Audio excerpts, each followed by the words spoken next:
the question is whether or not he can hold on. He has enough energy left. He has enough reserve to get it done and reserve to get it done in races. In 6 of his 7 races, he's gone out very, very wide. He's gone out very, very wide. He cannot afford to do that against a foe like Hot Rod Charlie today. If he drifts at the quarter pole, he can get himself beat. So look at some of the hardware. So look at some of the hardware. On offer today, as I mentioned, $30.5 million across the card, across the 9 races, across the 9 races, no race being won for less than 1 million. Fantastic.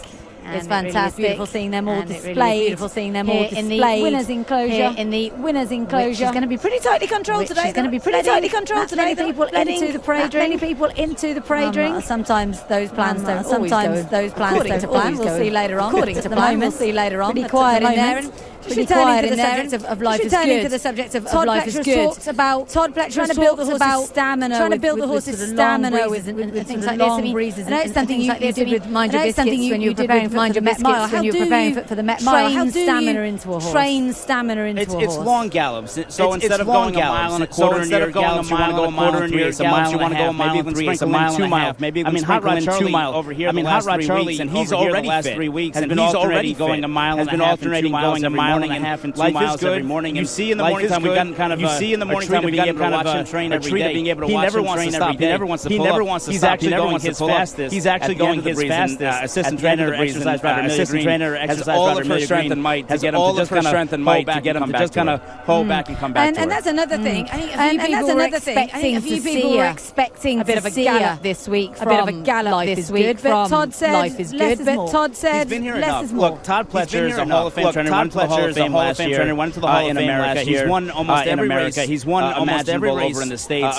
He won over in the States. He kind of got the monkey off his back in 2019. Winning the golf mile. But the Dubai World Cup has eluded him, and he's had a few chances at it. He's had a third place finish before. He feels like in the past. He feels like in the past. He used to breeze them down the lane, and they were a little short on the night. And they were a little short on the night. He didn't do it with Cole Front last time he was here. It worked out in victory. He's going to try and do the same here, thinking that we did that with Biscuits. We let him kind of open up down the lane. We let him kind of open up down the lane, but it was never an official breeze. And having that little bit more reserve, I think, the key to victory. Is, I think, the key to victory. I think it's very interesting indeed. I think it's very interesting indeed because it must be so tempting coming up to the race. I think just see where we are with this horse and let them kick on a bit. That's not the case with our favourite today. Life is very good for the man who's Life is very good for the man who's calling all 9 races. It's his first time doing it. It's his first time doing it. With Mikey. Alistair Cohen is with Mikey.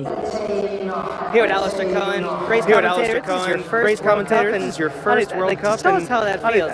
Tell us how that feels. You're here, and it's not only your first, it's the best that we've seen in a long time. Thanks, Michael. Yeah, it's really humbling to be here. It's really humbling to be here this morning, and I'm being able to rub shoulders with all those that are around and going through the race car in the last couple of nights, and knowing that I'm going to be saying words like "Life is good" and "Hot Rod Charlie," and as well as race number 8 on the card. I mean, that is just really out the top draw. The last 3 races, the Group 1 winners are plenty in there, and I'm just the lucky guy that gets to call them home. I really can't wait. Race commentator, and in your career and working your way up and getting to this upper echelon, how does that feel?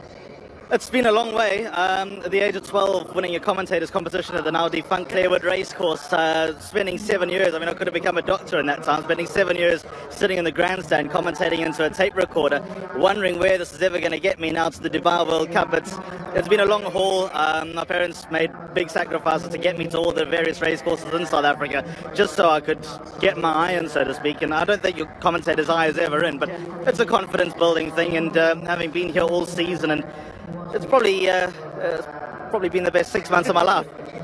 Do you have any sort of aces up your sleeve, horses you expect to do well, some phrases you'll tie in? You don't have to say any, but any things you know you want to? It's obviously crossed my mind what I'm going to say if XYZ is in front with 100 metres left to go. But no, because I believe that spontaneity makes for a great call, being able to tell the story. Just so I could, if a commentator had to come here with a script, I don't think it could become the most boring ever in the world. It's a commentator-building thing, and presenters don't have a script all season, and that absolutely anything can happen, I think, is part of the alert. Probably been the best 6 months of my life. Who are the main players as far as... Do you have any sort of aces up your sleeve, horses you expect to do well, some phrases you'll tie in? You don't have to say any, but any things you know you want to... stuff. It's obviously crossed my mind what I'm going to say. I'm going to say is in front with 100 meters left to go. But overall, I think no, because I believe that's spontaneity. I've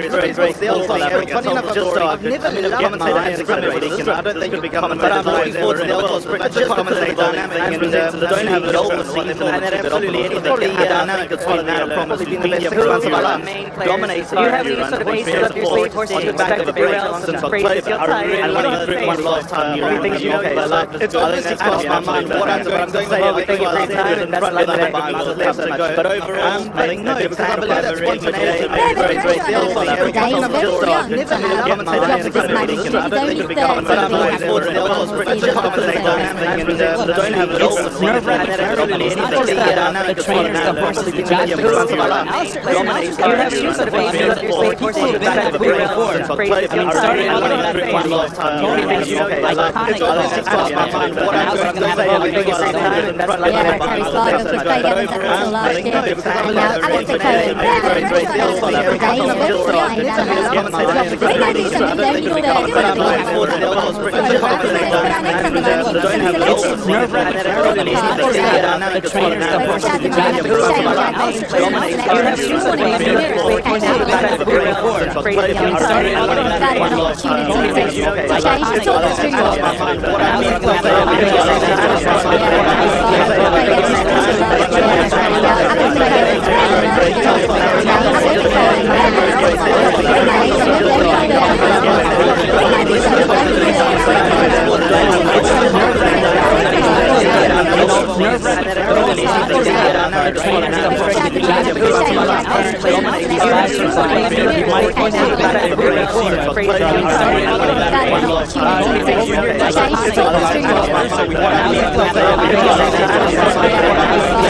back here for this World Cup because we lost the meeting in its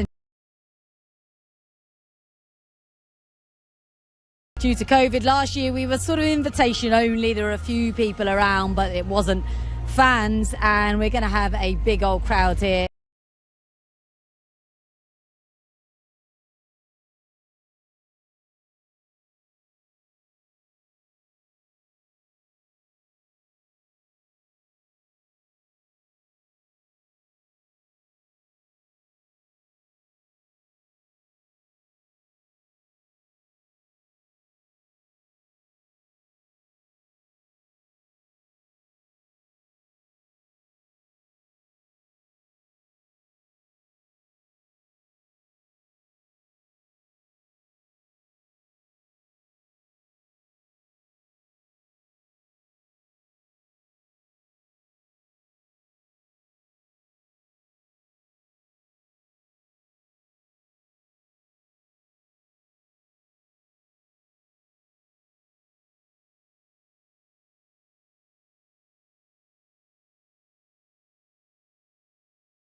Horses maybe trying to get out in the clear instead of staying undercover in the dirt races, which might hurt the Europeans. It is baking hot here at the moment, around about 30, 32, 33 degrees. It will cool down a little bit before we start racing. Thankfully, the Arabians on first are fairly well equipped to deal with the heat, so we shouldn't have too many concerns there. But a lot will depend on just how that track is riding it. And last year's Godolphin Mile, for me, was won by Tygo Shea, being astute, recognising a bit of a bias towards that stands rail, towards the far rail, which I think he figured out when finishing second on AF Alwajel in the Kahela.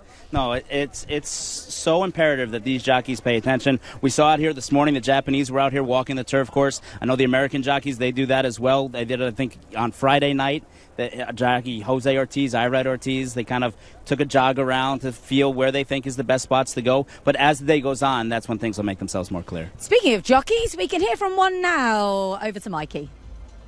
We got Jose Ortiz here. It's been a few years, but you have some good memories here. You won a couple races last time. How's it feel to be back? Feels great to be back. And obviously you got some big chances with your two horses today. You could be wearing these silks both times. Midnight Bourbon, what do you think he has to do to kind of step up and make the next step into a Grade 1 winner? I just have to keep running the way he's running. I know his day will come, and hopefully that's tonight. And Midnight Bourbon in general, he's shown a lot of speed, but last time he stalked a little bit. Do you think you'll take him back because Life is Good is obviously going to go forward? Well, I will decide when we break out of the gate. I think he should be forward today. We got Life is Good. Obviously, it's fast and hypothetical. I think the local horse in the outside. And I think it should be laying in the second flight, hopefully. You've been doing, by your standards even, you've had a really, really good winter. Just take us through how, you started out in New York and now you're back down in Florida and even traveling to Oakland and places like that. How well is this winter going for you? It's going very well. I started the winter in New York. I wanted to stay there for family reasons, and then I didn't like the way it was going, and I moved to South Florida and I started doing really good. And I'm very happy the way it's going right now. The beginning of the year is going. Yeah. Bankit is a horse you'll ride in the second race today. You won this race a couple years ago on Coal Front. He has a similar style, comes from the same exact racetrack prep, a similar prep as that one. Just what do you think he has to do looking at his PPs to win this race? I think he's settle, break good, settle in mid-flight, and save some ground on the turn, receive the kickback nicely, and if he run through the kickback, we're going to be okay down the lane. Well, best of luck to you, and thanks so much for your time. Thank you. I appreciate it. Many thanks to Jose Ortiz for coming out and chatting to us there. He's one of the top 5 jockeys in the States. Yeah, him and his brother are just, I mean, it's fascinating to see the explosion that they've had. And it started under the tutelage of Hall of Fame jockey Angel Cordero, who kind of took them under their wing, and they would just watch videos as they were apprentice riders and just go to the house and just watch tape after tape after tape and learn certain strategies. And, I mean, Jose Ortiz, the thing with him is, in my opinion, the best breeze rider in America. So if you want to get an opinion on your horse, on how he's doing or how she's doing and how they feel, nobody's better in this game than Jose Ortiz. And it's good for him to get an opportunity like this. Obviously, Joel Rosario has been riding Midnight Bourbon, had the opportunity to choose between Midnight Bourbon or staying home for Epicenter, who's one of the favorites for the Kentucky Derby, and Echo Zulu, who's kind of the princess of the Steve Asmussen barn. He elects to stay home. People were ringing the phone to ride here. This is a $12 million race. A lot of different options were out there for Steve Asmussen. And he rang on Jose Ortiz because he thinks he's going to fit this horse well. And Jose Ortiz has a win over this track with Cold Front back in 2019.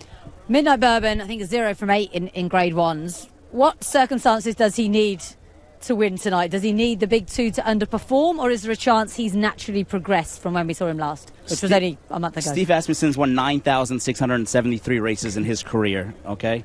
I've won 49. He's got me over. I should ask him, shouldn't I? Probably. But the thing is with Steve is he thinks this horse is sitting on a big race. He thinks he's bigger, he's stronger, he's faster than he was a year ago. And a year ago, he was just a length, half a length. I mean, he's a neck behind the Central Quality in the Travers. So he's been the yeah, but horse. And on days like this, sometimes that yeah, but horse turns into a, oh, yeah, I'm here and I'm here to stay. It's not going to be a surprise if he wins. It's one of those things where right now, life is good as the horse and Hot Rod Charlie is the horse. But if Midnight Bourbon runs the same race he always runs, he's going to put himself in the mix early. We know he can stay out the 10 furlongs and the 2,000 meters. And it's not going to be a surprise if he's still battling at the wire and he just finally gets up this time.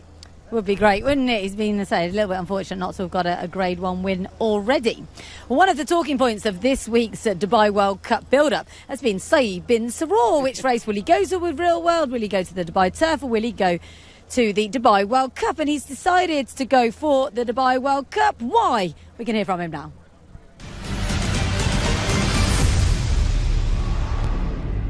Real World, he's doing good, as in what we saw last year in England. He won a start on Royal Ascot time, and he won a race there. Then we take him to Newbury, also to York, won Group 3. Then we take him to France, won Group 2. He bring him back this year to Dubai, first race for him over a mile, and he won well. He's improving horse as physically. He looked really good, and last Saturday he worked really. That was final work for him. He worked really good.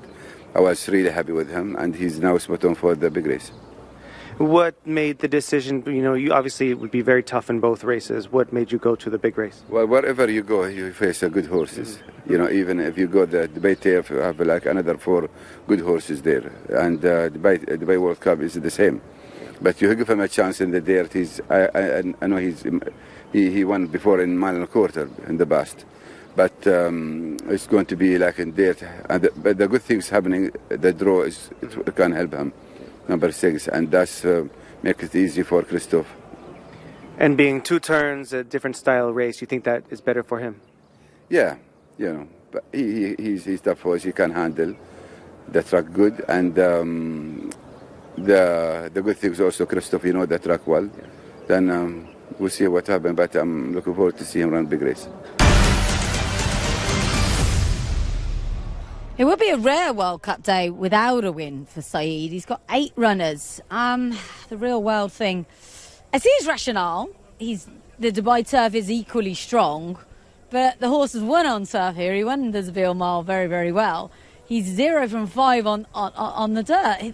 Saeed must be seeing something in the horse in the mornings, although ironically he trains on all weather over there at Alquoz, not dirt. Saeed bin Saror reminds me of somebody in the USA, and that's Dwayne Lucas. Dwayne Lucas has been around for a long time, and just when you're ready to write him off, he's back. Right now he's got the favorite in the Kentucky Oaks, one of the favorites in the Kentucky Derby, and Saeed is Saeed. He's won the Dubai World Cup 9 times, and when everybody was ready to write him off, oh yeah, Little Thunder Snow came around and won back-to-back years. So if he's running in this race, by all means, I feel like he has the right to run in this race. And he lost all chance last time out in Saudi. So you give him another crack at it. Look, that whole staff over there in his yard, they know what they're doing and they know what they feel. He has wonderful riders that ride out in the morning time. I don't think this is Saeed by himself saying this. I think his staff along is saying, man, this horse is breezing really, really well. We got to take a shot at the $12 million. And what about Storm Damage? He's doing something similar. He broke his own 7-furlong track record the other day in the Ras Al Khor. He goes on to the dirt for the first time in the Godolphin Mile, so he obviously could have run him in the Dubai Turf, could have gone to the Al Quoz, but he's got Mutafawig, who actually is a huge price each way, I think,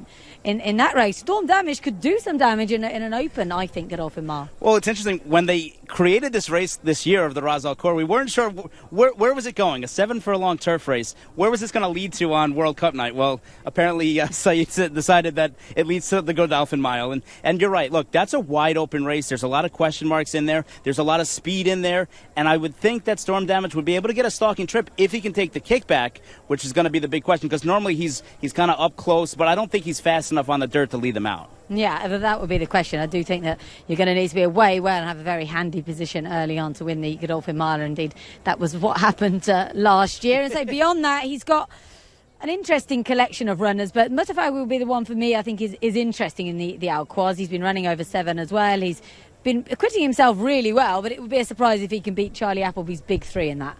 Look, that race is so wide open, and it's on the straightaway, and everybody's been talking since I got here on Sunday, the stand side, the stand side, the stand side, and look at these horses that are drawn on the stand side. Man of Promise is drawn on the stand side, Castle Creed.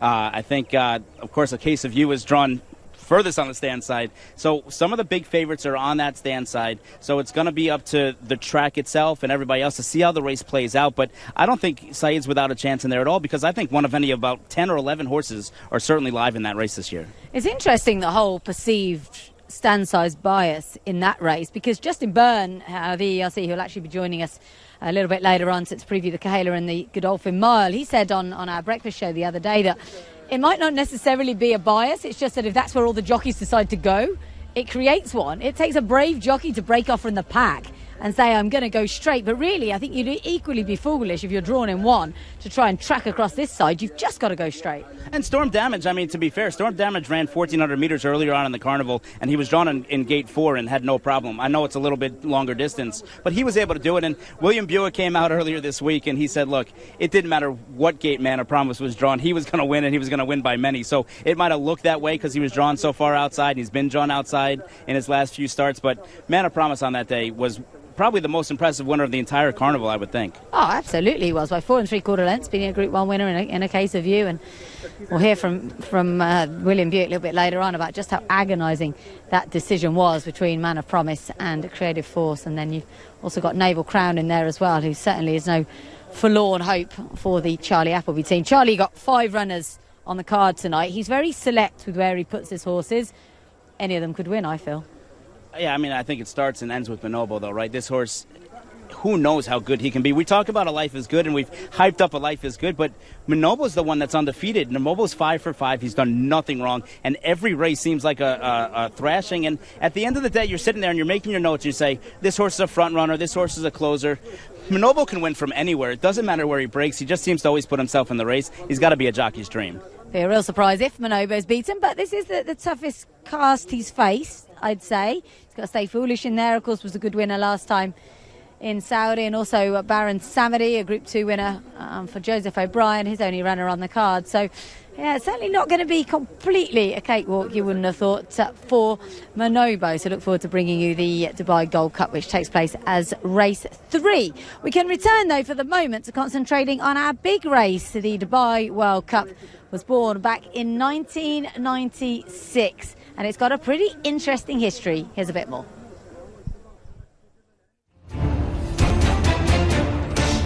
Virtually in line on the far side. 6 coming in. It's Salad Chili. Get it for Shabbat.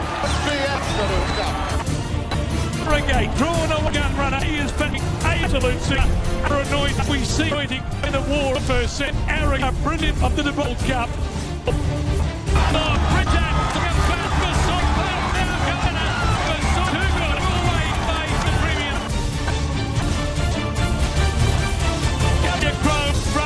Dubai home. Victor France Kate what the outside. Big one in front, drawing to the big one in front.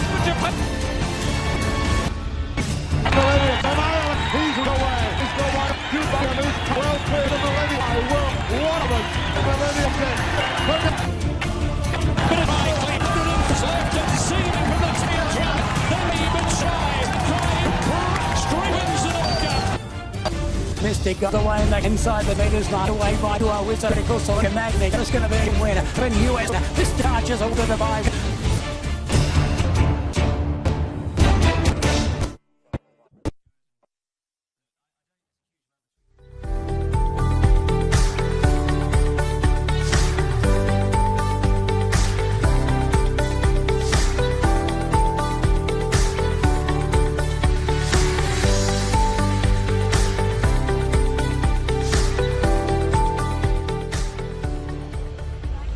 Yeah, we've had 5 different countries win the Dubai World Cup. It really does have a brilliant history. I sort of flip-flop when asked who my favourite winner is. California Chrome, second time of asking, I felt he was kind of mugged the first year. Arrogate was obviously amazing, but actually I'd probably say Cigar, even though I wasn't here, just because I feel he was so important to the race. I mean, I was 12 years old watching that race, and it was just... It was this place that was, it seemed like a forever away, and to, you know, fast forward years later to come here and be a part of it and win a race here. I mean, this is what stamped the Dubai and gave it its credibility from year one. Cigar was undoubtedly looked at as the horse of the world. He was the #1 horse. He came here, he performed. I think Bill Mott and his staff were so gracious in coming here. And it just kicked off to how many champions we've seen perform here, both on dirt and on turf as well. And it really starts with Cigar and the performance that he had on that night. But for me, best win of all time has got to be Dubai Millennium. Yeah, Dubai Millennium was very special, of course, and to go back to Europe and win huge Group 1s on turf as well, that makes him stand out for me. And I think it's one of the reasons as well I was such a fan of Thunder Snow, who was also able to do it at the top level on both surfaces, which is pretty rare still. No, it's not easy, but the way that top horses perform now, and the connections are so game to try. When they put this money on the line, all of a sudden you see them showing up, and it's good that they're coming out here for a big race. Not only are they coming out for the Dubai World Cup, but you see a horse like Colonel Liam, for example, trying the Dubai Turf, $5 million race. Not too shabby about that either. It's around about 11-1, Colonel Liam. I looked at it and thought, he's a good horse. He's America's best. I mean, he came back off the layoff, had the perfect prep last time out in the Pegasus Turf, and there's no reason to think, if ever there's going to be an American win the Dubai Turf, maybe Todd Pletcher's not known as the turf training superstar, but he's won everything. Why wouldn't it be Todd Pletcher to win the first ever Dubai Turf for America? Because there's lots of really good Japanese in the way. That's why he's 11-1. Schnellmeister so strong in there. Panther Lastra as well. We know he's going to go from the front for the Japanese. So it is a very, very good race, the Dubai Turf, coming up as race number 7. We haven't spoken much about your race, the Dubai Golden Shaheen. A huge blow for Mather Belabeda, who owns him, and the Masab Ramaheri team, that Maras Lame came out this morning. And looked so good all week long.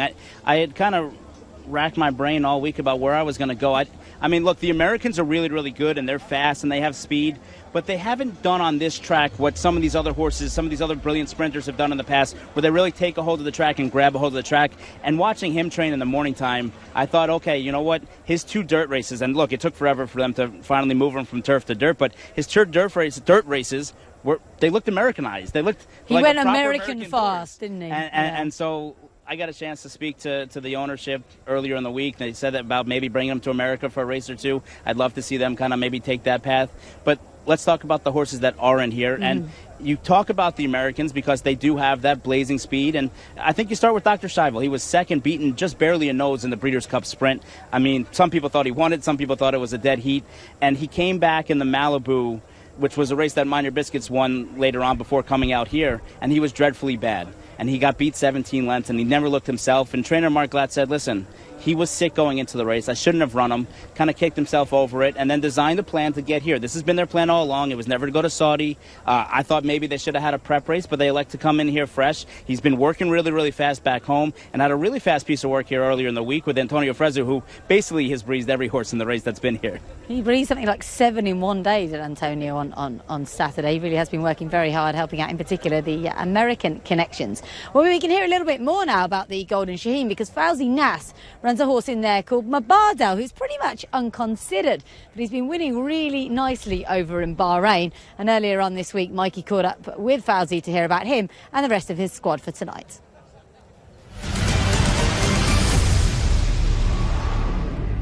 Confidence enough with RB Rich like me. And the draw is quite nice to have. Hopefully he gets away from the gates all right. He usually pins them, so the draw should be a plus. Drawn 1. And yeah, very happy with his breeze today.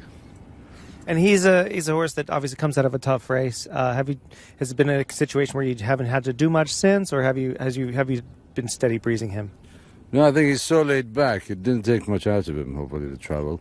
But I think he got caught out of the deeper surface in Saudi, which obviously doesn't suit a front runner like him.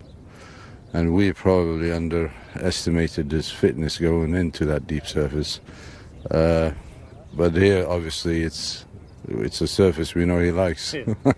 So let's hope, fingers crossed. And Withering had a nice little blowout here. Just talk about his chances. And obviously the post seems like it's, I'd say, neither here nor there with him. He's drawn 11. Well, we've seen him come from last to first in the past. He obviously handles the kickback. It'll all depend on how he jumps from the gates, really. I'll have to leave that one to Adre and see how he jumps. If he jumps slow as usual, then he'll have to face all the kickback and hopefully they go fast enough.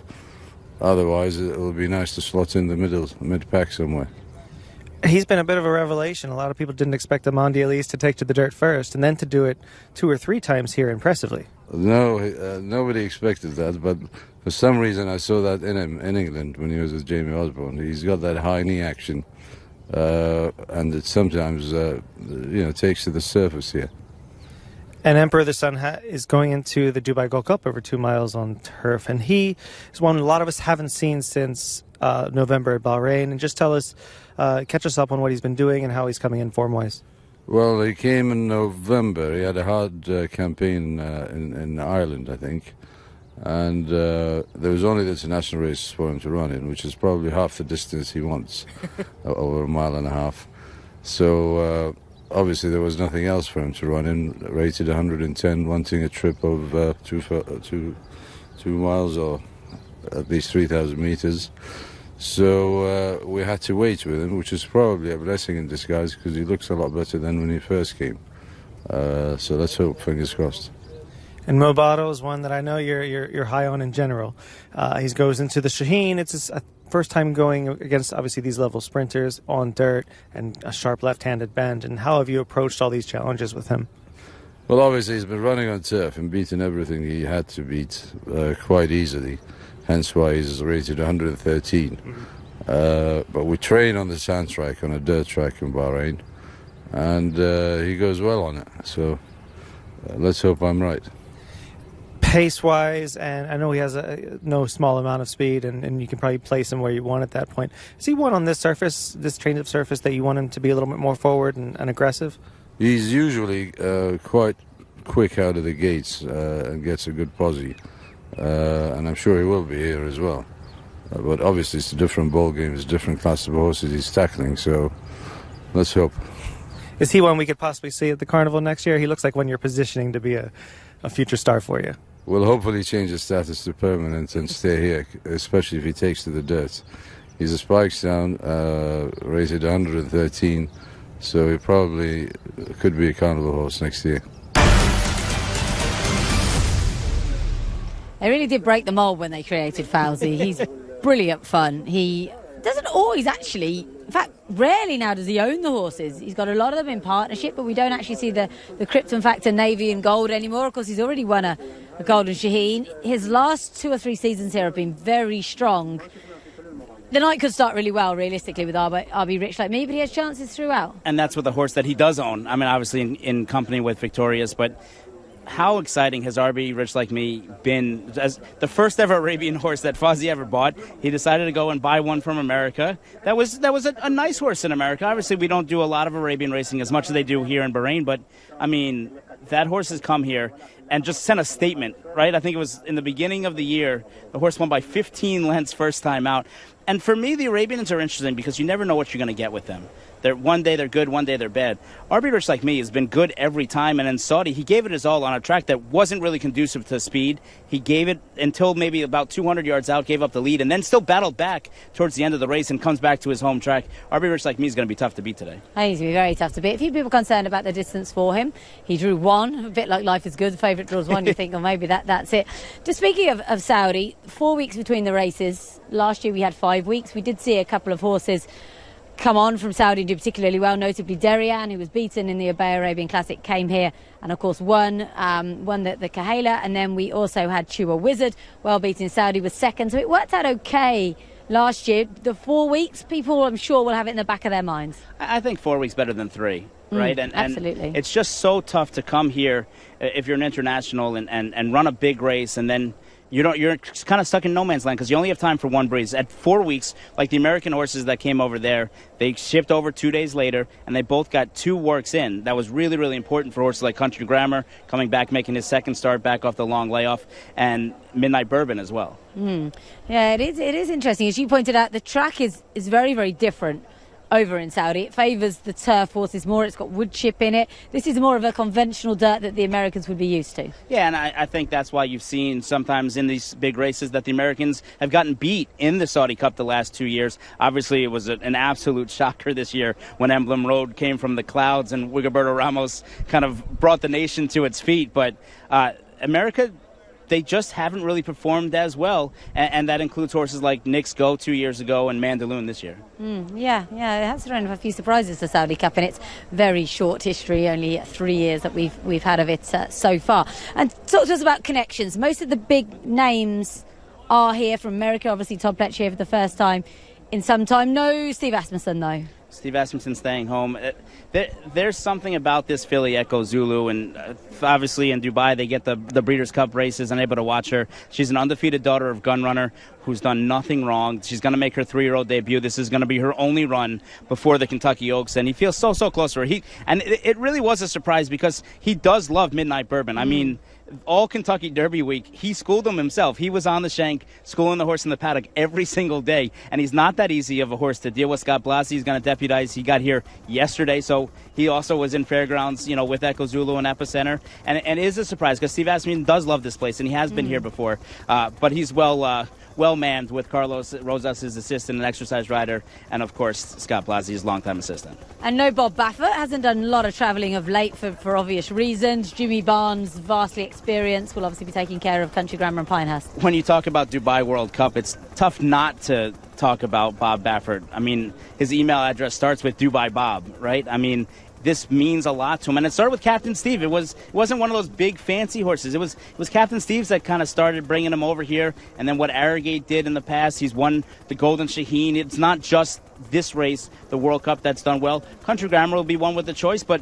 right now it's the other one. It's Pinehurst, who's the current favorite for the UAE Derby. If he wins, he gets no points for the Kentucky Derby. This is purely a money play, but he is the favorite and is the one that they're going to have to pass to win.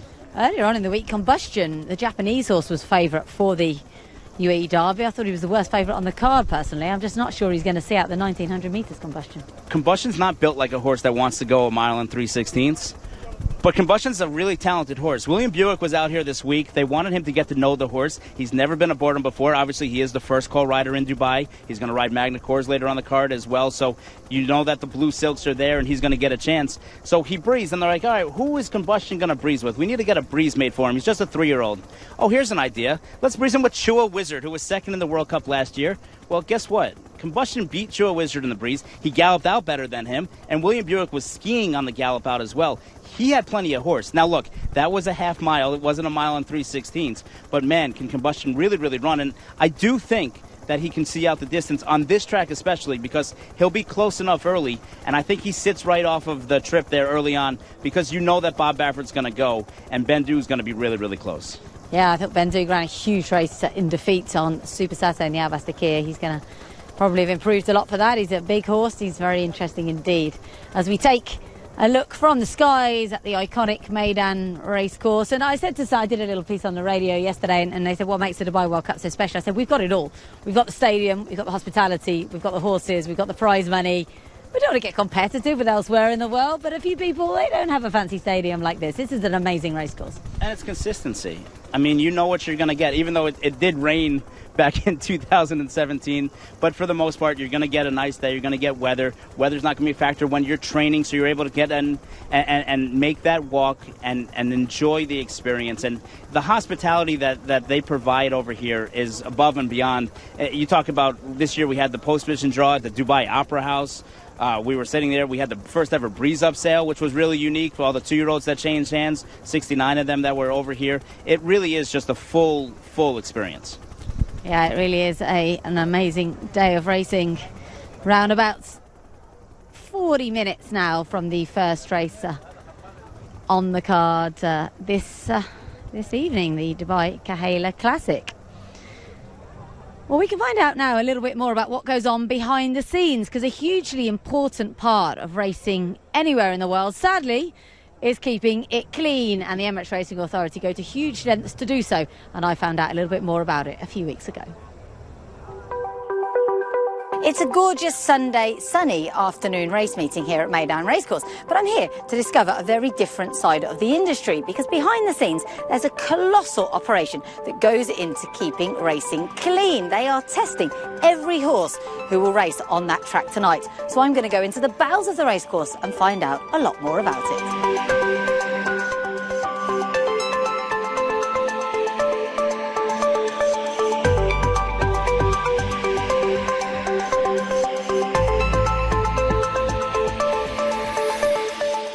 The nerve centre of the testing unit here at Meydan Racecourse, and I've never actually been here before, so it's fascinating. And Kieran, tell us what goes on in here. Right, okay, so we have a bunch of guys in here who are in charge of the packaging of the samples that we collect off the horses post-race. So the horses come off the track, they're followed by one of my guys who have identified that they've been requested to have a sample from the stewards. They come in here, again identified, and the representative of the horse watches us open up the packaging. So there can be no sort of arguments as to was it a package that was already opened. The horse goes into the box, urine's collected off it usually. If we can't get urine after about an hour, we take blood. Samples are brought back in here and then packaged up in a slow, deliberate manner in front of the horse, the trainer's representative, again, so there can be no issues with packaging issues or problems. And then it's all signed off, and I sign it off, and then it goes in the fridge waiting to be taken to the laboratory. And you always test the winner of every race, is that right? And then the stewards would tell the team which other horses to test? That's correct, usually. Almost always the winner will be tested, maybe second and third, maybe a horse that would have been maybe thought to have performed better that hasn't, then we might take a look at that. We might also look at a horse that shouldn't have performed very well, but did perform well, so we'll take a closer look at that horse as well.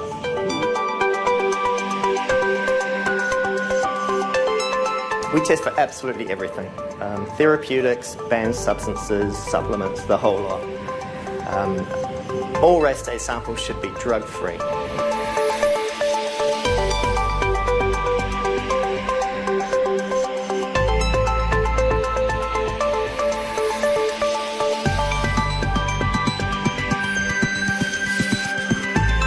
So every horse that's entered to race today here at Meydan is going to have a pre-race blood test. So that's what we're doing right now.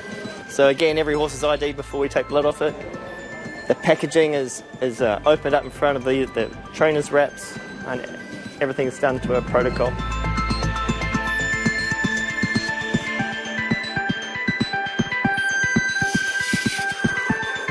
Unfortunately, we'd all like there to be no rogues out there, but you are catching people. We have had even high-profile names banned. Yeah, look, I always say that because of the amount that we are testing, we're sort of going fishing with a net. We're not going with a rod. So, you know, statistically, we're not out of place with what other jurisdictions are doing. We're just testing a lot more. But it's important to show the public, the other trainers, owners, that they can have confidence in our industry here, that it's clean and fair.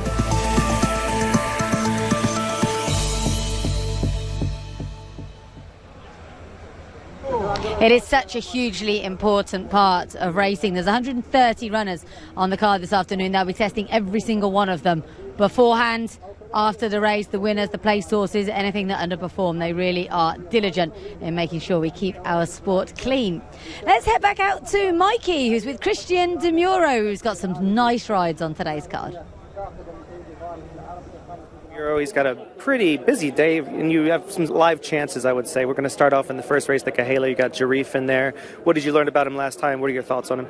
Yeah, last time we get a bad draw, but he ran okay. I was finished 7 or 8 good, so I don't know if he will improve a lot after last race. He have a chance. And Solis Thunder comes in, and you haven't been on him, but he looks like the best from Japan in the Godolphin Mile. Yeah, first time I ride, he ran very good last time in the Group 1, February Stakes, finished 4, and it's dart horse, so I don't know if the same dart, but he have a good chance as well. Laura Sion comes into the outcalls here. She goes from about 7 furlongs around a bend to 6 furlongs on the straight. Do you think that plays to her strengths at all? Yeah, last time I ride in Riyadh, we have to be careful in the gate because he's a little bit electric in the gate, so if he jump good, I don't know if he have a lot of speed for the sprint, but he ran okay last time, so will be a little bit difficult today, but we never know. And a lot of people think you have a big chance with Sekifu today in the UAE Derby. He ran huge last time with you in the Saudi Derby. Your thoughts on stretching him out today? Yeah, today is more longer distance, and he put a little blinker, I think. He was lazy last time and doesn't like too much a kickback, so we have a drove outside, we will see, but if you repeat last race, for sure you have a good chance. And last but not least, only a $6 million race. You have Shahryar as the co-favorite right now, along with Yabir in the Shima Classic. Your thoughts on getting on such a talented Japanese Derby winner? Yeah, of course, I'm really happy to ride this horse. He finished third in the Japan Cup, and this winter I ride a lot for Northern Farm, so they give me a chance to ride this horse. And it's good horse, so we have the same horse authority to beat and same line, so we will see, but he's in good form, so I hope. When you look at his races like the Japan Cup, like the Japanese Derby, he seems to be a sort of a mid-pack player, and sometimes you get bunched up here. How will you play it from the gate? Yeah, I see he's an easy horse to ride. In the Derby was pretty behind, so in the Japan Cup it was more in front, so easy to ride. Depends how he jump out of the gate, and then we chose the position. Well, best of luck to you, and thank you for your time. Thank you, man.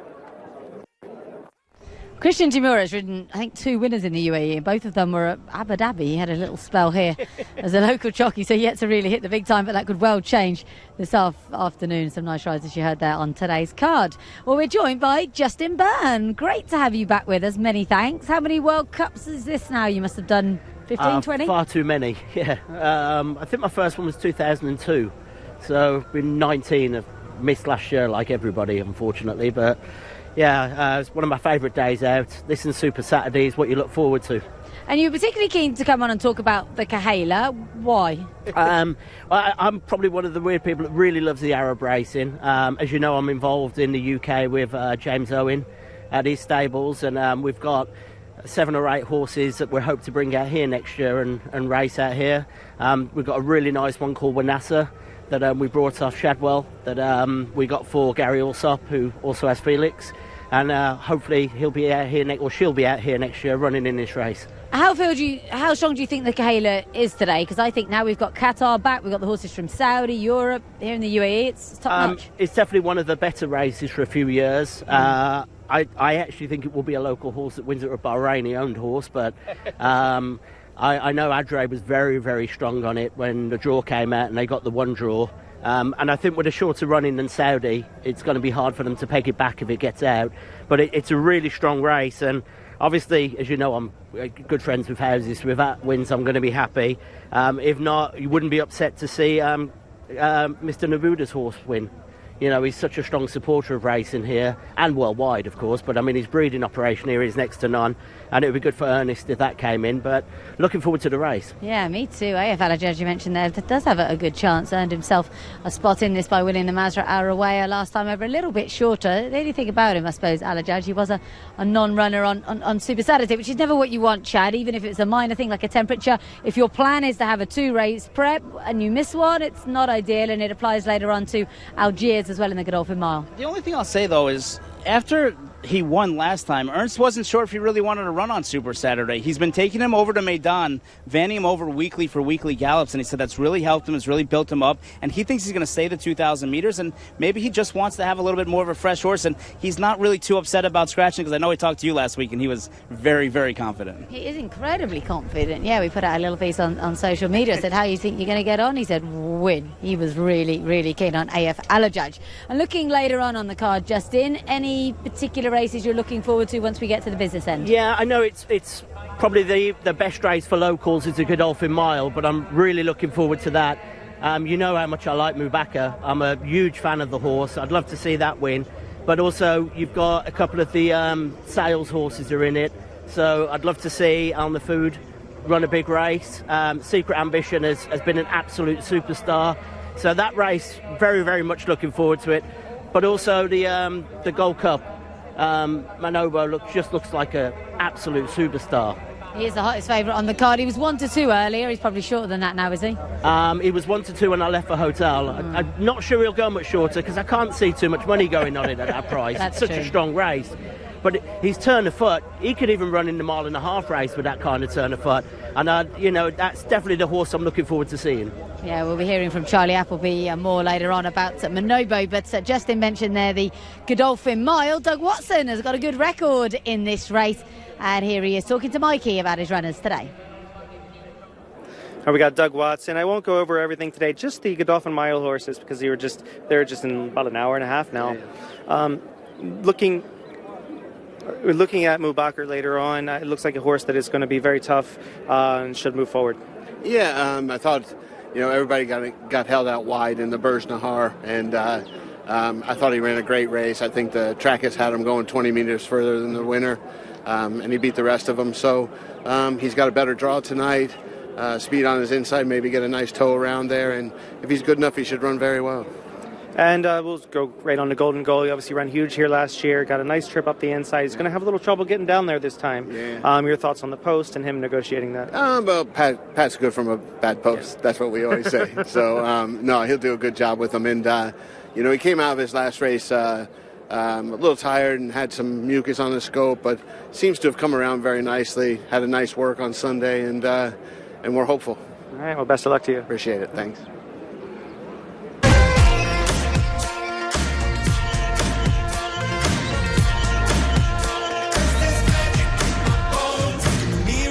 My mind, turning the pages of my life, walking the path so many paced 1,000,000 times, drown out the voices in the air, leaving the ones that never cared, picking the pieces up and building to the sky. My patience is waning. Is this entertaining? My patience is waning. Is this entertaining?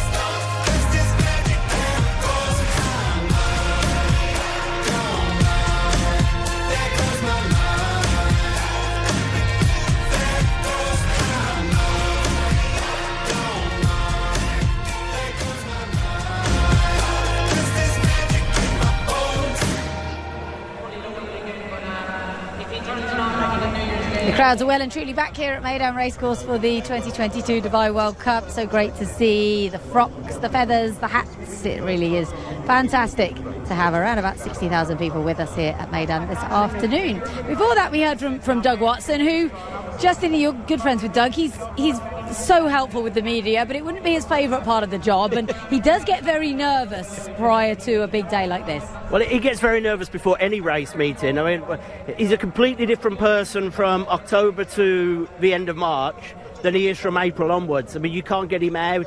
You can't go for a meal with him during the season. He never leaves the house. He just concentrating on it. I was trying to figure out why his horses ran so well when he wasn't allowed here with COVID last year. Maybe that was why. Yeah, he was able to relax.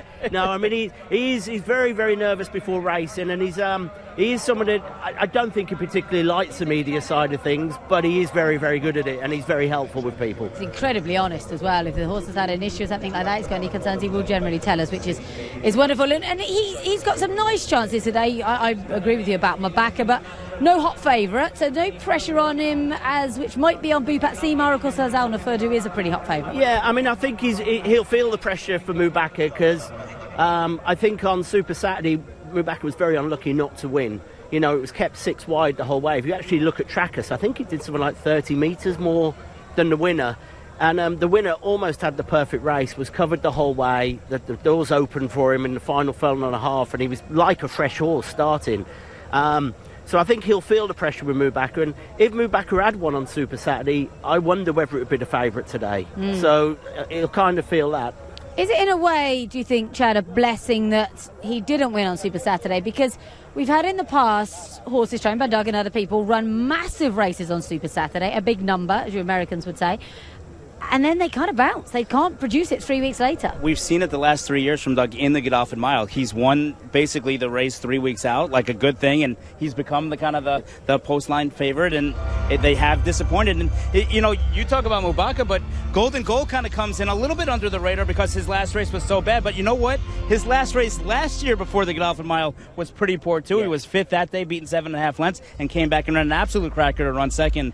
So maybe Golden Goal can step back up again, too. I mean, I feel a little bit sorry for Dale, because when the draw happened, I think he was gutted. I think if Golden Goal had been drawn bottom 4, bottom 5, I'd have had a huge chance. So he'd have been right there. But, you know, in certain races, I understand that. The UAE Derby post is so important. Yeah. The Golden Shaheen post is important just because of how you're getting out there. The Godolphin Mile, you have so much time. I don't know why you'd really have too much of a concern about your post in the Godolphin Mile, because it really is just so out of the chute. I think the biggest problem is that they go so hard that you could end up trying to go forward, and then you're stuck. If you, again, look at Mubaka, you're stuck 6 wide the whole way round the bend, and you're just giving up ground the whole way. So I think that I honestly don't know what they're going to do with Golden Goal. I mean, I was chatting with Dale on Wednesday, Thursday, and he still wasn't sure. He's going to leave it to Pat, and Pat will know what to do.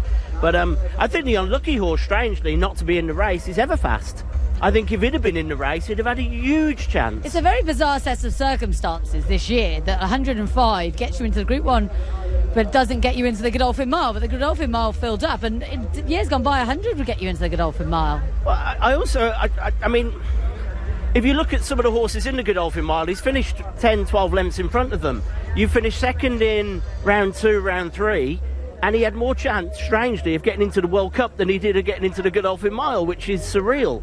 I actually think in the 6th furlong race, because they're going to go so fast, he'll be finishing. But I actually feel, I really feel for Frankie, because if the horse would have been in, I think he'd have been a top 3 play. It's just one of those years where the races are filled by and large. They've been so strong. Poor old Aklan Express traded 108. He's still here floating around. He's not got the run in the Alcor Sprint, which any other year he'd have got in. Well, I think due to COVID, everybody wanted to come back. I think we've had a couple of years where there hasn't been a lot of travelling, and I think people were just desperate to get back out and enjoy the racing. So more people were trying to get into the races than we've had in years gone by. That being said, though, I think we have made a lot of allowances for the Japanese horses. And they've traveled well over the years, and they've certainly been worthwhile. But there's a Japanese horse in the Godolphin Mile that's a little shaky. There's also one of the Alquas where you're like, I don't maybe think that he's one of the main contenders. And so those are spots that could have been filled by the locals. But because we want the international and the horses that travel in here, those spots went to some of the Japanese. Yeah, I agree with you. I think the Japanese horse in the Godolphin Mile probably, it's not good enough. He looks like a rabbit for the other one, to be honest with you. And you don't need one here. They're going to go so fast. I mean, the big worry if you're Bupat is you drawn 2 and 3 with 2 speed horses. They could end up taking each other on and setting it up for somebody else. I actually thought Basrat Lee on the Japanese horse in the Godolphin Mile was really interesting. Drawn in 1, I thought he was a pretty big prize. You're right, his form doesn't look good enough, but he's certainly interesting. He's a Group 2 winner over there. You never know. There's certainly Only worth 33-1 shots on the card. Well, we mentioned our local trainers, and one of them is Ahmed bin Harmash, who's had an absolutely brilliant season. And he runs 2 this evening. One of them is Eastern World, and I caught up with him earlier on this week.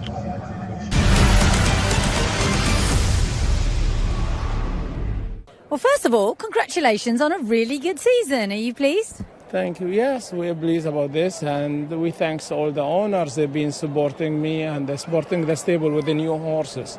This year we have nice 65 new, 65 total with the. We get 40 new horses, and they was doing very well this year. And we hope the next year they will be much better. I think you will. And you've ended up with 2 runners on Dubai World Cup night, which is brilliant. Starting, of course, with Eastern World. Great decision to drop him back to sprinting. Was that your idea? I guess it was. No, it's we sit with the owner because the horse, he was showing a lot of speed. We've been running him in the mile, and he goes so fast from the gate. Then we decide, like every time when we work him in the stable, we want to keep him behind another horse. He can finish strong, and when we go to the race, when he jump in front, he cannot continue going. Then we decide with the owner to drop his distance. Was, I think, is very good choice when we drop his distance. Yeah, it was. And how's he been doing since the race? He's doing very well. We've been working today. Both horses, they work very well, and we are so happy with the 2 horses. Yeah, you should be. And would you be worried if he's drawn wide, Eastern World? Look, he's a type of a horse. He's a not front runner. If you are not a front runner, he will be fine because you can come from behind, will be okay. I think middle is the best. If you are out, your horse, he came from behind, I think it will be fine. And Ursa Minor, again, has done really, really well this season. He's such an improver. He's a nice horse. He's been training very well.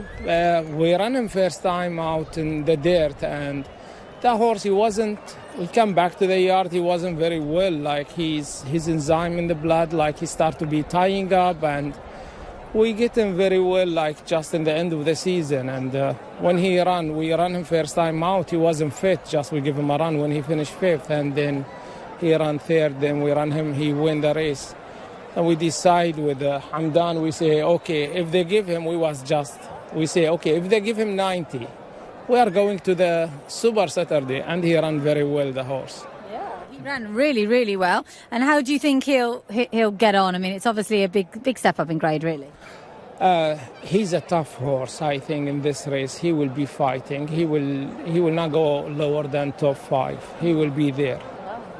And what do you think, Hamdan? Are you excited? Yeah, I am really excited. Yeah. And I am really excited about Ursa Minor getting to Dubai Turf.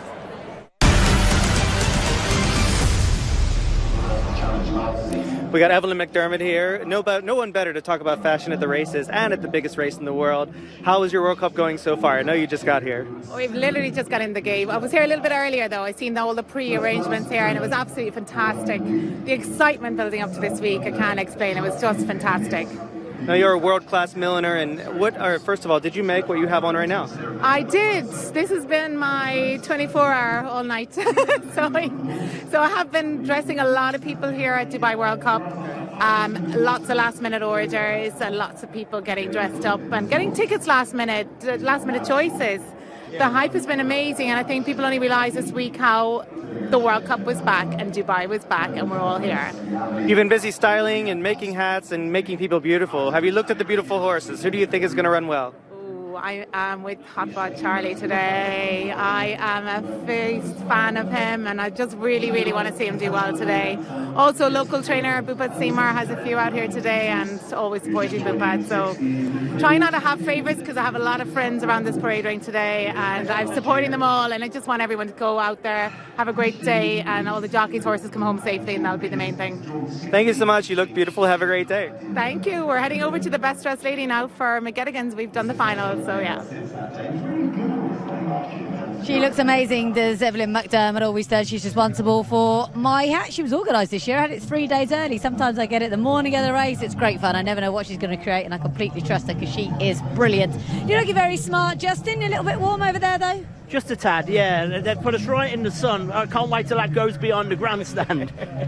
We're going to be melting by the third race. We really will be. We really will be. But the fashion's all part of it, isn't it? And it is a fun part to it. Even my husband quite enjoys dressing up for this.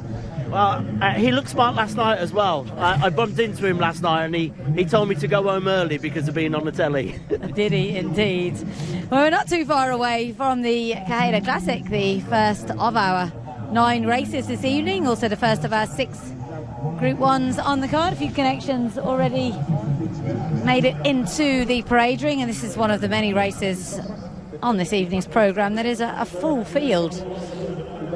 Looking forward immensely to the Kahela. Dates back to 1996. So I suppose, Justin, if you're bringing over a string of Arabians next year, in the back of your mind is always going to be the holy grail would be to get invited to this. Yeah, I mean, we were lucky a few years ago with She-Croc, and then got drawn 15 of 16, so you know, it was kind of a throwaway race straight away. But yeah, the aim will be to try and get 1 or 2 of them into this race. And I said we've got 7 or 8 nice horses, so there's definitely chances. Al Casa, who's getting a little bit older now, but you know, at one stage he was the highest rated horse in the UK as an Arabian until, you know, the French and the Saudi horses come over for Goodwood.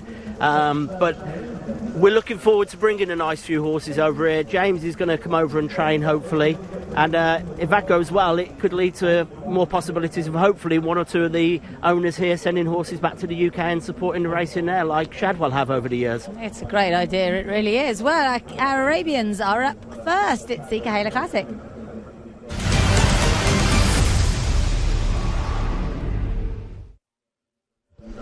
So 2,000 metres is the trip then for our curtain raiser. It's a Group 1. What if you're Arabians? Back up to $1 million. 16 of them line up. Runners here from the UAE, from Saudi, from France, Qatar. It's a very strong renewal. AF Al-Ajaj Connections won this race back in 2019. Ashton Tourette's having his first ever run at Maidan. Barak, Group 1 winner, 8th in the race last year. Then we have Degois Latois. Durgam Afbar, first runner on World Cup night for Mohamed Dagash, defending champion Zerian. First class, good winner last time in Saudi, as was Hadida Carrere, one of the favourites for this. Hamdani Khaled Al-Khaladia. We have Jarif, Jagurtha de Monlau. Curtis Del Roc back after an absence. Munir de Soleil. Raja, Group 1 winner here and in France. RB Rich Like Me, and Lamet Chamel QA is the sole mare in the race. First runner here for Jean de Moual.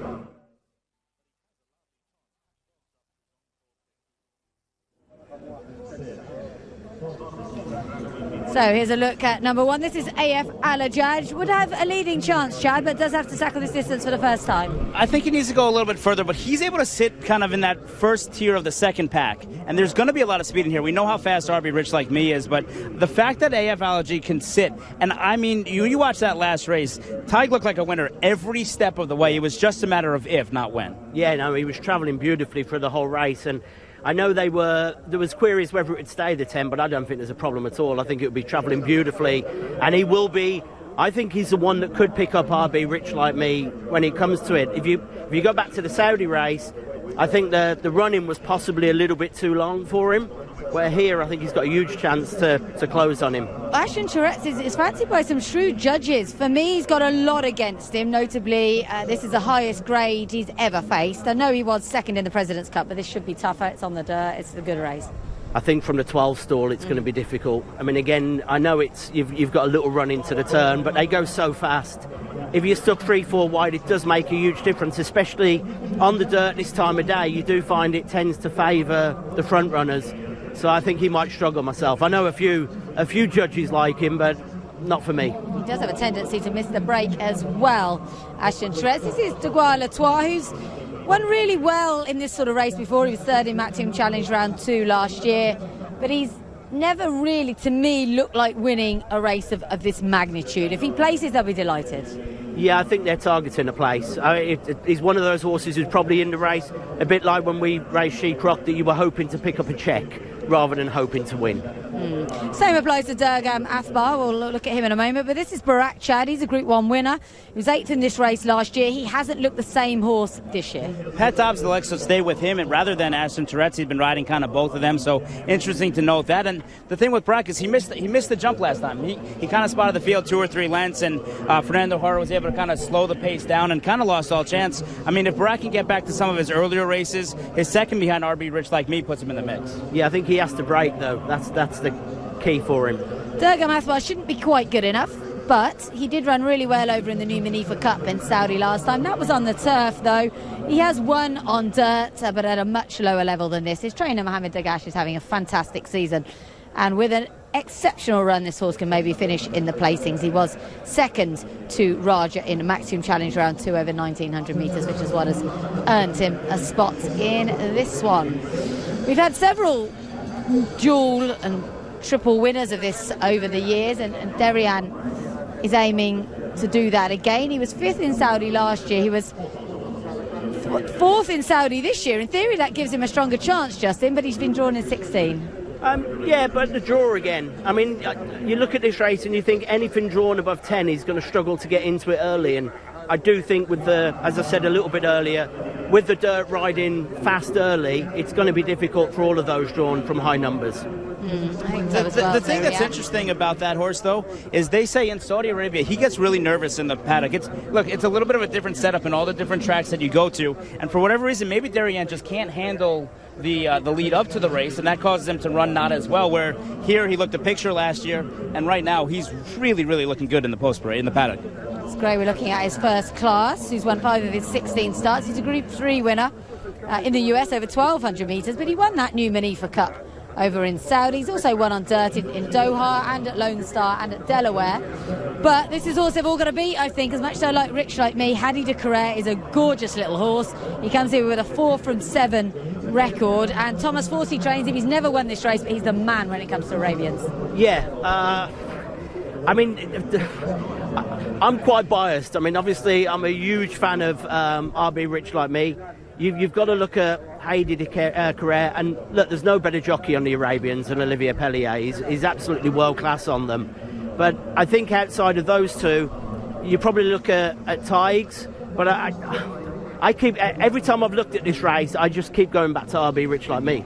Oh, I do as well, but I worry that's because I'm biased. I think Hadi de Carrere has an absolutely huge chance. He's 1 from 1 on dirt. That did come on a slightly different dirt surface. So this is Jarif. He's trained by Elizabeth Bernard, who is a superb trainer of Arabians. She's actually never had a winner here in the UAE, but she's tried them in pretty tough companies, such as the Jewel Crown and races like that. This horse was 7th in the Obey Arabian Classic last year. That was his only run on dirt.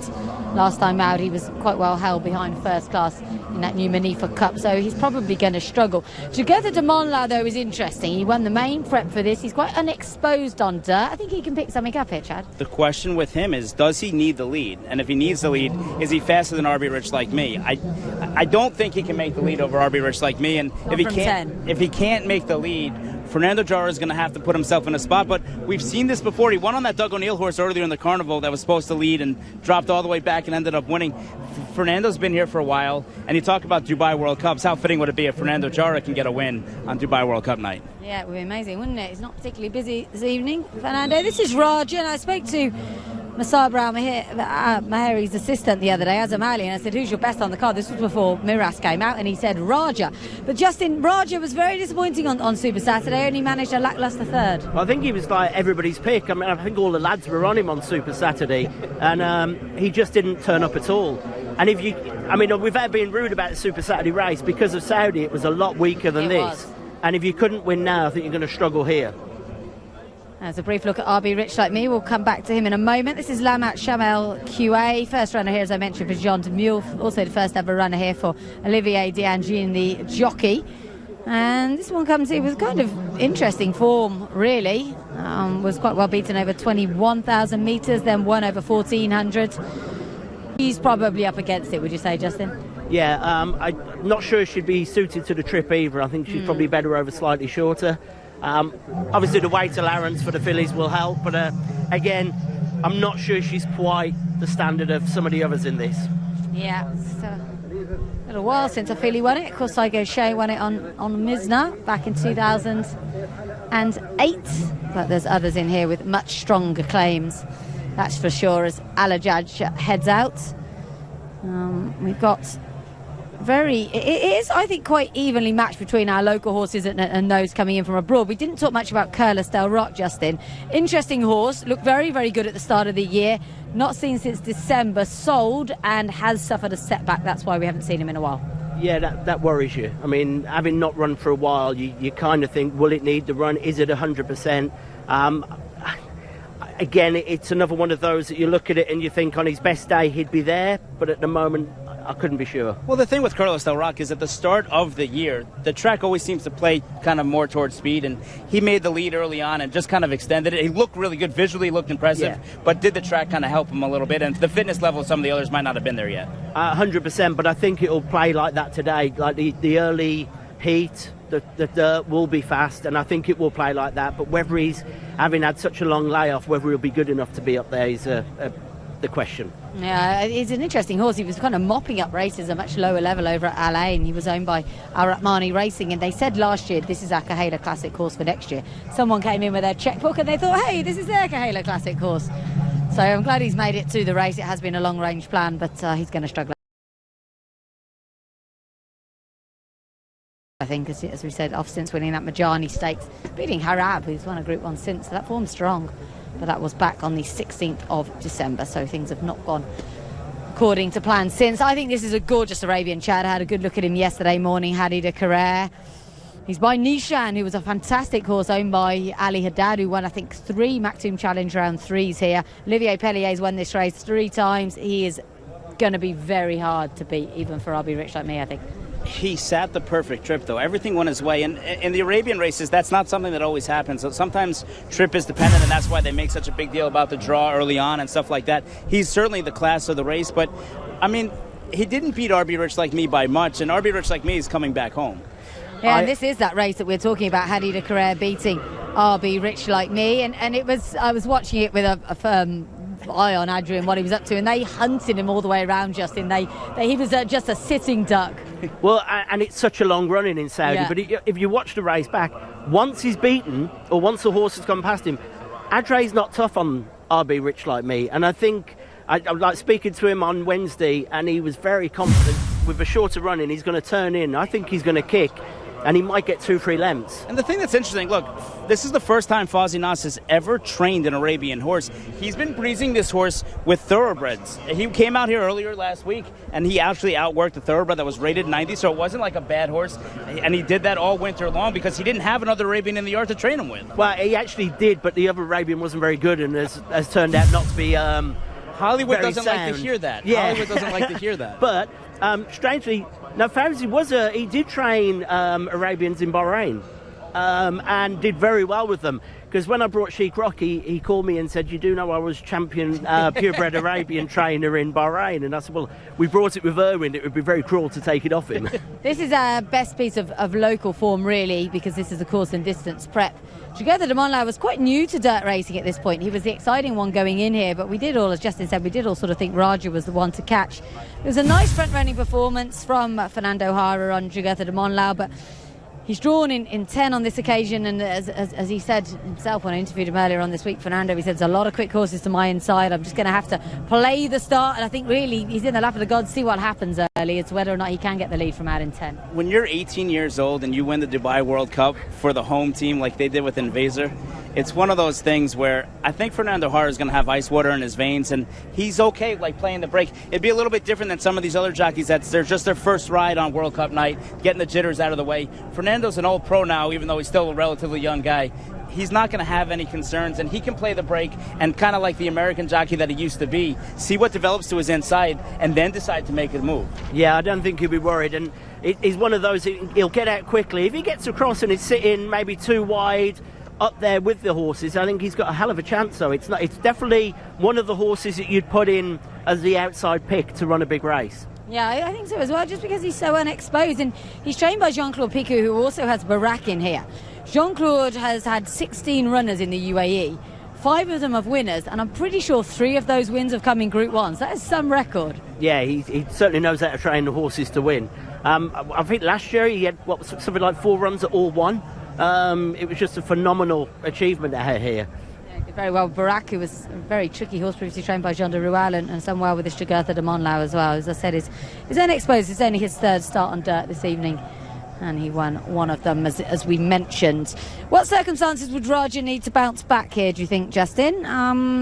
It's quick enough back on He was so poor on Super Saturday that either something was wrong or everything went wrong. But I don't think everything went wrong. I just don't think he was good enough. That's my personal opinion.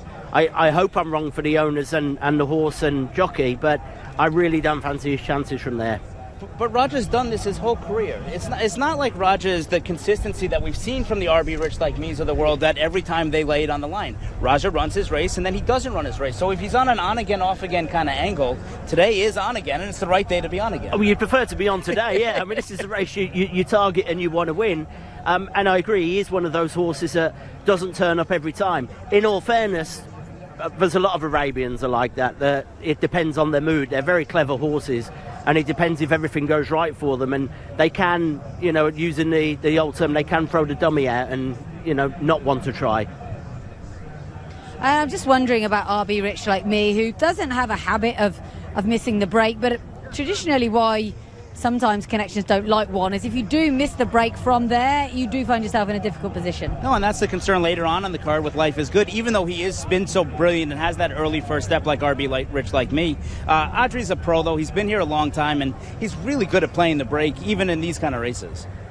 Yeah, hopefully it will be a nice fair start and we don't have anyone miss it and get shoveled back. Yeah, I think it's always a worry if you're drawn one and you miss the break, but he's proven to be able to get out every time this year. And the one thing that's really impressed me since he's been with Fauzi, if you actually look at his form and look at his races before he came here, the one thing that worried me was whenever he got threatened or horses came round him, he definitely came in on himself, where he hasn't done that out here. Yeah, just around about halfway through the loading process for this. The highest rated in the race is 126. That's Hadi de Carrere. That puts him £3 clear of RB Rich Like Me. Justin, I think we're in the same camp here. We're red and white. We're very much with Rich Like Me. Chad? I'm going with the other side of the locals with AF Alija. I mean, a half length away from 3 straight wins maybe for Ernst Hortail. Yeah. Awajal, of course, a very good second for them last year behind Derryanne, but looks as though we've only got 4 or 5 more to load for our opening race this evening. It is the Group 1 Dubai Kahila Classic, sponsored by Ifra Dubai. So let's say a very good afternoon once again to Alistair Cohen. Taking hold of Alajaj.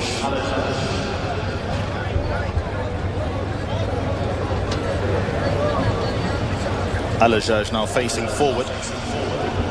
Derryanne and Brack.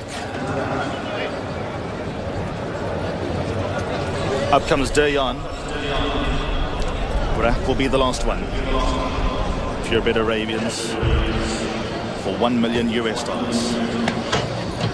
for the Dubai Kahila Classic, sponsored by Ifra Dubai. Handlers away. All set. Shane Ryan is about to get them on their way once Derryanne takes up his position. Ready now. And rearing in stall gate number 6 is Hamdani Khalid Al-Khaladia, who quietens down. Gates are back and they're racing. Rich Like Me broke out well, Raja broke out well. First Class is right in there in the early stages, and Curlis Del Rock gets forward as well. Hamdani Khalid Al-Khaladia now shuffle back through the field as Alajaj from a deep draw gets positively ridden. Jagurtha de Monlau is handy. Rich Like Me got done. Rich Like Me had to take right back and has now completely lost momentum and lost his way. So as they get out of the straight, Curlis Del Rock is in front by just over 1 length. First Class races away in second. Jagurtha de Monlau now in improved. One off the rail to get into second spot. Alajaj is in the black colours in fourth. Hamdani Khaled Al-Khaladia was next best, with Ashton Tourette's in the white and green colours, racing about 5 lengths off the leader. Then we go further back to Lamet Shamel, the filly, racing midfield, kept company by Brack, who's in the white sleeves and the check cap. Dagwila Twas in the yellow colours. Jarif was next best. Then comes Hari de Carré in the white jacket and the blue cap, 3/4 of the way back and a good dozen lengths off the leader. They followed further back in running by Duryan, the yellow cap, one off the rail. Durgamatba is on the improve. Munir du Soleil is towards the end of the field and now being cajoled along. Rogers won from last. Can Rich Like Me make up this much ground? Got to be about 16 lengths off the leader at the corner of the track, and Curles Del Rock in front by 1 length. Racing in second is Jagurtha de Manlau. Then comes First Class, well placed at the rail, third and a length and a half behind the leader. Then 3 back to Alajaj, who's been ridden along. Braggers at that one's outside. Further back to Hamdani Khaled Al-Khaladia, black and white colours. Durgamat by improved, that one's outside. 2 lengths away to Lamet Shamel. Hadi de Carré still got about 10 lengths to make up. Rogers improving. Ashton Tourette's. Then comes Duryan. Rich Like Me got most of them to get past Curles Del Rock and First Class. They've gone about 4 lengths clear of Brack, who races out in third. Durgamatba. Then comes Hadi de Carré, but this is now First Class turn to hit the front in the Dubai Kahela Classic. First Class in front by half a length. Curles Del Rock trying to scramble back towards the inside. First Class with the lead, and First Class won. Second goes to Curles Del Rock. Hadi de Carré ran third. Fourth goes to Brack. Hamdani Khaled Al-Khaladia. They were ahead of Durgamatba Raja. Next best was Duryan. Then came Lamet Shamel, Jagurtha de Manlau. Rich Like Me, really stiff, lost his race before the first turn. Alajaj, Dagwila Twa. Then further back to Ashton Tourette's, Munir du Soleil and Jarif.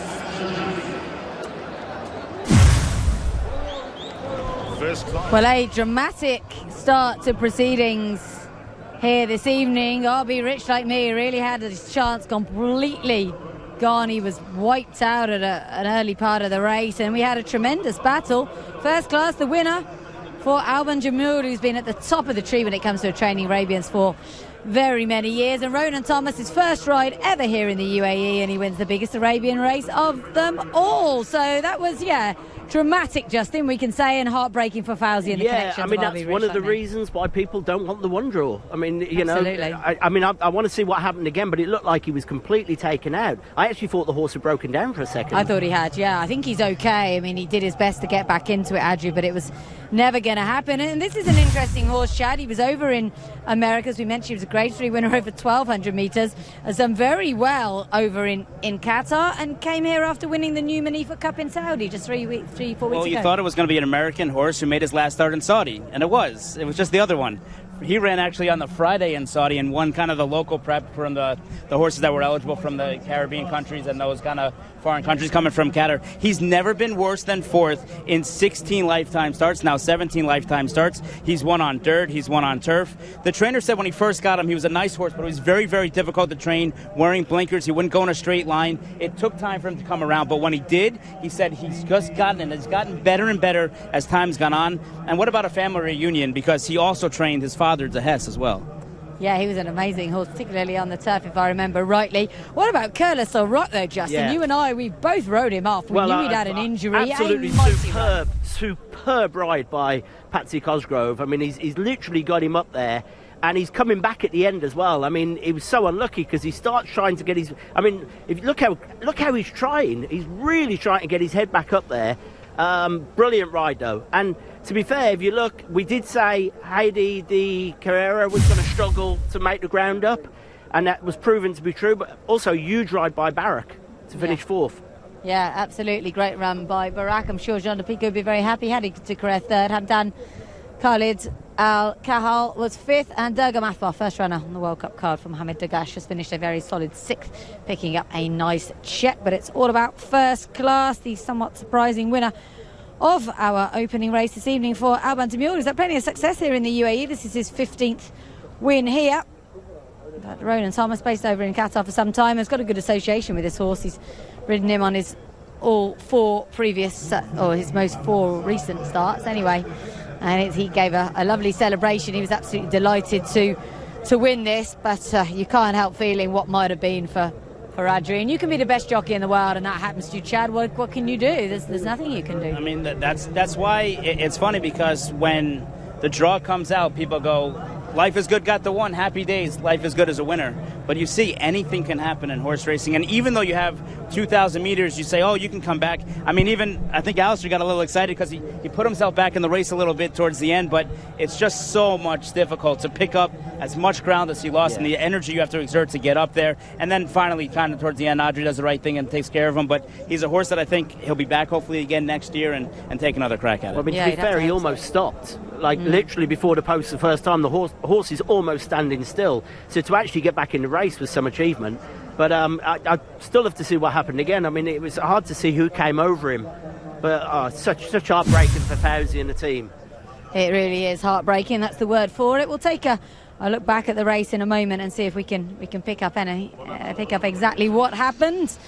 But the win has gone to First Class. 3 S's on his name. His 6th career victory from 17 starts. I've actually been to Alban de Mule's stables in Qatar, and it's like going to a palace. It's absolutely stunning. They really are beautiful.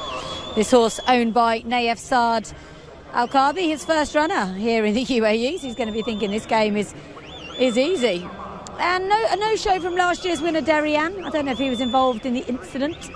Yeah, I mean, the race kind of changed dramatically there, but you've got to say that First Class has got the back form. As you said, in America he's got form as well. I think every horse has ended up running in the top 6 has run a big race. But I'm kind of speechless, which doesn't happen very often with me. Well, I have to hope that your big fancy in the next race, Mubaka, comes in, or you really will lose all power of speech for the rest of the day. If Mubaka wins, I will be speechless because I've been a huge fan of it. When you interviewed me earlier in the season after he won over 6, I said straight away Godolphin Mile horse. I thought you were I'll be rich like me. I've been saying he's a Kayla winner all season. I should never make statements such as that again. You talk about a key race, by the way. 3 of the top 6 all came out of that same race with First Class. So the Saudi race, the race at Saudi on Friday, which was the last following the Jockey Challenge, when everybody they were celebrating the Jockey Challenge. There was one last important Arabian race apparently. So next year we have to pay attention to both days at Saudi, not just the Saturday. I mean, it's still worth $500,000, that race. It's not like it's a poor race, so you're going to get some good horses in it. And as it's mostly for GCC countries, that's pretty much what the Arabian racing is here today anyway. It's mostly GCC countries with a couple of French horses thrown in. I think we should all probably avoid Halal Al-Alawi for a while, because he had the 2nd in the Manifa Cup Soko, and the owners decided to run him over in Oman, which is their prerogative. But he'll be thinking what might have been if he'd been able to run Soko here. He might have been able to pick up something in the Kahela Classic. We'll hear from our winning jockey in a moment or two. Ronan Thomas will be absolutely over the moon with this victory, as you would expect. It's a huge deal to win $1 million race, and it's an even bigger deal when it's here on the Dubai World Cup card. And he's a bonny little horse. Let's find out just how it was done. All right, Ronan Thomas, that was a first class ride from Ronan Thomas. Ronan, can you take us through the ride? And obviously everything went to plan, it looked. Yeah, it's a very amazing horse, and we was very lucky with the draw number. So when we see how the race will be probably going, we was very confident with him, because last time I beat Soko very quite easy. After we have one interrogation was the ground, because long time ago he don't run on dirt, but he came from America, so he starts the career on the dirt. So he's just improving. He take confidence on him. I travel very easy back the future second, so I have an amazing race. And when I asked him to have a turn of foot, he gave me everything for going to the post. Well, yeah, congratulations. Get you a quick sign real fast. Great to hear from Ronan Thomas right in the thick of it. He's going for the signature, not the smiley face. Gonna have fun with that all afternoon. Well done to Mikey there, getting the lowdown. Here we go, Justin. We can, hopefully, it's very hard for us to see actually from our screen, and the fact that this is from many metres up in the air, get an idea of what happened to Adrian on RB Rich Like Me. At the moment, he's Where he'd want to be. He didn't. He hit the rail. He hit the rail. Yeah, it's the horse has done it itself. I did say before the race, in America, before he actually, and in wherever there was racing before coming here, he had a habit when horses were around him of almost coming in on himself and getting scared. And I think before he ran here the first time, it was my concern about the horse that if he got crowded, he often almost backed out the race. And looking at that, that's what seems to have happened there. Because he didn't win the start, so he wasn't clear he had horses around him. But that's something we never discussed when talking about the one hole. They could hit the red. It doesn't happen often. No, but listen, and he's won the start from every post and every start that he's made so far this year, including the last start in Saudi. But you're right. I mean, that's clear as day what happened there, and it's disappointing because at that point, when you're in a field of 16 like that, once you there, you have nowhere to go. It's not like you can reset yourself and you're okay because you drop back to 5th or 6th. You have to basically reset dropping back to 16. And it was. I'm trying to think who I had the conversation with. I think it was Gary Capewell in the UK about the horse, and it was the one concern. And you're right. Since it's been here, he's had smaller fields. He's been able to get out every time. Even in Saudi, he was drawn wide. He was never crowded, and that's pretty much what's happened there. Is what we were worried about in the early days, and we've kind of forgot about it because it's never happened. Even when horses have gone past him, he's not done it since he's been here, but that's clearly what happened, which is heartbreaking. Absolutely. Really heartbreaking for Connection. Not something you would predict as a plastic, but he's obviously, something's gone wrong. He's taken a full step, something like that, and it sent him colliding into it. Actually, Chad, that could have been an awful lot worse. He could have taken down a few others. Audrey did a great job to just hang on because he hit that rail hard. And look, we made a lot of innovations of late, and we've really worked on safety on the racetracks. And that portable rail now, the way that they did it, before that rail used to be made of steel. And if he would have hit that steel rail, it would have been a catastrophe maybe. So that rail able to kind of withstand that force of, Arabians are a little bit lighter, but still, an 1,100-pound animal, a 500-kilo kind of animal, and still kind of go on and kind of ricochet back was really the key. It would have been a disaster in the old days if it had hit that and bounced back into the racing pack.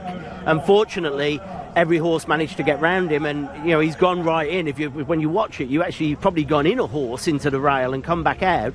But yeah, you're right. I mean, that's a major advantage with these better rails, we'll say, than the old rails that would have been very painful. Take a look at the closing stages as well, and Curtis Del Rock has not exactly come into the straight with a wet sail. He's having to work hard on him, but he's been so gutsy and really responded to everything Pat Cosgrove's thrown at him, hasn't he? Well, First Class was travelling beautifully, and he's there. Looks like he's going to win going away. So great ride from Patsy. He's got the horse going. He's fought back, and at one stage it actually looked like he was going to come back and take him back up. But obviously First Class he's a good horse. And it's proven that the Americans are even good on the Arabian horses. Can we claim victory on this one, or has it been too long? I think it's been a bit long. The horse has been in Qatar for some time. Interestingly, it's the first Qatari success in this race since 2017, when Julian Smart was successful with Red Up. And you go back before that, Jaffa Adji was on board also for Julian Smart back in 2010. Julian also won it when he was to make up that ground that he was able to do in Saudi with a longer run in, but he wasn't even close enough. I mean, those two had gone well clear. I mean, I think, was it 9.5 lengths they were away from the third? That's some distance. Yeah. Let's see, have another look. Alajaj, I don't know if he hasn't stayed, but he never looked like he was going to win it. So hard out of the gate to try and be, kind of get over from that 15 path, and he was able to get kind of a good stalking position in fourth. He was right behind the front runners, but it looks like it kind of took its toll later, and maybe he can't see out the 2,000 because about 1,700, 1,800 meters in, that's when he kind of waved the towel. Yeah, it didn't look like he stayed, to be fair to the horse. It didn't look like he was given every chance. Ty put him in the race, gave him every opportunity, but he just didn't look like he actually stayed the whole trip. No, Hadi de Carrere, for me, he's just run a few lengths below how he did over in Saudi as well. Maybe it did leave a mark on him. You certainly have taken him before the race over those two Saudi winners, but it's First Class who emerges victorious in our Dubai Kahila Classic. Lovely pat down the neck there from Ronan Thomas. Two greys battling this out. Really superb performance from Curtis Del Rock. Only have his 8th start, Curtis Del Rock. He's a very exciting horse for our Lajban stables for next season. Presumably if they can get an injury-free run with him, he's rated 117, they can pretty much come straight to this race or take in a couple of preps. Once you get a lofty rating, you can plan a campaign a lot nicer. You don't have to sort of take in lots of preps to get your rating up. You can just pick and choose, and that's what they'll be able to do with him next year. So that's one race that we thought might go to the locals, so let's hope the Godolphin Mile does, otherwise it's going to be tough from here on in. Yeah, if the locals don't win this one, we are struggling. UAE Derby looks strong. Possibly. Dubai World Cup, no? No. If we can class the American as a local. Hypothetical? No. I'd be very surprised if we were to... If he gets out and gets that rail, you never know. I think a few things would have to go wrong. We've seen just how things can go wrong in that, haven't we? Durgam Athbar's a talented horse. He's finished 6th, 7th and 8th. Great training performance by Mohamed Dagash. I knew Jim was a good jockey, but I didn't realise he could ride 3 in one race. Ride the same horse 3 times, He only got paid for 6, though. Yeah.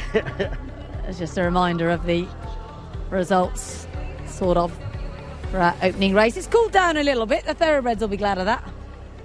So will I. Now the sun's gone behind the sky bubble, we can breathe a little bit easier.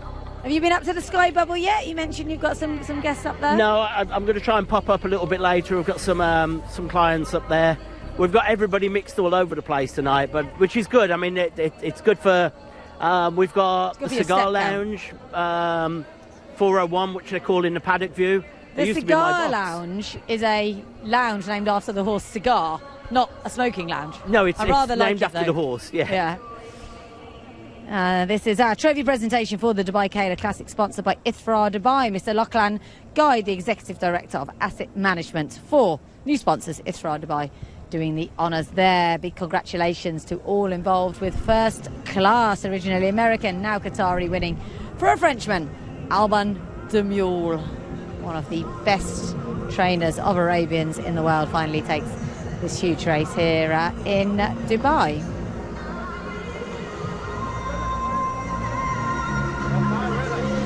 See our winning jockey head up in a moment as well, Ronan Thomas. I believe he's been based in Qatar for several years. I think he's also spent a fair bit of his career in France. And it might only be the Arabian race, but they're really not regarded as second-tier horses over here in Dubai. We love our Arabians. In Abu Dhabi, they very much get top billing over the thoroughbreds.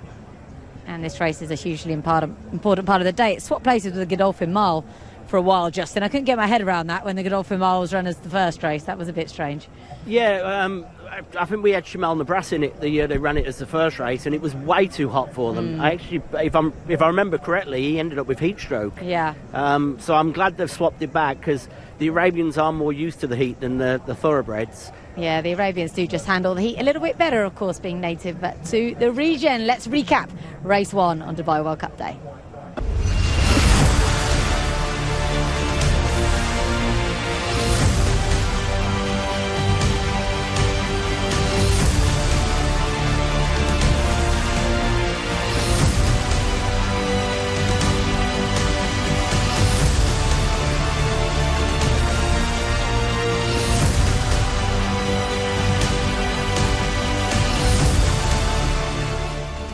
Wonderful scenes there. First race is in the books, meaning we've got 8 more to go, and one of the more intriguing contests on the card comes up next, our Group 2 Godolphin Mile. It's probably one of the strongest renewals we've had. We mentioned earlier, Justin, horses rated 105 can't get in here. Yeah.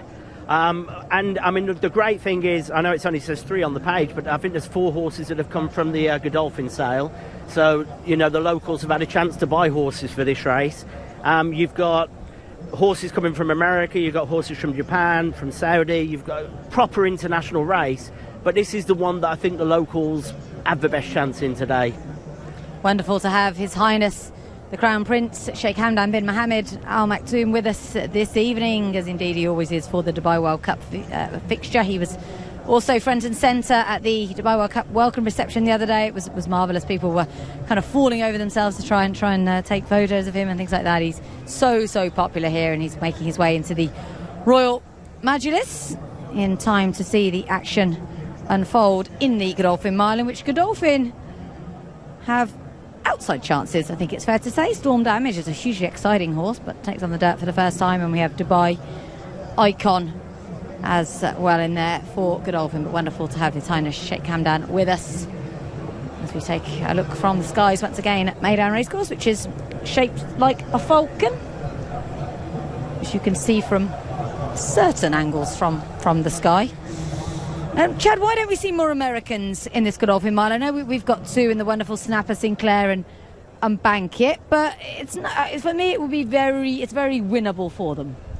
A lot of times we come here for a few different reasons, but you know, the fact that it's a Group 2 and not a Group 1 is something that kind of affects it, and the fact that the purse is $1 million when some of the other races later on in the card are worth more money. You know, we have the Met Mile, which is kind of the more prestigious race compared to the Godolphin Mile coming up on Belmont Stakes Day, so it just doesn't have that same prestige that the other races on the card, almost every other race on the card, has. Take a look at the conditions then for our Group 2 Godolphin Mile, the first of our thoroughbred contest this evening.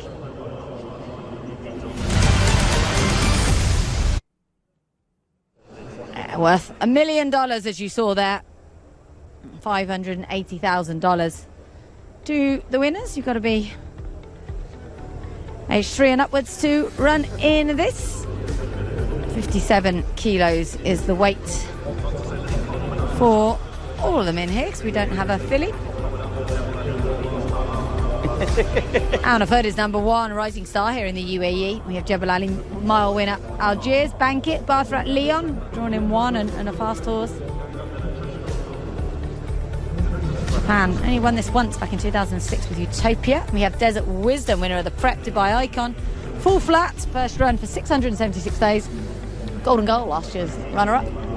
Great Scots caused all kinds of disruption at the start of the Dubai World Cup last year. Mubaka Bogo trying dirt for the first time. Brave move by Charlie Hills. Secret Ambition aiming to become the 3rd horse to win this more than once. Snapper Sinclair, Silly Thunder, Storm Damage, 2s. Bupat Seymour very confident of a big run from this horse. He's seeing a lot of nice things from him in the mornings, but the draw isn't ideal. Perhaps in 14 as we look at the course and distance. They do start in that kind of dog leg. That makes it a little bit difficult to the first turn. We'll see if we can take a look at the horses going around the parade ring then. They've been in there for some time.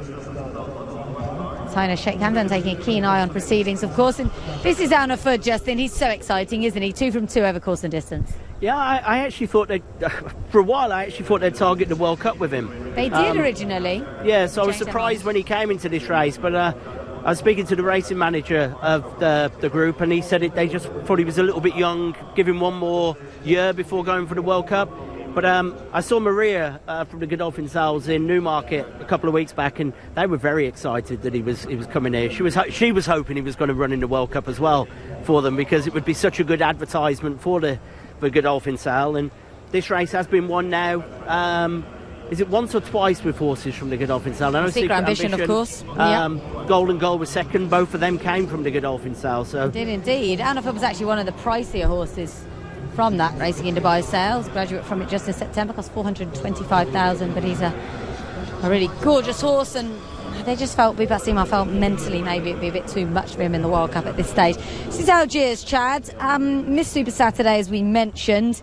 Has his first run on the Meidanta this evening. And he ran well at Jebel last time. Obviously was able to beat Remorse, who we're going to see later on in the Dubai World Cup. And he certainly looks well for a horse who missed Super Saturday. Maybe not the fittest of the group, but he looks pretty solid. It's a little bit warm to me, Algiers. Simon Crispin had a bit of bad luck with a non-runner on the card later on. This is Bankit. 3rd in the Monmouth Cup, 2 starts ago. Only 5th at Oaklawn last time, though. It's a millionaire for Steve Asmussen, but he's really going to have to refine his form in order to get here. You know, Asmussen's barn has 2 horses, and I think Snapper Sinclair might be the better one of the 2, but Bankit, Steve Asmussen says better 1 turn than 2. Yeah, absolutely. This is Bathrat Leon, who's got career stats of 3 from 13. So he's a Group 2 winner. That came in a race called the New Zealand Trophy at Nakayama. It'll be interesting to see what kind of impact he has on the race regarding how it plays out early. Yeah, I mean, I think this horse has only run on the dirt once before as well, so it'll be interesting to see how he handles it. The last race, the pace did hold up. The 2 going forward did hold up, so I think it will be important who gets out in front as well here. Certainly will. Christophe Soumillon, go-to man this evening for Saïd bin Surur. Of course, they've teamed up to win 2 World Cups.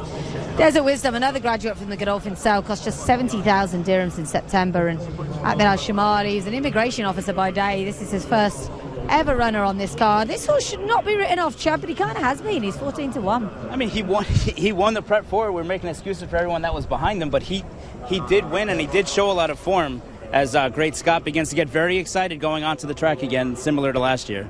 Yeah, once again, Great Scott not making life easy. This is Dubai Icon, Justin. He won by half the track, didn't he? Beating Remorse on a day when the form was extremely whiffy. Everything that won the start won the race. Yeah, everything went right for him that day, but his last 2 runs have been pretty disappointing, so you'd kind of not think that he'd be in the picture. And we haven't seen him in 20 months' time either. Yeah, Great Scott. He's obviously a fizzy type. He should know better, really. It's his 20th start. His form looks very good. Last time out, he was second behind Emblem Road. And was a winner every step of the way. Emblem Road did exactly what he did in the Saudi Cup in this race as well. This was the King Faisal Invitational. He ran a great race, and I think it's smart to let the normal jock ride him instead of Frankie Dettori. I don't think Frankie really wanted a flying disappointment before the race like last year. Yeah, I bet he wasn't too upset not to ride him. Would have an outside jock. Actually, he was about 18-1 this horse yesterday. Now he's 9s. Secret Ambition, Justin. I'd love to see him win this again, and I really think he can. Oh, he definitely can. I mean, I always remind people I was the underbidder on him because his breeding was exactly the same as Belgian Bill, Exceed and Excel out of a Singspiel mare. He's such a tough horse that if he does get out from his draw, which I think he can, I think he's got the early speed of the ones drawn 1, 2 and 3, and if he can get out and get there and he gets the rail, he's got every chance. We had a brief look at Snapper Sinclair. They're 4th in the race last year. This is Solis Thunder, who's a hold-up horse. He'll be coming late. His most recent win came 3 starts ago back in November in a race called the Musashino Stakes. That was a grade 3 over 1,600 metres at Tokyo. But he's got a strong piece of form recently. He was 4th in the February Stakes behind Cafe Pharaoh. This is Pogo. I had a good chat with Jamie Insole the other night, who's the assistant to Charlie Hills, and they know they're punting here, but he did say he's very quick away. They're pinning their hopes on that. He's very, very interesting horse because he battles and he tries. He might be better on the turf. He's never tried the dirt before, but if he's able to put himself in the race, you watch his replays, he just kind of grinds and grinds and grinds. He's a cool little horse. He's a really cool little horse. He's done so much his name is only 4 letters, and almost a saddle tail engulfed his entire body when we watch him train all week long. He's so well named, Pogo, by Zebedee. Storm Damage. How impressed have you been with him so far this season, Justin? Again, it's another one who's got no dirt form on him, so that's the worry. Sorry, hold that thought a second. We can hear from Mikey. Ron Winchell here, owner of Bankit, and later on we got Midnight Bourbon. But first things first, Bankit comes in here, looks like he's got a live shot. I think we feel like it's probably a little sneaky form-wise. I think he probably can show up, and this race maybe came up a little easier than it has in the past, and that's why he's here. And he's one that's shown, it looks like his best speed figures might have a little moisture in the ground. It's going to be a drier track today. Does that worry you at all, or is it something do you think he can overcome? No, and I think, kind of a one-turn mile, I think is right up his wheelhouse, and that's basically why we're here, is hopefully get a piece of it, and hopefully a first place would be great. Speaking of getting a piece of it, Midnight Bourbon does a really great job at that. Can he get the biggest piece today? Well, look, we keep showing up to races. He runs unbelievable. He's always right there, and for some reason he just finds himself at the short end of the stick and coming in second, third in the Saudi Cup. I thought he ran great. Just came up a little short, and you're just hoping that one more little bit out of him and get him to the winner's circle. He showed a nice little stalking dimension there, and where with a nice little run. Do you think he'll do that again this time? I think that's a great spot for him today. Yeah, if he can just lay in third, if you will, or fourth, and kind of stalk him, I think he'll actually do very well doing that. He hasn't. Other races, he found himself on the lead and then got run down. So we're hoping that a little bit different dimension, maybe we'll see a different result. Best of luck to you. Thank you. Great to hear from Ron Winchell there, the owner of Bankit, and of course got Midnight Bourbon. Later on, we saw Mabaka just in the grey there, a little on his toes at the start. Anything to worry about? No, he's been like that a couple of runs. I absolutely adore the horse. When he won over 6, he looked exciting. And then when he won over to 7, he was drawn wide. He travelled wide the whole way. He picked up. I know a couple of people said they weren't sure he stayed on Super Saturday, but if you watch the race back, he was going ahead of everything else behind him. He just got beat by Desert Wisdom, having that dream run on the inside. I think he's got a massive chance. I really do. Yeah, so do I. I had Dane O'Neill talk me through the race a few weeks ago, and he said there's a little bit of a doubt in his mind that the horse isn't just a 7 furlong horse. But he said, look how far wide he went compared with compared with Desert Wisdom, the winner, who just had this dream run on the rail. So I think he's got an absolutely huge chance in here. Chad, what was your selection in here? Where do you see this going? I mean, I ended up going with Al Nafood. His 2 races going the 1,400 meters were very impressive earlier on in the year. And then, of course, the race he ran against Hot Rod Charlie for 1,600 meters, he's head-to-head. Obviously, the last 300, Charlie kind of pulled away. But he's a really exciting prospect in the Bupat Simar barn. And, look, we're not talking about 2s. I don't think we should forget about 2s, because if he ever switches leads, he can win this race. Well, I actually was talking last night, and I said he's the forgotten horse. He's hugely overpriced. I mean, if he runs his best race, and as you say, if he ever decides to switch his leads, but if he runs his race, he could definitely be right up there, picking up a 3rd or 4th place finish. I think last night I looked, and I think it was 50 to 1. I was gobsmacked to see him at that kind of price.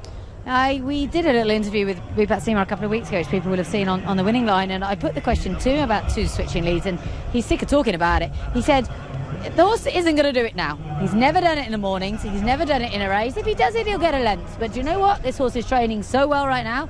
He's going to run a huge race. That's what he said. So if the horse gets beaten a length, I'm not going to mention the switching leads to him, because he won't want to talk about it then. But he has got 3 very strong chances in here, Bupat. And Tig really did have to agonise over which one to ride, because getting off a horse who won you a big race like Secret Ambition is not an easy. Yeah, it's almost one, a bit like William Buick's decision in the sprints. It was one of those where whoever was second pick was never going to be disappointed with which one, Tig picked. They were going to get the other one. I personally would have found it difficult to get off Secret Ambition, having won last year so well. But I understand his logic. It's a young, exciting horse, and maybe that was in his mindset. But I think if Secret Ambition wins, none of us will be surprised. The one thing with Secret Ambition, too, he ran a pretty good race in the Saudi Cup around the route of ground. I know it was 1,800 meters. But Bupat said after the race he scoped him, and he did scope with mucus as in Switzerland, maybe from the ship and everything else. So if he doesn't have that mucus, they've cleared that up. They've had enough time to clear it up. That'll help him stay out a little bit longer. But also, he ran a big race in Saudi. Maybe in Tig's thought, you've got a younger, fresher horse. Al Nafoud has had a bigger break, and that could have led him that way, because we've said a number of times, trying to come back to another big race 3-4 weeks out is not easy. Well, I think that's a good point. I mean, Al Nafoud, they decided last time, they got the rating of 111 after the run against Hot Rod Charlie. They were targeting this meeting. We'll keep him fresh, we'll go for the World Cup. Then they said we'd rather win a race than place in the World Cup. Hence, Remorse goes to the World Cup. This horse comes here. Secret Ambition was aimed at the Saudi Cup. Yeah. So it's not that this is an afterthought by any means, but that was his big aim, and I agree with you, Jess. I thought he ran a huge race. He turned for home looking the winner. So an intriguing edition of our Group 2 Godolphin Miles, sponsored by Nikhil. Only a couple more to load, so let's head upstairs to Alistair Cohen. Purse of $1 million.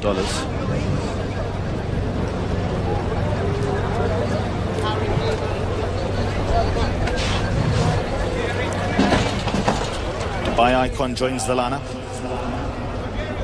Great Scott. Secret Ambition.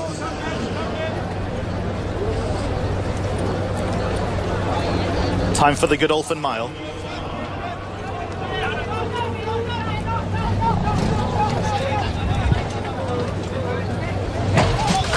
Gates fly, and they're racing in full flat. Missed the start, 2 lengths slow.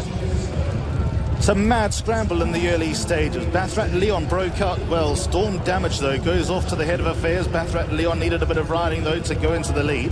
Then Desert Wisdom, who races away in third. Mubaka is handy enough, and then comes Banker at there outside. After them, Snapper Sinclair racing about 4 lengths adrift. Great Scott in the red jacket races exposed at the outside of runners with 2s in the black and beige. Sully's Thunder midfield, Pogo midfield. Al Nafoud just being nurdled back onto the bridle. The gold colours against the inside rail.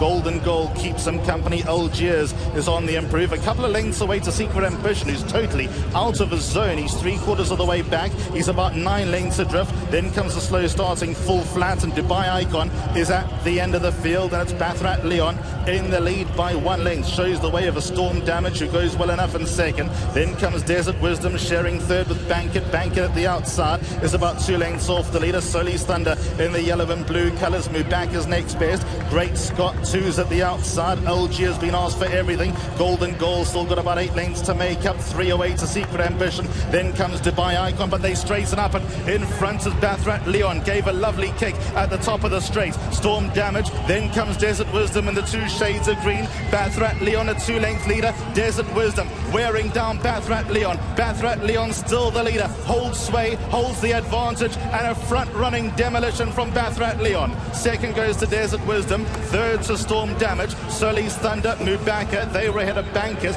Further back, Great Scott, Algiers. Some didn't get into the race. Dubai Icon, Snapper Sinclair, 2's and Secret Ambition. They were ahead of Golden Goal. After them, we had the likes of Full Flat, Pogo, and Elna Food was simply off colour. Wow. Japan win the Godolphin Mile for just the second time, following on from Utopia in 2006. His Highness Sheikh Mohammed bin Rashid Al Maktoum, of course the ruler of Dubai, Vice President, Prime Minister of the UAE, has arrived here at Meydan Racecourse. Fantastic to have him with us, and no doubt we will see him come all the way through the Royal Majlis, the Royal Entrance, into the Royal Box. He's just crossing the bridge at the moment. Bathrat Leon, I think we all underrated him a little bit. Well, I mean, the Japanese horses, wherever they've gone this year, be it the Breeders' Cup, Saudi, they've run huge races, but horse had only ever run on dirt once, and I don't think it even placed in that race. So that's a massive run. They went the first half in 45-3, the first 3 quarters in 109-3. The only time they ever went faster than that in the Godolphin Mile was North America Heavy Metal Sharp Azteca. When they killed each other. This horse made the lead and nobody came and got him, but he ran fast fractions. It's his absolutely remarkable performance because nobody can get to him, and they were trying. And you've got to give credit to Desert Wisdom. I mean, we kind of almost said, oh, that was a big run because he got lucky on Super Saturday, but he's backed it up, and that's a huge run. But I'm shocked. I wouldn't have tipped that horse. I'm not as shocked because I've been looking at the horse all week. He goes around in the mornings with Panther Lassa. And one of them is super popular because if you tweet a picture or video, it goes crazy, and I can't work out which one it is. I assumed it was Panther Lassa. They've been training together. That moves that horse up in estimations later on in the Dubai Turf. But I suppose the surprising thing, only his second run on dirt, and his form figures coming into this: 15th of 17, 15th of 16, 12th of 17, 13th of 16, and 9th of 16. I didn't think he'd belong. I really didn't, but he makes me eat my words here. I mean, not only was he a winner, he was the easiest of winners. And the other Japanese horse, Saltus Thunder, runs fourth. So, I mean, Japan just continues its world dominance in horse racing. And this was one of the races we thought they wouldn't win, Justin. Yeah, I mean, I've said the Japan horses are running superb, but there's no way I didn't even think this horse on its recent form should have been in the race. So, you know, Japan obviously know what they're doing. Well, he was rated 108, which is, you know, this horse is in the World Cup. Rated that. I say he was a Group 2 winner at Nakayama of the New Zealand Trophy. I think the one thing you can say, though, from the local perspective is horses like, I mean, that's maybe the first time Alna Fudd's had real kickback. He was eased in the end. Yeah. He never went a yard. He didn't get into it. I think he resented the kickback quite early because he didn't get out. Secret Ambition, you were mentioning what a hard race he had in Saudi. I think he was shuffled back early. He just didn't get into it. Mubaka looked like he was and then didn't really get into it. But the front two have huge races. And in all fairness, you've got, you know, 2 horses in the top 3 really don't have any dirt form whatsoever. So when we're sitting here saying you've got turf horses running in the race, it's proven it can happen. Yeah, thrilled for the connections of Desert Wisdom. Ahmed Al-Shamali has proven this season and last season he really can train racehorses, and that's a huge achievement for him to finish second. And Storm Damage, well, you know, maybe it's an omen for later on in real world. That was a good run. I mean, they're certainly hoping so, right? I mean, that this is a horse with a promising future, and it's going to be interesting to see what Saeed bin Suror elects to do with Storm Damage as things go on. Does he try and stretch him out maybe next year and look like races like the World Cup, or maybe take him back to England and have an English campaign with him? Well, Pat Cosgrove rode him when he won a couple of starts ago, the listed race. He got off and said, oh, you won't want any further than a mile. Storm Damage, but maybe he's a horse that Saeed really targets the Godolphin Mile with next year. Not a great race for Bhupat Seema. He'll be hoping for better in the UAE Derby. Nothing went the way of his runners at all. We can finally now have a look back at a replay of the race. And coming for home, Chad, I said to you, oh, this is going to win. And you said, no, it's not good enough. That changed pretty quickly. I mean, I'm shocked at the ease that he did, the fractions that he set. I mean, he was a half length off the early fractions. I mean, and then when he set it down and he never looked back. I really thought he was just in it purely as a front runner to set it up for Soul Size Thunder, and maybe he was, but he didn't get the message, and certainly his rider Ryushi Saki didn't as well. Yoshito Yagi has proven so many times how good he is at travelling these horses. His second win in Dubai, and I couldn't be more happy for Ryusei Sakai, the jockey, because he's a young man who came over here last year. He was in Saudi. He rode a horse called Justin in Saudi, and then he was here to ride that horse. And while he was here, he thought, I'm going to embrace it. He went out, he had 25 rides. He rode at Al Ain, he rode at Sharjah, he rode at Abu Dhabi. He went and based himself. He used to come here in the morning and ride Justin at 5 o'clock. Then he'd go to Al Quaz, ride out for Saeed bin Saror, and then he'd try and ride in the afternoons as well. Never managed to have a win, had a second. Finally gets a win on the biggest night of all. It's brilliant. And not just him, but the rest of the connections as well. I mean, trainer Yoshida Yahagi, of course, famously trained Contrell, that won the Japanese Triple Crown. He trained Real Steel, who won the 2016 Dubai Turf. And he shocked America when he won 2 Breeders' Cup races last year with Love's Only You and Mach Lorraine. So he knows how to prepare his horses for the big day. And that's so, so important. He's won in Dubai before, and he thought this horse deserved the shot, and he was rewarded today. Yeah, getting a fairly big cheer from a section of the crowd, probably the Japanese section of the crowd. A bit of a stunned silence when he crossed the line in front. This son of Kizuna. And yeah, Mr. Yahagi really is the man. He's very cool as well. He loves his travelling. This horse has earned himself a little stud career. Well, he already had a stud career, didn't he, as a Group 2 winner.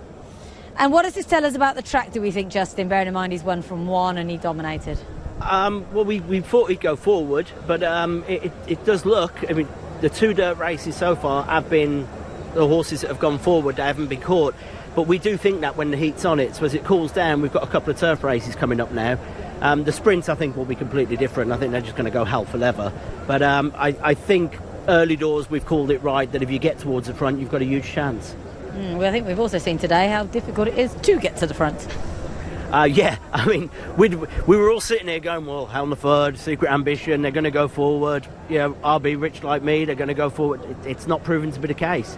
You know, it's one of those things where we always used to joke, you don't know speed until you've seen American speed. We talk about that for the Golden Shaheen. Well, with Matera Sky in years past. Well, just hold that thought. We're going to hear from our winning jockey. Ryusei had a fantastic ride there. It was gate to first. Congratulations, Ryusei. Just take us through the race. You know, you broke on top and kept going. Good tactics. Yeah. So he jumps well and relaxes all the way. And he's great response and nice improve. He liked the dirt out there. It was a different kind of dirt than Japan. Yeah, he likes this dirt. Yeah. It's a little bit tighter. Yes. And was it the plan to always be forward with him? Just one thing. Go front. This is it. Yes. Yahagi's tactics. Yes. Yahagi has had a huge year internationally. Is he one of the best trainers in the world? Yes, I think so. Yes. Well, congratulations. Let us get your signature real fast. Congratulations to Ryusei Sakai, first winner here in Dubai, the 25th attempt in one of our biggest races, and it's been a night of surprises really so far. 1 for Qatar, 1 for Japan. It's also international, and we can take a look at how it unfolded. And you're drawn in 1, you win the start. That does put you in a good position, but I was surprised to see them so strung out so early on. Yeah, there was actually surprising that the horses that you expected to have pace didn't show it at all. And I mean, literally within 200 metres, you've got 20-30 metres between the first and last. You just wouldn't have expected it. And it's not like they missed the break, it's just they didn't go very fast forward. It's a very strange race in that sense. And the one horse who did miss the break, I mean, he was up against it anyway. Full Flat did break a few strides back. You see him there in last, already kind of being scrubbed upon a little bit there. Yeah, Full Flat was returning after a monster layoff to run in this race, 626 days. It was slightly strange campaigning, however you look at it. But right here, even, I mean, Bankett's got himself in the race, but it doesn't never really move forward. I think Doug's horses are all right there. Two's is starting to kind of rind up a little bit, but nothing really is able to quicken. And maybe the rail itself is good too, because the first race we saw first class on the rail, and now we see this one as well, or right off the rail. Well, you always, I mean, we've said that for years here. The rail and the front running gives you a huge advantage sometimes, and it does seem to be playing that way. So it is a case of getting out and getting across. You're going to have a big chance. Provided you don't collide with the rail, as we learned in our first race. But some notable disappointments in here, and luckily Tiger Shade did look after the favourite Aunaford, who you could see earlier on he was really having to ride him. For whatever reason, that horse just hasn't performed today. Just not turned up. Yeah. I mean, you never know with horses. We always say they're not machines, and they'll scope him. He might scope dirty. There might be an issue with him. He might just not have liked the kickback straight away. But it was a surprisingly poor run from most of the locals, to be fair. The one we kind of written off, Desert Wisdom, rode probably the best, well, did ride the best race of all of them. But I think the local horses there will be a little bit disappointed with their performances. Yeah, some consolation, I suppose, for Adjudivery following the disaster in the first, that Desert Wisdom ran such a great race here. And I did say to him in that interview you saw earlier on in the show, is it just because he got the rail last time? And he said, no, he's a good horse. He's a strong travelling horse. He responds when you ask him. But he's got a nice attitude, the winner. He really stretches his neck out nicely.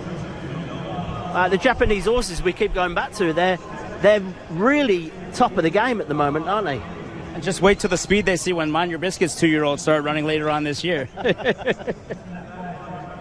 First upset on Dubai World Cup nights 2022. I mean, last year the Japanese were second in 4 races. They brought their strongest ever contingent numerically this year. It would have been very disappointing for them if they emerged winnerless, and they've got much better fancied horses than these to come later on. No, I think they have to be very, very excited about how the day started for them, and as you move on, as the rest of the night, as Christophe Lemaire gets some of his better mounts as well, I mean, it's just the sky is the limit for the Japanese horses on tonight. It might be a Japanese dominated night, I hate to say. It could well be a Japanese-dominated night. I think if the Japanese win race 3, which could happen, he won superbly over in Saudi, and if that was to happen, then you're pretty much going to just go to the bookies and back Japanese horses for the rest of the night. Yeah, absolutely. I think they will. It's interesting. Pedigree, Barthra Leon. He is the first foal of a mare called Barthra Amal, who was actually rated 62. So she wasn't any great shakes, but she's a half-sister to the Canadian Group 1 winner, Serious Attitude, who was trained in the UK by Ray Guest, if memory serves. So quite a nice pedigree, but nothing that really jumps out at you. And certainly not really a dirt pedigree. Kazuna, the sire, had his first 2 year-olds in 2019, was the winner of the Japanese Derby and the Prix Niel, one of the Art Preps. At this point, this is where we knew, I think we knew already, Aunaford not going to be winning this year, and I thought Storm Damage was the only real danger to Barthra Leon at this point. I mean, you see Muthakar a little bit, making a little bit of a run, but they're all just kind of running in place. I mean, Two's out there on the outside, but nobody's gaining any bit of ground at all on the winner. The winner's just digging in, and like you said, stretching his little neck out and just keep finding more and more as every stride goes on. Nobody gained on him the entire length of the stretch. He started in front by a length and a half. He ended in front by a length and a half. Pretty much every horse stayed where they were turning in. Like, I was watching Mubakar, obviously, but he seemed to go forward, then just stayed where he was. Probably the only one that finished with any better than his position was Desert Wisdom. Yeah, absolutely. So much credit goes to Desert Wisdom. They could have been tempted as well with him once he got the 111 rating. They could easily have gone, heck, we'll go for the Dubai World Cup, because plenty of people have been tempted by $12 million in the past, but they said, no, he's a miler, we're sticking in this, and it's worked out really nicely for them with that wonderful check. So congratulations to the connections of that horse, faring the best of our strong local contingent in second. I think the interesting thing, too, is we talk about how this contingency is not afraid to travel. We talk about how the Japanese, if they're 1-2 in the UAE Derby later, are going to try and move forward to the Kentucky Derby. Is this a horse that maybe we see joins one of those horses in America and looks at a race like the Met Mile on Belmont Stakes undercard? Could happen. Yeah, there's not too many top-tier dirt races in Japan. They've got the February Stakes, they've got the Japan Cup Dirt, now called the Champions Cup.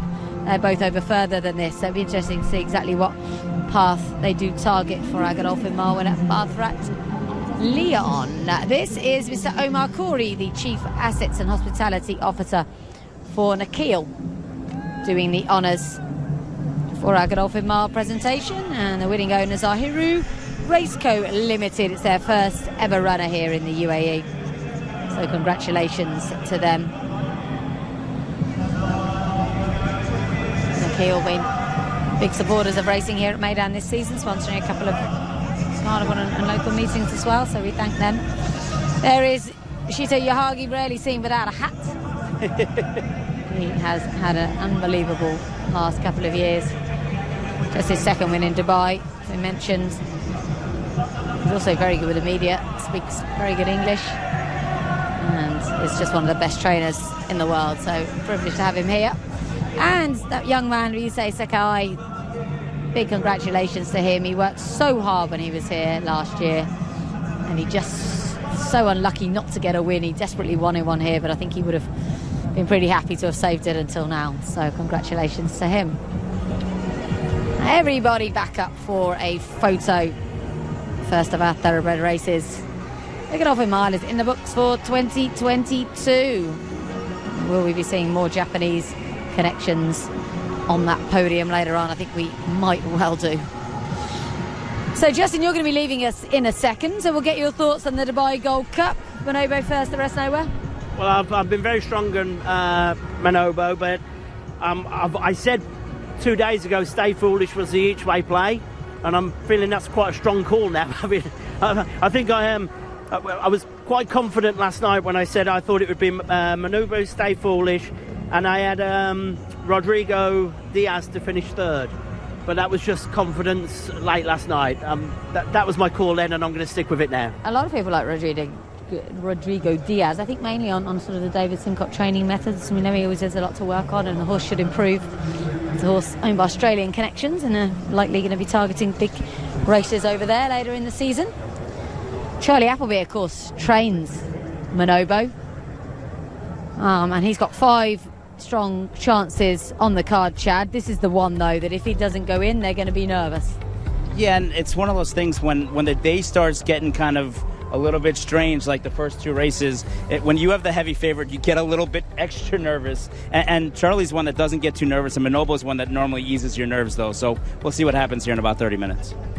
Yeah, absolutely. The off time for our Dubai Gold Cup is 4:55.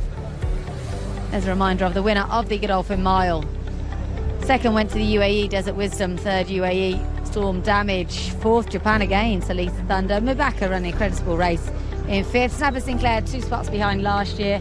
Great Scott in seventh, and Algiers for James Doyle finishing sixth there for the Simon Crisford team.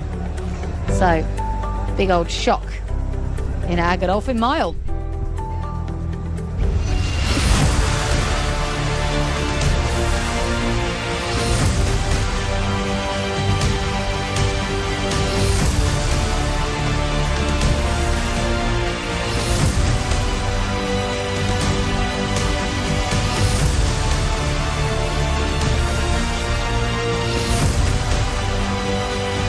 Yeah, sure. Yeah. Yeah, many thanks to our team working hard behind the scenes putting together that highlights package for you. Well, as we mentioned, Manobo is the hot favourite in the Godolphin Mile. Let's hear from his trainer, Charlie Appleby, who, as you'd expect, is pretty confident.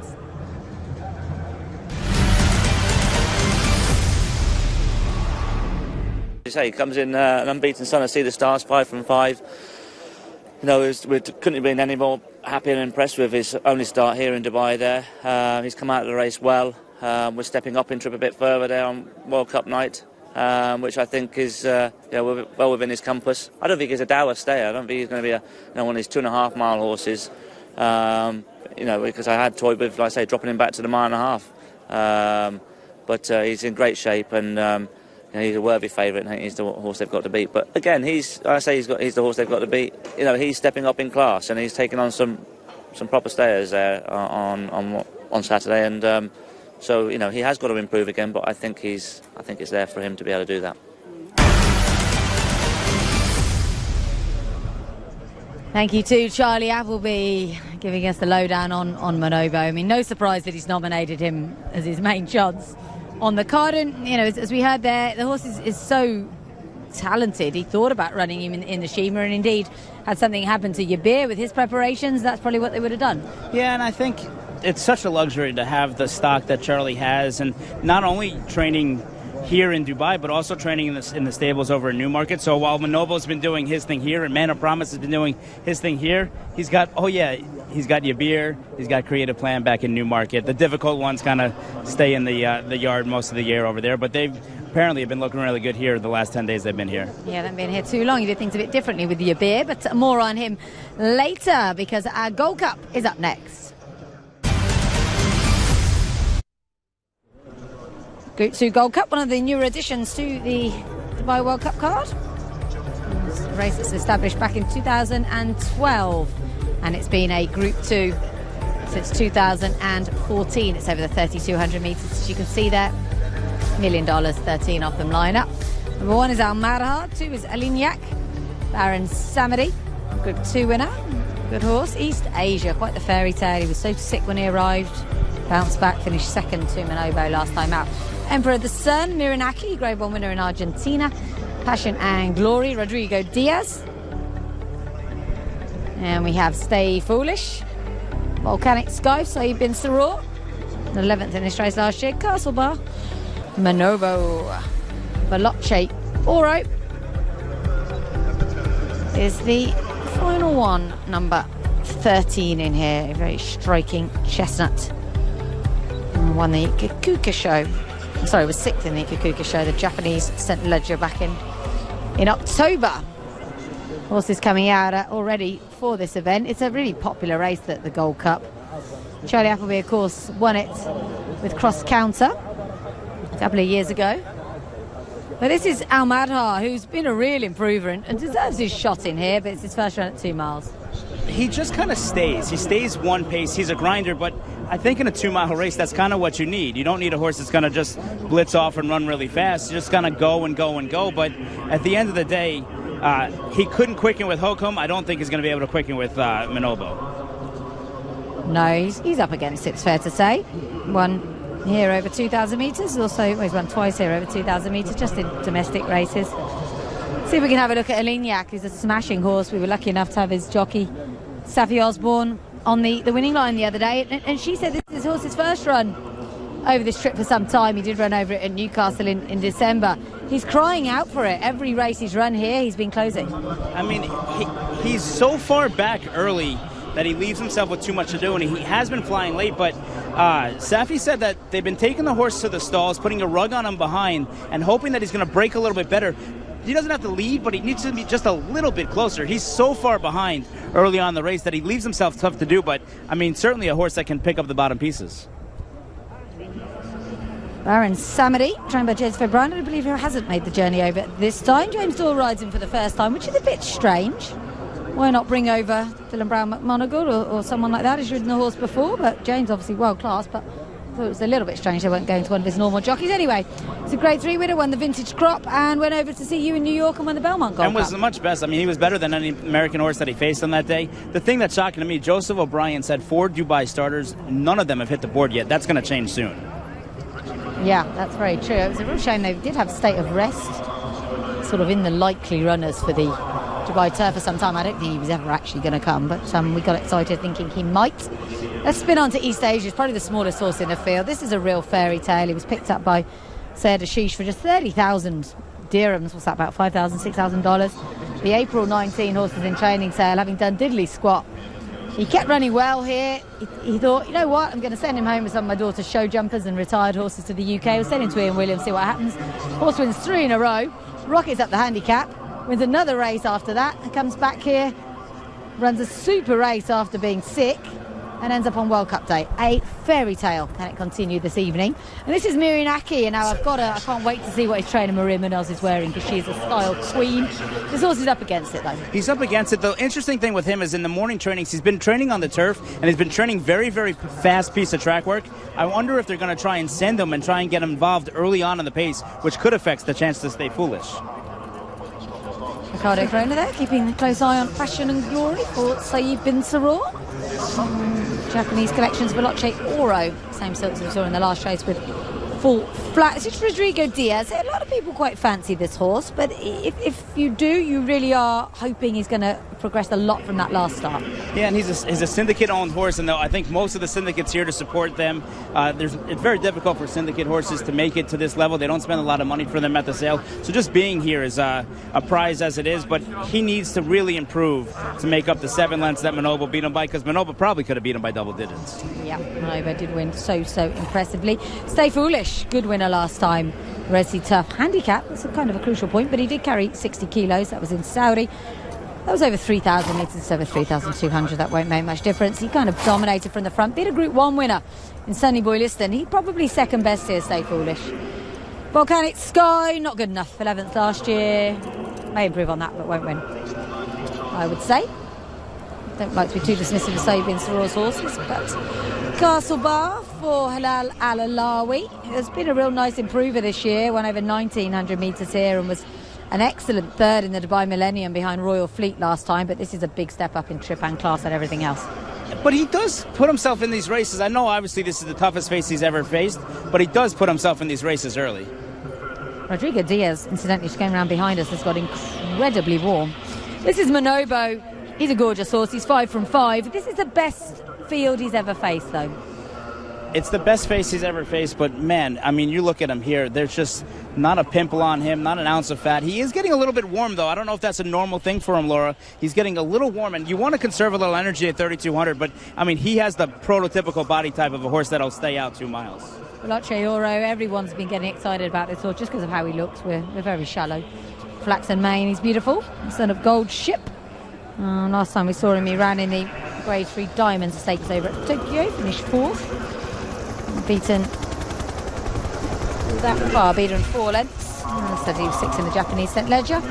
He's interesting, at around about 25 to 1. It's lovely to look at the roof occasionally, but I'll show you some of the runners as well. We've covered most of them, that said. Emperor of the Sun is very interesting. I feel like he could run a big race for Fauzi Nas. This border's a bit of a project horse, I think. But he actually gets the trip he needs. Bahrain Trophy that he ran in last time was over an inadequate 2,000 metres. He's number 5 here, Emperor of the Sun, as Stay Foolish goes out. Stay Foolish has been fun to watch in the mornings, hasn't he? A big personality. He comes up right close to the rail, has a good look at everybody. No, and I mean, for a turf horse, he handles the dirt really just fine. Some of those Japanese horses, you see him kind of get on the turf course in the morning time, but Stay Foolish has had no problem at all handling the sand in the morning times. Miranaki. Wouldn't it be great? Because Maria is the most sporting trainer. She will go anywhere and run anything on anything. She loves to travel. He does have the back class, but it's been a while since he's got that win. It's such a big ask. And he didn't run bad against Stay Foolish, but he was never traveling like a winner. And over here, when you got to face Stay Foolish and then add in Manobo and even Baron Samedi, it makes it really big ask. Yeah, it's going to be up against it. She has had this as the plan for a long time, though. She said, we're going to go over to Saudi, run there, we're going to come back to Dubai and run in the Gold Cup. The horse has a lofty rating, which means you can plan such things a long way out, as I mentioned earlier on. Manobo, yeah, he said he has got a little bit warm, but there was nothing, and he wears the hood, as a lot of Charlies do, but there was nothing else to concern you. Look, this is the first time I'm seeing him warm up as he kind of canters by us now. He is one of the best moving horses I've ever seen in my life. He does things so effortlessly. He's got this huge, giant stride, and he's just, I mean, he's just a lovely horse to watch gallop. I mean, he does it effortlessly. Veloce Oro was moving backwards a moment ago, which isn't perhaps what Mirko Di Mauro would have wanted. There's quite a few horses in this that like to go forward. Stay Foolish is likely to do that, as we said. That's what he did in Saudi.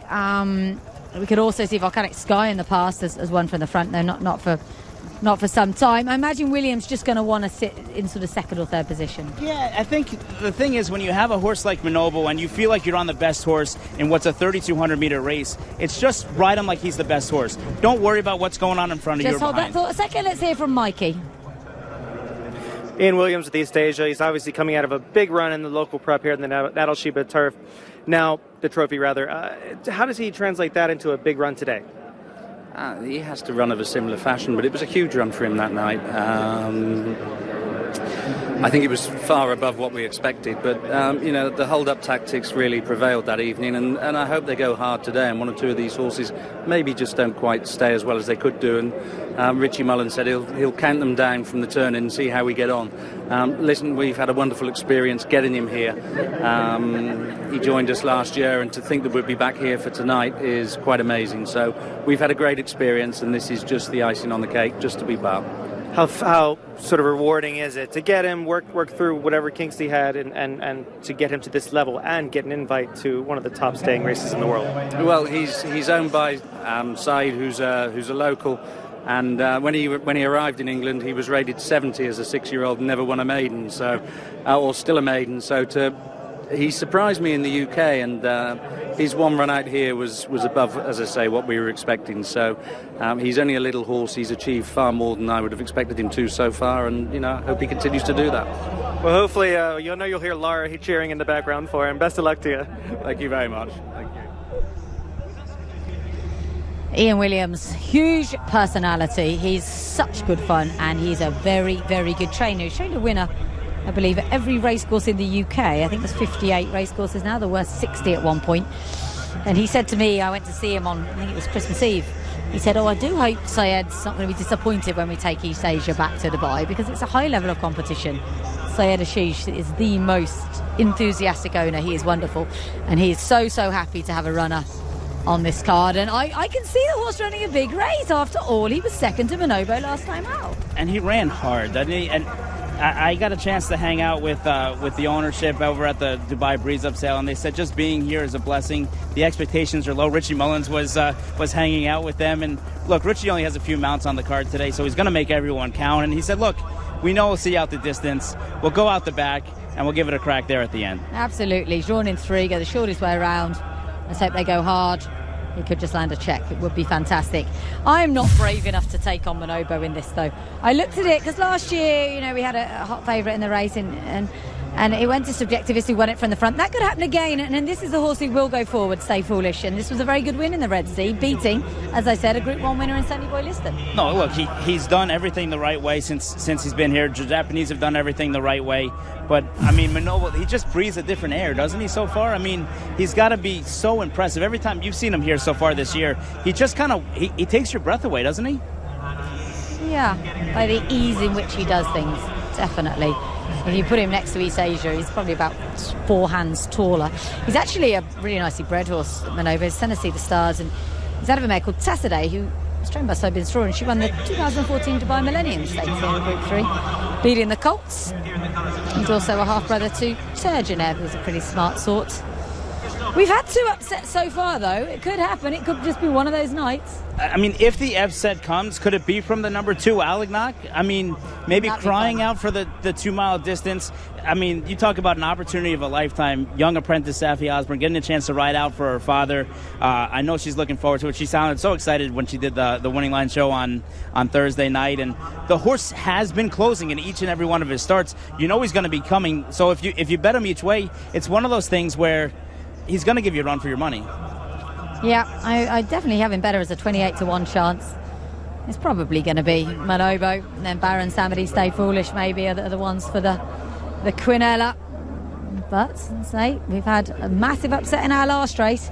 Turf is usually more predictable, usually a bit fairer than the dirt can be, that's for sure. But who knows, this is a fun race, and it gives the crowd a good chance to see these horses, of course, as well.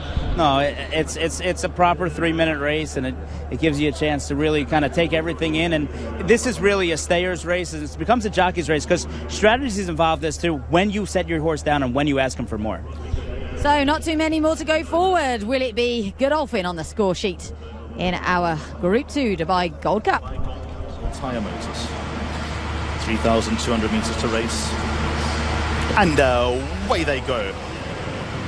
East Asia a little bit slow. Rodrigo Diaz from the worst of the draws, a bit slow, but probably by design. Now sit, wait and watch. Volcanic Sky, first one to break. Stay Foolish, got a good position in the early stages. Manobo's a bit headstrong in the early stages. The all blue colours. He's fighting with William Buick at the moment.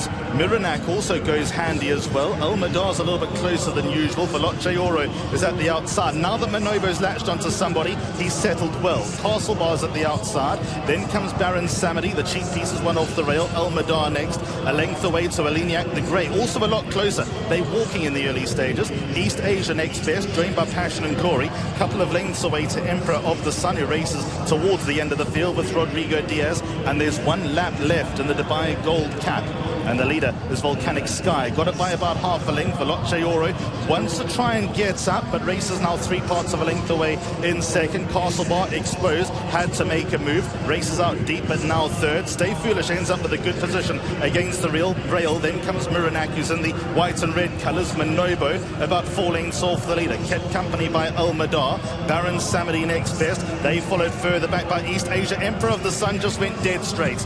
And Emperor of the Sun, for all intents and purposes, out of the race. They followed further back then by Passion and Glory, 3/4 of the way back. Blue Jacket, White Cap, Aliniak, and then Rodrigo Diaz, who's at the end of the field, and they saunter onto the back straight. 1,800 metres left to run. Volcanic Sky is the leader by a little less than a length.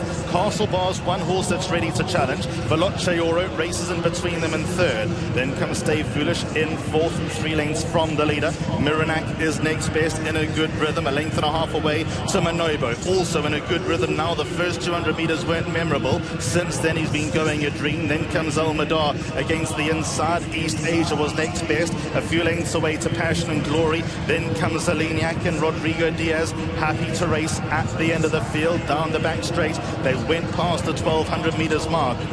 Volcanic Sky been in front from the start. A bit of hustling now going midfield, some of them getting quite urgent. Castlebar's half a length away in second. Stay Foolish every chance at the rail in third. Veloce Oro is now worked into the open. They followed by Miranak at the outside. Baron Samedi, Manobo, all blue colours, still got about 4 to 5 lengths to trace down the side of the course. Aliniak's the grey, that one's outside. He's in striking distance as well. 2 away to Passion and Glory. East Asia, Rodrigo Diaz has been at the end of the field the whole way around, and they're about to take the angle for home. Just over 600 metres left to run. Volcanic Sky then got shaken up towards the top of the straight and led them for home a length and a half. Veloce Oro second, Stay Foolish is third. Manobo in the clear, 3 lengths off the leader and gaining a lot of ground. Almadar working into the open as well. Castlebar beaten off. Then further back we found Passion and Glory. The leader is Volcanic Sky. Manobo now second. Stay Foolish matching him. Almadar's fourth. Manobo getting to the lead. Manobo's got an unbeaten record in his side, but Stay Foolish lays it right down, comes back swinging, and Stay Foolish won.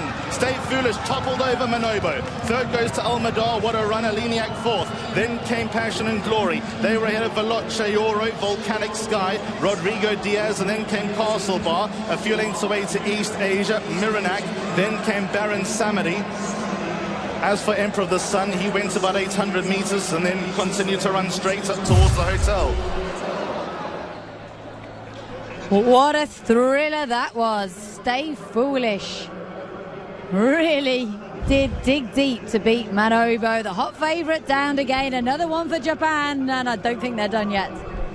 When he won in Saudi last time, he went wire to wire, and he was the easiest of winners. This time he took back off the pace, he sat the trip, but the difference here is the difference in trips. William Buick had an awful, awful trip. He could not get Manobo to settle early on. He tilted him to the outside, and then he was stuck under cover. By the time he set him out, he had about 5 lengths to make up, but Stay Foolish is right here on the inside, and he's 5 lengths clear of him. Manobo comes, Manobo passes him, but Stay Foolish just had the perfect trip. Great ride from Christophe Lemaire, great battle down to the wire. 2 really, really classy horses, and these horses hopefully will hook up again down the road later on this year. Yeah, they were already talking about the Melbourne Cup possibly for Stay Foolish. A bit of a wait in that, you'd think that he has won this for Yoshito Yahagi. What a night for him. Christophe Lemaire riding here for the first time since Almondai in 2019. One on the board for him early on. This horse, first time over the 3,200 metres, as we mentioned, went over the 3,000 last time. Not a problem at all. And he's the first ever winner in this race for Japan. It's really just a remarkable performance from both horses. I mean, battling all the way to the line. And Stay Foolish, I think just maybe the experience edge, right? Stay Foolish making career start number 31, while Manobo just making start number 6. Almada Ran an absolutely huge race. He's finished third for Masar Brown Maheri. For a second or two, I thought he was going to win it, and then he just hung in a little bit, I think, as he came to the end of his stamina. The best of the Brits was a Lignac. They'll be thrilled with that. Jamie and Safi Osborne with fourth. Listen, to run fourth, beaten just maybe 2.5, 3 lengths behind Stay Foolish and Manobo, who might be two of the best horses in the world. I think you take that any day of the week. And bearing in mind tonight is, we think, a not as strong as usual team for Saeed bin Saror. He's had third earlier on with Storm Damage, and he's finished 5th and 6th here with Passion and Glory and Volcanic Sky. So I wouldn't want to rule out any of his others later with too much authority. Saeed knows when this day is. As soon as the calendar comes out, he circles this one in big red pen. It was a thrilling race to watch. It really was. It doesn't, you wouldn't think after 2 miles it'd come to such a battle like this. But as you say, Manobo went past. He had so much ground to make up.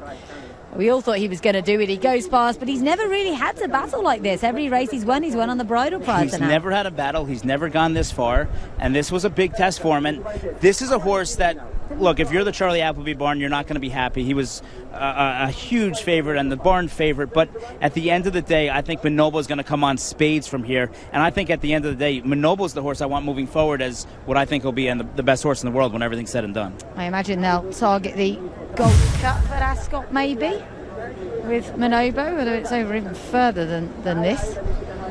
Or maybe, as Charlie's mentioned a few times, they'll drop him back in trip. As he said earlier on, as you heard, he feels he's not really a dour stayer. Maybe they think he's seen to better effect back at 1.5 miles. It would be a nice problem for them to have. As you say, he's run really well, just hasn't had the kind run through the race that the winner had.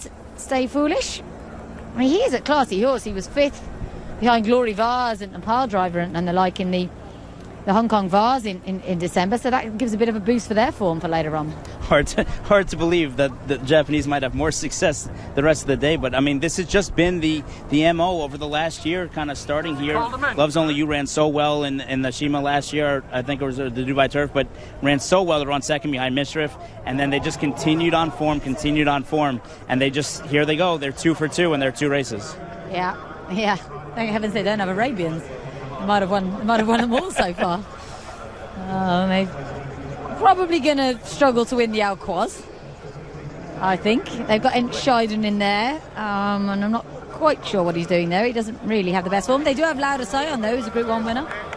It's one of these things where when things are just clicking in the barn, they're just clicking. And that Japanese group is so tight. Most of them came directly from Saudi Arabia over here to Dubai. They've been together now for 6 weeks, and it really just is a family event. They start at the barn about 2 o'clock in the morning time, and by 3 o'clock, they're all out riding out the first set that for an hour. They're under tack, walking these horses around before they go out to the track. They love their horses, and it shows in the results here. The Godolphin team and sadly Manobo right behind us, and crestfallen would be the word. They're not happy faces. No, Appleby camp. It must be tough when you think you've prepared. Obviously, anyone who gets beaten when they've got a hot favourite going to be disappointed, but this was the one they were really counting on. Well, I think when we take a look at the race back, when all is said and done, you're going to see just how much of a trouble trip William Buick had. It started from the very beginning of the race. Even though they're going a quarter in 26 and a half in 52, he could never get him settled and switched off. And in a 2-mile race, you need to save as much energy as you possibly can. And he just couldn't do that early on in the race, which has not really been a problem with Manobo in the past. Yeah, first time he'd had a tough race. We said that before. First time he's had a battle. He's probably going to emerge from this a better horse, maybe, Manobo. But that won't be much consolation for Connections now. And it's gone to this much more experienced Stay Foolish for that man, Christophe Lemaire. And it was interesting. I heard him interviewed a few times this week, and he said, yep, I had a great time in Saudi. It was wonderful to have those wins, but I put that behind me and I focus now on Dubai World Cup. And today has started out very nicely for him. Thank you very much. Will we see more Japanese success later on today?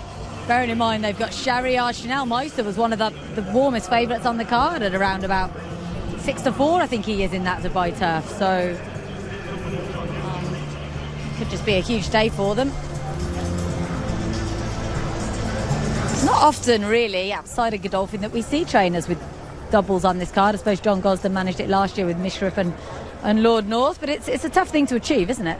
No, these are the best horses in the world, and they bring their best efforts. And normally trainers won't have those kind of top-notch contenders in every one of these divisions, but the Japanese have come well-stocked. And look, Todd Pletcher's got chances later on. Doug O'Neill has 3 chances later on. So there could be another double on the card as we go on.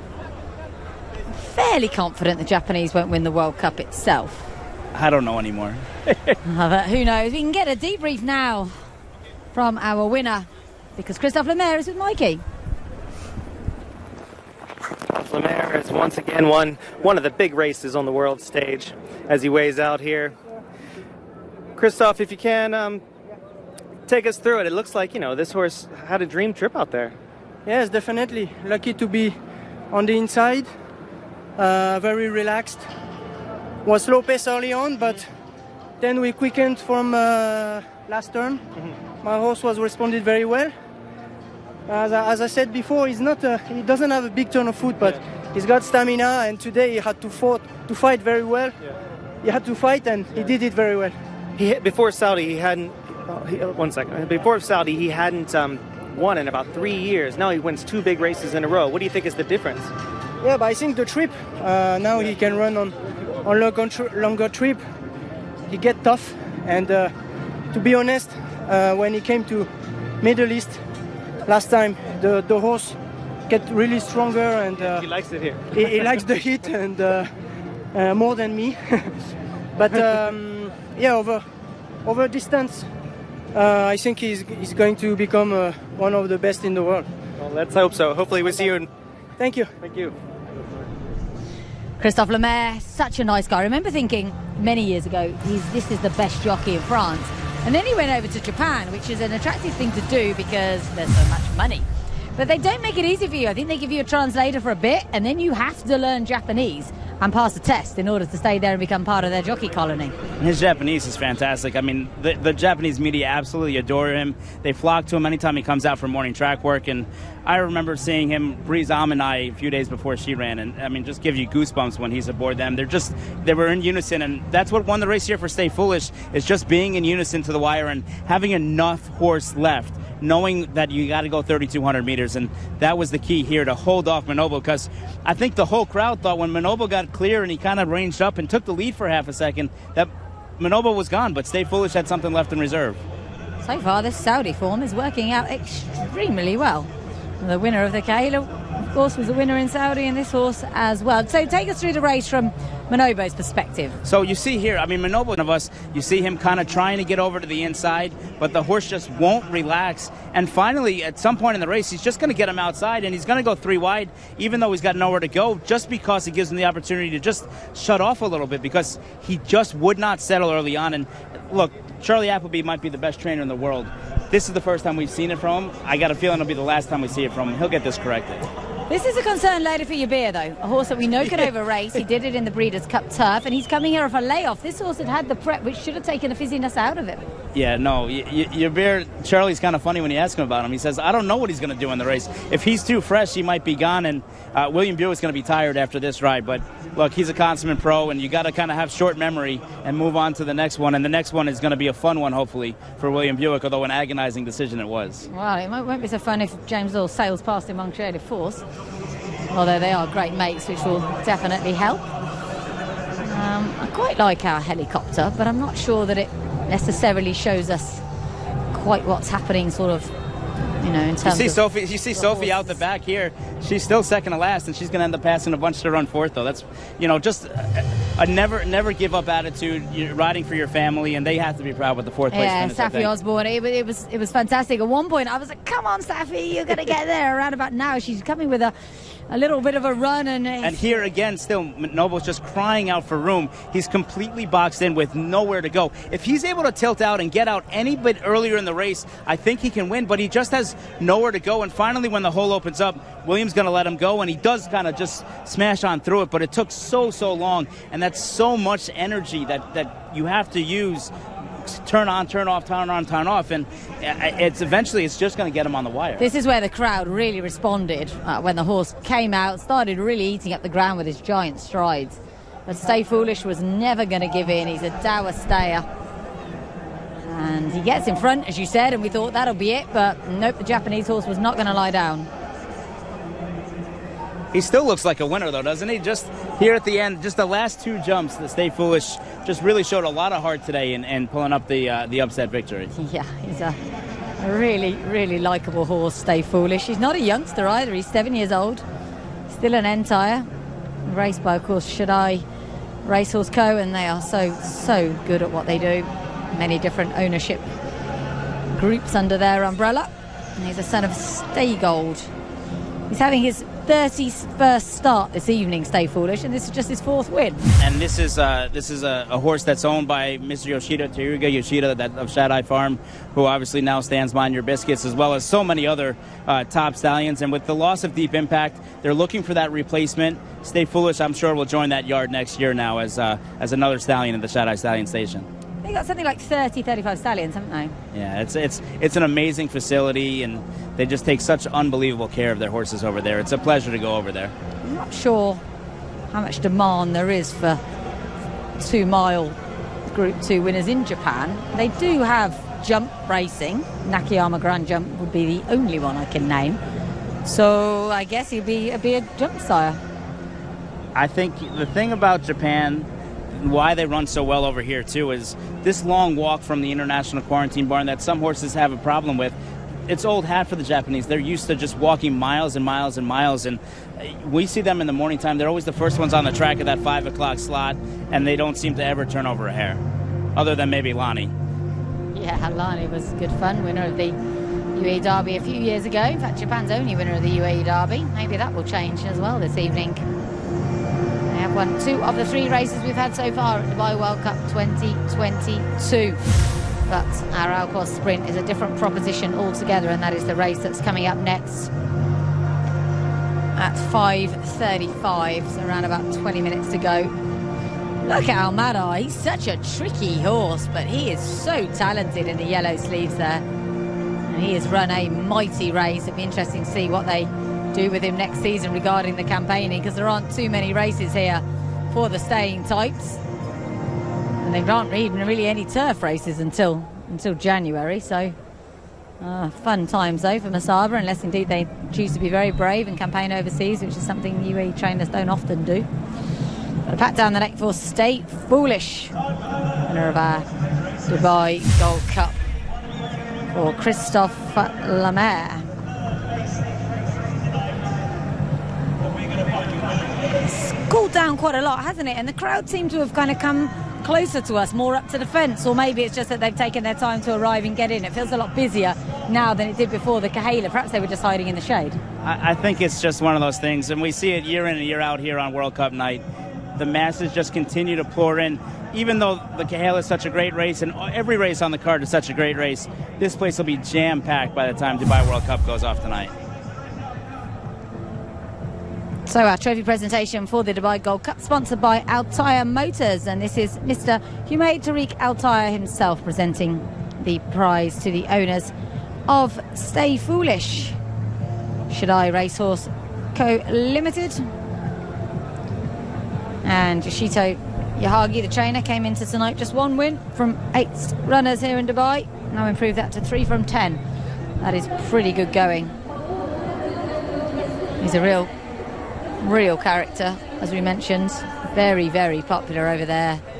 That looked like that might have been Mr. Yoshida here too as well. I believe he was planning a trip over. He always brings the camera with him, so he's standing taking the picture of the trophy there in the winner's picture. If that's him, I'm 99% sure that was Mr. Yoshida. He won a Lifetime Achievement Award, rather the Yoshida family won a Lifetime Achievement Award.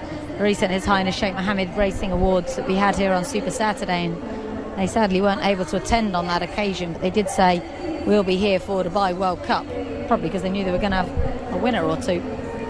Christophe Lemaire, his 7th win in Dubai from 107 rides. Yeah, there he is. And of course, they are such a powerful family. And in addition to the Shaddai Stallion Station that we mentioned, they've got all these different kind of syndicates, isn't it, that they have over there, and it's a fabulous way of running races. And the Japanese absolutely love their racing. They sleep outside for 3 days before the Japan Cup. They're going to start traveling here, and forces the fans as well. I think aside from all the connections and the media that comes, it seems like more and more every year are making these trips. So full rundown, first 8th in our Dubai Gold Cup. Good performance indeed from Ahmad Haran and Lignac. Side Bin Saror pair, Passion and Glory, Volcanic Sky, the popular, Veloce, Ore and Castle Bar. Really improved this year for Halal Al-Alawi, finishing 8th for our locals. So a good performance from that horse as well. But a lot of people who may be having a bit of a wager on this card from overseas will have been relying on Manobo to get the job done, and he didn't quite manage to do so. Here are the highlights of our Dubai Gold Cup.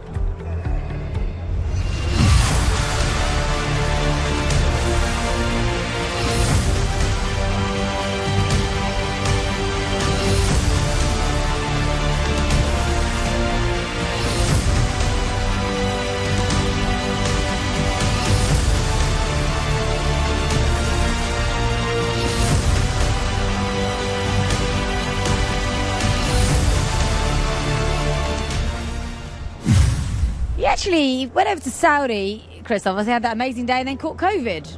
Oh, really? I think on the plane home or something like that, so I had to do obviously a spell in isolation. So it hasn't all been big trophies and prizes and adoration for Christoph over the last month or so. No, I think that's something that we've all dealt with, both abroad and here, and with the stables. It's been a challenging time the last few years, but it looks like it's hopefully starting to kind of peek through the rearview mirror. Even when people are getting it, they seem to be recovering a little bit quicker, and it's good to see the fans back here, the people back here, and just trying to enjoy ourselves as much as we can while still practicing safe measures as well. Well, even William Buick had to have an enforced absence due to COVID, but we can hear from him now regarding that difficult choice in the Alquoz Sprint.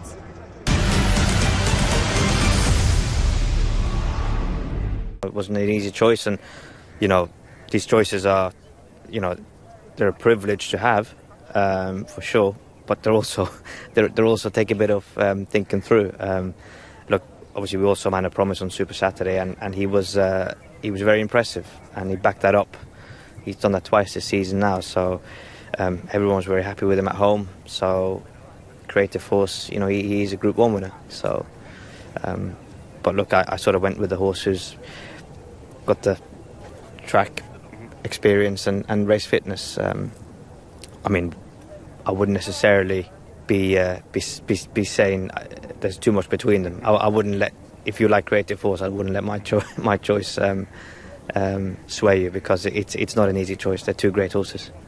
And Naval Crown's also in there. You had the option for him, obviously, but you have ridden him enough and you know him well enough. You think he'll take to the 6 furlongs, and he's also drawn inside? Yeah, for sure. Again, I wouldn't discount him either.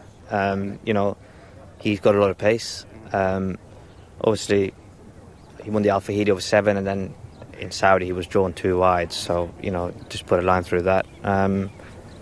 But no, he's a good, solid horse. And again, he's a proper group horse. He's been unlucky not to win a jersey at Royal Ascot, where he was just pipped by Creative Force. So now he's a good horse as well. It was funny, before we did that interview with William, he was chatting to another journalist. I didn't think much of it, and I realised she'd come over from Scandinavia, and he was speaking to her in Norwegian, I believe. He speaks 3 or 4 languages. Very, very clever guy, and a superb jockey. Let's hope things go a bit more smoothly for him in this race than they did in the last.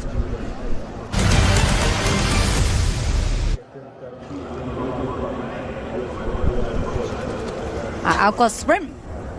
1,200 metres on the turf. It used to be over 1,000 metres. A decision that I do not understand one bit, especially if they're going to put the Ras Al Khor on this card. Makes no sense, but whatever. It's a great race. That's the main thing. Group 1, 1.5 million. Case of You, Group 1 winner, Benale, overpriced. Casa Creed, another Grade 1 winner from the States. Creative Force, on the big champion sprint at Ascot, of course. Emiratiana, another Grade 1 winner, needs to bounce back. And Scheiden, get smoking. Kuzam, winner of the Jebel Ali sprint for Doug Watson. Sion, Man of Promise, Mutafawig, Naval Crown. 3 very strong chances for Charlie Appleby. Daxi Waller, Ronan Thomas on board.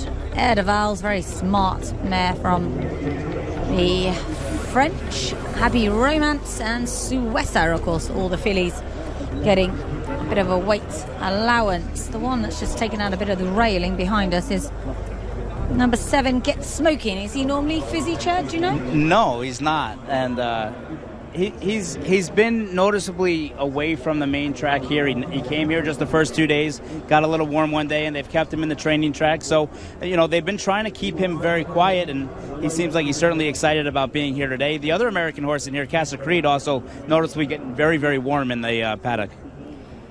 In case of you, it's possibly better over 5 furlongs, but he is 3 from 6 over this trip. He ran a massive race last time out behind Man of Promise. He'd had a prep at Dundalk. It was an egg and spoon race. He won it very, very easily. He's a serious danger here from possibly the best draw in 16. This is Burnale, who again is a horse who's won over. He's only having his second run, over this trip. He's won over further than this trip, though, 6.5 furlongs, and I think he's got some really eye-catching form in this. Dane O'Neill chatting with Doug Watson. They've got Kazan. Casa Creed, I love this horse. He's so relaxed, isn't he? I'm a little bit concerned about how warm he's getting here, because that's not like him. And he's going to be one that's going to be coming late. So even though it's a straightaway, he needs a fast pace in front of him to develop so he can put that turn of foot on late. Actually, say, I'm surprised he's got warm, because we've seen him every morning. He comes out, he stands there like an old donkey. He's so well behaved. But maybe he's just feeling the heat a little bit as we look at Creative Force on his toes a bit. And we've known from Charlie Appleby that this horse is not really the easiest horse to manage. That's why he kept him down in Newmarket all winter long. But he looks like he's ready to explode. I mean, this horse could not look any better right now, Creative Force. He's certainly the pick of the paddock to me. Emirati Anna was a very talented horse. He won the Jim Crack way back in 2018, and then his big victory came in the Haydock Sprint Cup over this trip in September. His run last time was abject. It really was bad. So we will expect an improvement from him, and if he runs anywhere near his best form, he will be a danger to the principals. Then shied a very popular horse trained by that man, Ishita Yohagi, but what's he doing here? Last one in May 2020. And his 2 runs at this distance have not really resulted in much results, but that didn't seem to make a difference in the Godolphin Mile, so I guess we'll see what happens. Yep, we say Sakai on board, of course, winner of the Godolphin Mile. Very busy parade ring, thanks to the presence of our royal family. I've actually been super strict with parade ring passes in there. I can't go in there even if I want to, which is lucky because I don't. Mike, we thankfully allowed in there to bring you those post-race interviews, but they've, I think, bearing in mind the safety of everybody, humans and horses, it makes sense to limit the parade ring access today. These guys are great fun. Iron Horse Racing had Harlan Moultron with Breakfast with the Stars the other day. They like a turf sprinter, and I think this guy could pick up a check for them. Well, they saw what happened with Long on Value a few years ago for Bill Mott, who just got beat a neck in this very race. And they said, why can't we cut back in distance? The question with Get Smoking is going to be, is he fast enough to lead? Because he's been in front the first call of every one of his races, but that's been going over a distance of ground like a mile. Kazam's probably a little bit under the radar in here. He's a very good horse. He was smart in the UK for Roger Varian. And then he came over here and ran very, very well first up at Jebel Ali behind Al Tariq. Then bled, then won the Jebel Ali Mile. It was a fairly, Jebel Ali Sprint, so it's fairly strong form. Back on the turf won't be a problem. Just going to be a little bit concerned with the weather being so warm and knowing that he did have that history of bleeding last time here at Meydan 2 starts back. Yeah, that's a good point. Laura Sion won the 2020 Group 1 NHK Mile Cup. Over a mile, obviously. It's probably better over 7 furlongs or a mile. The way Saeed's horses have been running so far, I wouldn't rule out this fellow Mutafawig at all. And Pat Cosgrave certainly riding well as well. He is indeed. Very rarely rides badly, in my opinion. This horse won a maiden at Doncaster on his debut over 6 furlongs. That's his only victory over that, but was 4th, but took back one here over this trip. This is Naval Crown. I love this horse. I was a bit surprised to see him in this. Indeed, it's his first run over 1,200 metres. I think they were disappointed at what happened in Saudi. He looked like he needed the race first time back and was still a winner over Story of Light. And this is kind of a fact-finding mission for them. And, you have the services of Frankie Dettori available. You grab him on Naval Crown, and we're going to learn a lot about him today. Yeah, Charlie used Frankie with good effect over in Canada last year. so not afraid to team up with him when Frankie is available. This is Suessa, a repeat of her career best, which I'd say was her win in the King George Stakes at Goodwood, and she's a real danger here. She was only beaten 6 cents behind a case of you in the Abbey last time. She's 2 from 3 over 6 furlongs. She gets a weight allowance, and she's actually the co-highest rated horse in the race with Man of Promise at 119. There's a look at Man of Promise. I love this horse. I think he's a smashing little horse, but there's a concern. Big run on Super Saturday, as we mentioned at the top of the show. That can leave its mark. It was the performance of the entire carnival meeting, and it happened just 3 weeks ago. Now, look, he was brilliant. The first race he ran in Maidan as well. So this is 2 from 2, but he was in this race last year. Joked with Richie Mullen, who rode him last year in the Alquads. He said, how come I don't get the ride back again this year? Well, yeah, let's not go into that, but he's based with Charlie all season, Richie, and there are 3 in here for Charlie. Anyway, I just think he's a proper horse, Man of Promise, this year. Let's hear from Mikey.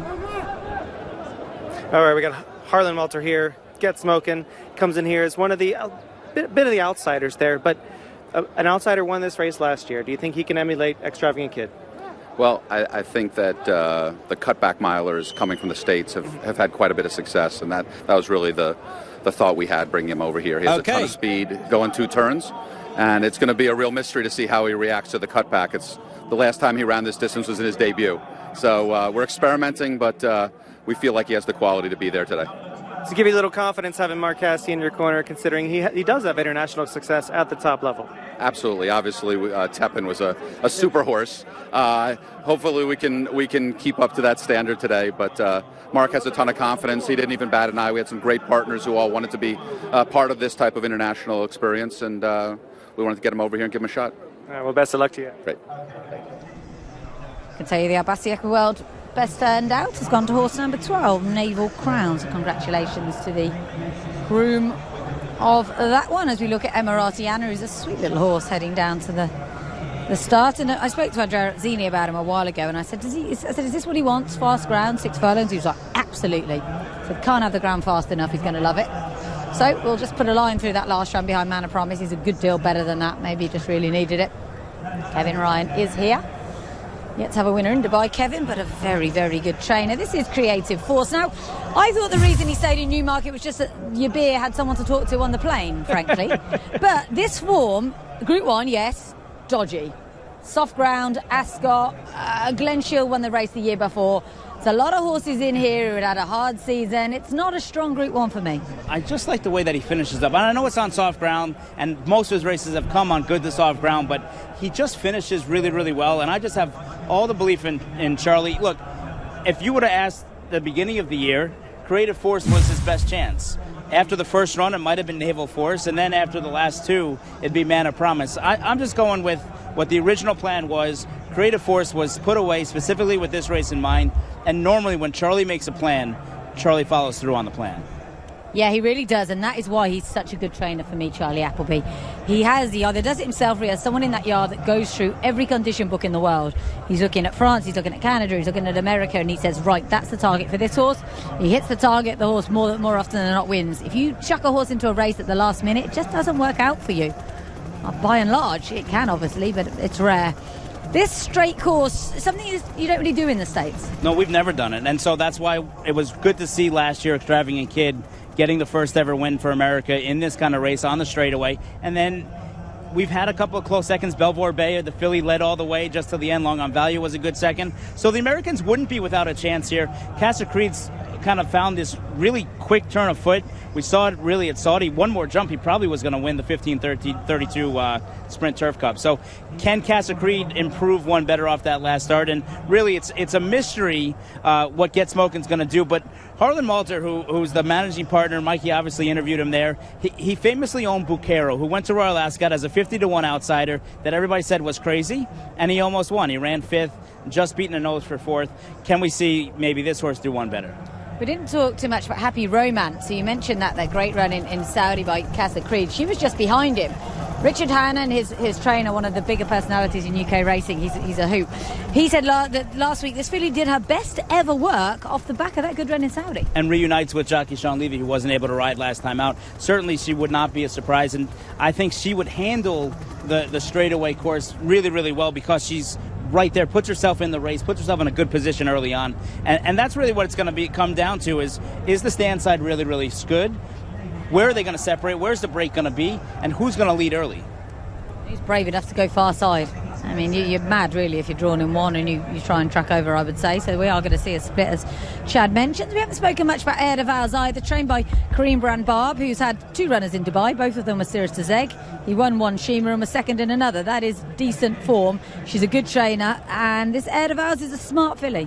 And if you want a jockey in a turf sprint, there's no better jockey to call upon as a pickup mine than Mikel Barcelona. This horse will get out of the gate well, I would hope. Yeah, he will, because Mikel's won 2 of these races this season on Batwan, who really sadly didn't make it get into this race. Only rated 104. Real shame. His trainer Nicholas Collar is here today, actually, but not represented on the card. Which other ones haven't we spoken about? Taxi Waller, now trained over in Qatar. Won 9 races there. It was with Archie Watson in the UK. Been winning quite easily, but this would be a big step up in grade, of course.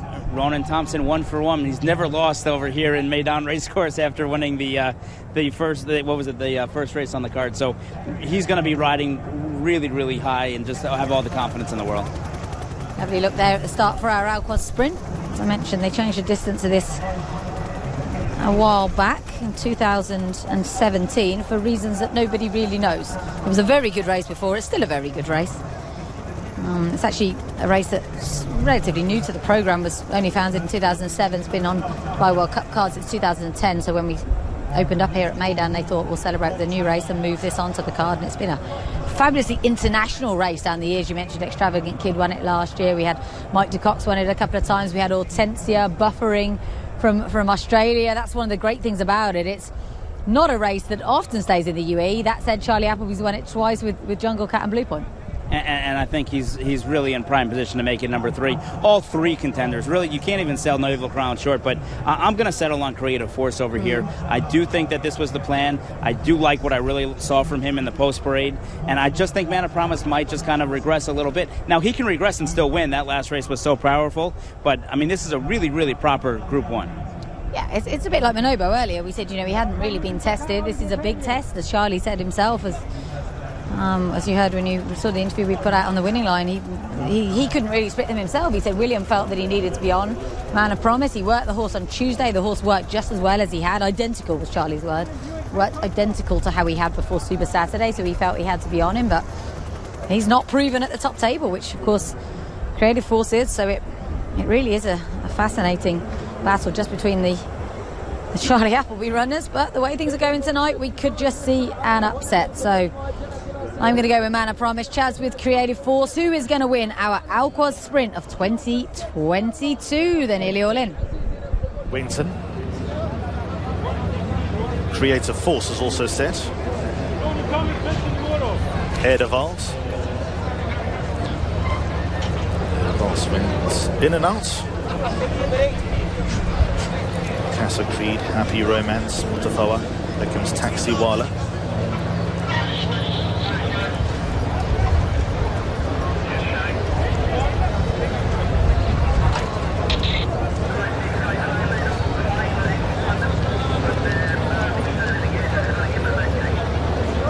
Casa Creed Winton. They've unloaded in Scheiden. The Case of You now being led forward.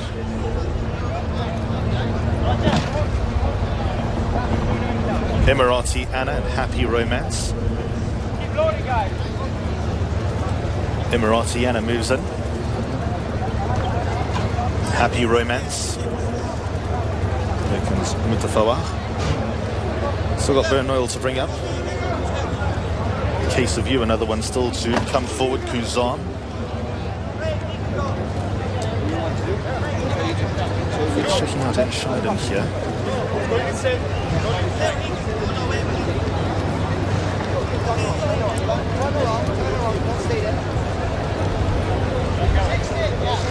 The Case of You.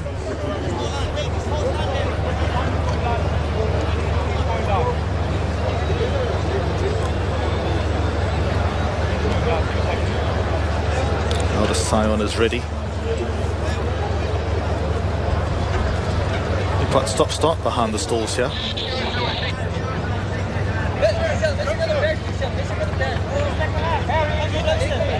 So Enschede now being led forward again. So everything in order. A Case of You needs to load. Kuzan and Bernal.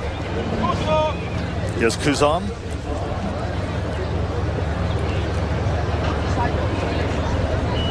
Bernal the last one.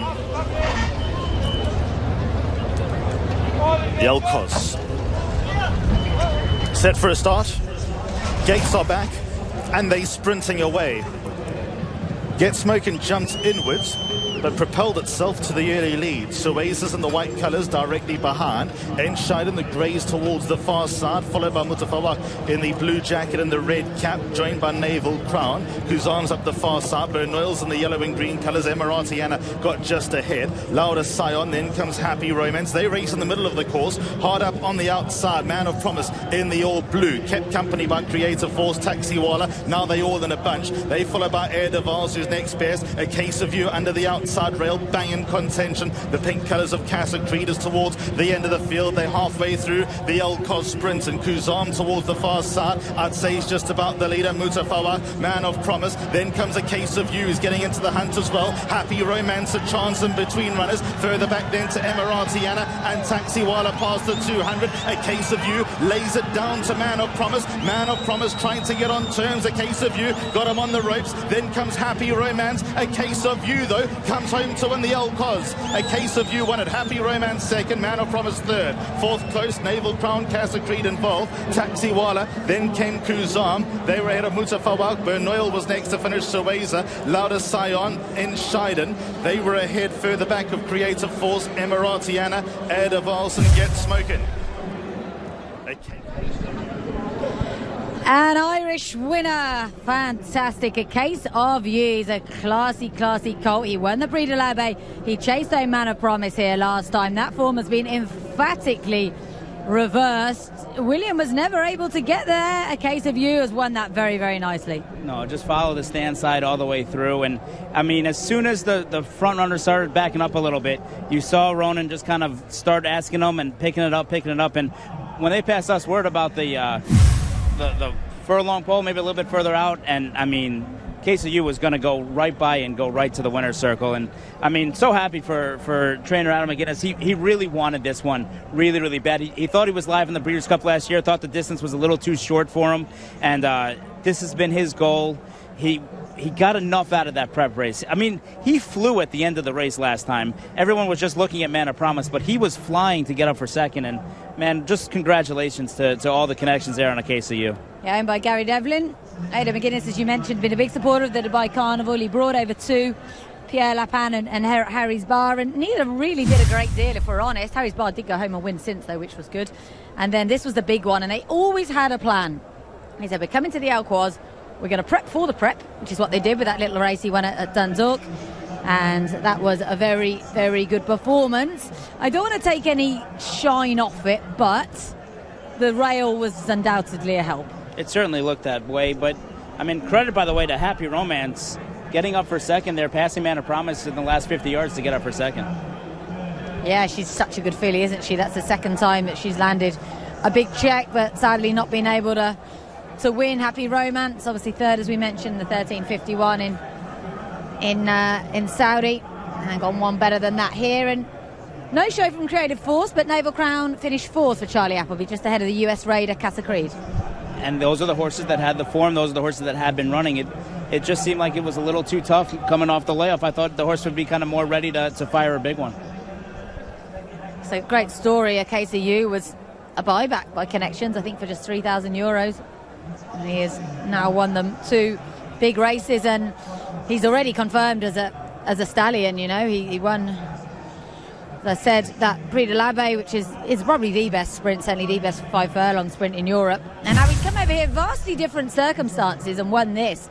Prix de l'Abbé's always run on very soft ground, heavy as it was last year. 5 furlongs, Paris Longchamp.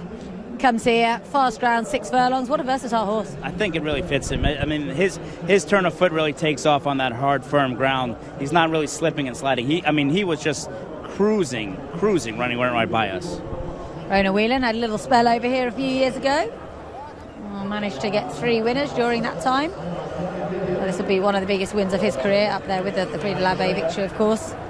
And they kept him pretty busy, as you mentioned. They went over to the Breeders' Cup after that. He ran an excellent 5th behind Golden Pal. And then that race at Dundalk, and then this one. And it's wonderful to have an Irish winner of this race. Soul Power would, I think, be the most recent one to score from the Emerald Isle with Richard Hughes a few years ago. And is this something where we might see a rematch between Golden Pal and A Case of You in Ascot in a few months' time? It could well happen, couldn't it? I mean, they'd actually have a choice of races for A Case of You, I'd say. They could go to the newly renamed Platinum Jubilee over the 6 furlongs, the 1,200 metres on the Saturday, or they could go to the King's Stand over the 1,000 metres. He is such a good horse by Hot Streak, as we mentioned. It just seems to me to be a thoroughly straightforward horse. And bearing in mind, as I said, he's still an entire. He's been, as I say, kept fairly busy. It's his 7th win from 14 starts now, so a strike rate of 50%. And Ada McGuinness, superb character. They will have a good old party tonight, these Irish. This horse trained all week long on the training track and just got better and better every day. He just looked the picture as Acclaim Express was trotting by next to him. Still heartbreaking for Acclaim Express. He didn't manage to get into the race. I'm very happy we got a European winner. I wasn't sure we were going to get one prior to the start of racing today. This one looked earmarked for Godolphin. The Gold Cup looked a little bit too strong, but got one in the end. And it's interesting because the Irish traditionally haven't been all that...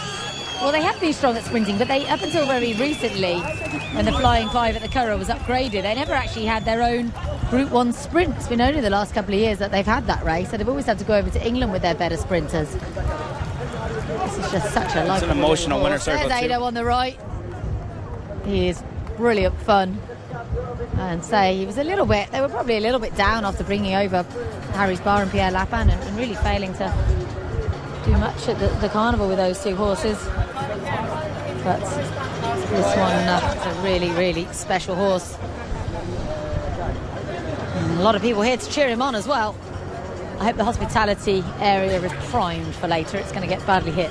and there's something to be said about making a plan. To come to Dubai, to the World Cup, you have to have that plan in mind. And Adam McGuinness had that plan from the Breeders' Cup. He was going to have the prep at home to the prep over there and then run over here. And when the plan comes to fruition, it's a very, very emotional victory. And Ado and the exercise rider there, Sean, they're in tears. And it's just tears of joy of being able to come here and win the Alquaz on the world stage. It's a very, very emotional experience for sure. Yeah, I'm sure it must be. Here's one of the bigger turf sprints in the world, this one of the richer turf sprints in the world. That's certainly the case. And we got the kiss. Yeah, absolutely over the moon. Hopefully he's not too over the moon to speak to Mikey in a moment or two. Yeah, vendor buyback was a yearling, 3,000 euros. Could have got you A Case of You. The sales a couple of years ago. He's not from a particularly illustrious family. His dam was placed over a mile on the all-weather.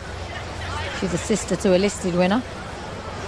But nothing massively jump out at you. He's not the most big or imposing horse either, is he? No, he's really not. But when you win 50% of your races or higher, you have that will within. And unfortunately, they can't measure the size of the horse's heart. Otherwise, this horse would sell for a lot more than 3,000 buybacks. Let's hear from our winning jockey. Good boy. Watch out, guys. Good boy. Thank you. All right, we got Ronan Whelan coming up here in just a moment. He's congratulating lots of people, getting congratulations from lots of people here. Obviously, an extremely enthusiastic crowd. A lot of people love Ado McGuinness, and Ronan rode a beautiful race. This horse prepped with a proper second place in the Nat Al Sheba Turf Sprint, and he comes back here and really improves on the run. Ronan's going to take us right through it in just a moment, but he's got to be over the moon. Ronan, can you take me through it? Just obviously, you had to commit to the rail there, and it looked like you had to use them a little more than you wanted exactly. to. The plan was just to let him pop, and he likes to be behind the bridle, and once he's behind the bridle, we know we have him, but I tell you, at halfway, he just, as you said, he came onto the bit a bit with me, and I actually thought I committed too soon, but it was either that or take back, and I knew if you go through our lad's form, he stayed 6 well. Yeah. He actually won a 6 furlong Group 3 on soft against what turned out to be Group 1 performers, so we knew he'd stayed a trip well on this ground, and we had the rail, so we weren't going to give it away, and sure, look, he's such a genuine, solid horse, and I can't just thank Ado and all his team. I know there's an outfit that you'll be hearing a lot more of. Like they're doing really well at home, and their attention to detail is second to none. And I just a word from my parents at home and my girlfriend Emma. You know what you call it. They were here for Super Saturday, but they couldn't make it out this time. So just thinking of them now as well. Well, congratulations. We'll get your quick signature real fast if you can. No bother, gladly. Thanks to Ronan. 2 Ronan winning on the card tonight. Not necessarily predicted that. Ronan Thomas and Ronan Whelan. As we look at it again, quite a raggedy start for a sprint. They usually hit the gates quite well. I think everyone was trying to figure out how can we get to the stand side. Even here from the second inside draw, looks like they're trying to get outside. Get Smokin' was able to make the lead along with the Japanese horse Enshiden. We'll never know. They battled a little bit, but as you see, look at the nearest 6 horses to the stand side. They're all getting as close to the stand side as they possibly can, and it's just kind of a dream trip right here. He's hugging the rail, A Case of You, and Casa Creed's kind of drift in behind him. He's going to run on and run well. I think he runs 5th or 6th. Mana Promise is sitting in a good spot. Really no excuses other than maybe the fact that he just regressed a little bit off that big effort from just 3 weeks ago. You called it a lot earlier than me. I was still thinking that William Butte was going to get there on Mana Promise, but A Case of You was never going to stop, was he? No, as I mentioned earlier on in his career, he was actually a winner over 7 furlong. And this is really a really big late run from the filly. Happy Romance is going to really come in, and she's farthest away from the stand side. She's about 5 off that rail, and she's going to end up getting second. And that was a battle for second, but A Case of You, a clear winner on the night, and certainly a horse that has a lot more going for him. This is not his end game. I think we're going to hear a lot from A Case of You this year, which is going to be good fun. It's such a lovely programme for these sprinters, isn't it? There's not a lot now, Group 1-wise, unless you were going to do something really brave and go to Hong Kong, something like that, but they won't do that, I'm sure. They'll probably wait till Royal Ascot. Why wouldn't you? He's had 3 races now. They go to Royal Ascot, choice of races, as I mentioned. Then there's not a great deal until York. You've got the Oxford and Dunthorpe. Then at the end of the year, you've got the Breeders' Cup again, and having performed so well there last year, you'd have to think that they'll do that again. Yeah, I think that was always their plan. I was talking to the connections earlier this week. They had circled the Breeders' Cup. They know that it's at Keeneland this year, which they think will be a little bit better than that Del Mar track, which just doesn't play to them because the Del Mar stretch is so short, and that horse needs just give him a little bit of room to make a move. Those on that far side really were at a bit of a disadvantage, weren't they? I think it's fairly fair to say. Happy Romance drawn in 6. That does really. She can upgrade her run considerably, can't you? There she is at sort of towards the back of that far side pack at the moment, just sort of edging her way past Emiratiana now. And it'll be interesting to see where she goes next. Naval Crown also running really well here to finish up strong. I think Naval Crown makes up for the kind of mystifying performance in Saudi. He runs a good race here today. I don't think it was mystifying in Saudi. He was drawn wide. They had to be kind of aggressive to try and get the lead. I thought he ran a huge race, turned into the straight looking like he was going to win, and the wide draw and the wide trip just took its toll on him. I thought it was a much better race than the form figures suggest. He's not the prettiest sight, is he? Tongue out, covered in sweat, but they won't care about that. He's got the job done and won them the lion's share of $1.5 million here. He's got the Michael Jordan tongue stick out. It's just a gorgeous little horse, son of Hot Streak. He was a very fast horse himself. Mana Promise, I reckon they'll attribute this to a bit of a regression from Super Saturday. And that's the concern when it's 3 weeks out and you run that monster performance. It's so weird because you don't want to lose anytime you run, but you're just afraid if you run too well. And that race was the performance of the Carnival and just kind of bounce back a little bit. But it'll be interesting to see him leave Meydan now and what he does when he goes back to Europe, because all of his success has come here at Meydan. In hindsight, I wonder if Charlie would have wished that they'd skipped Super Saturday with Mana Promise, but then they had to kind of find out what he was, didn't they? Because he was only a listed handicap winner prior to Super Saturday, so it would have been quite audacious to have gone straight to this. So I guess that's why they did what they did. and he's one I'm sure will be targeted at Royal Ascot. And the other thing as well, after his win in that aforementioned listed handicap, he was only rated 105. It did go up a fair bit for that, went up to 115.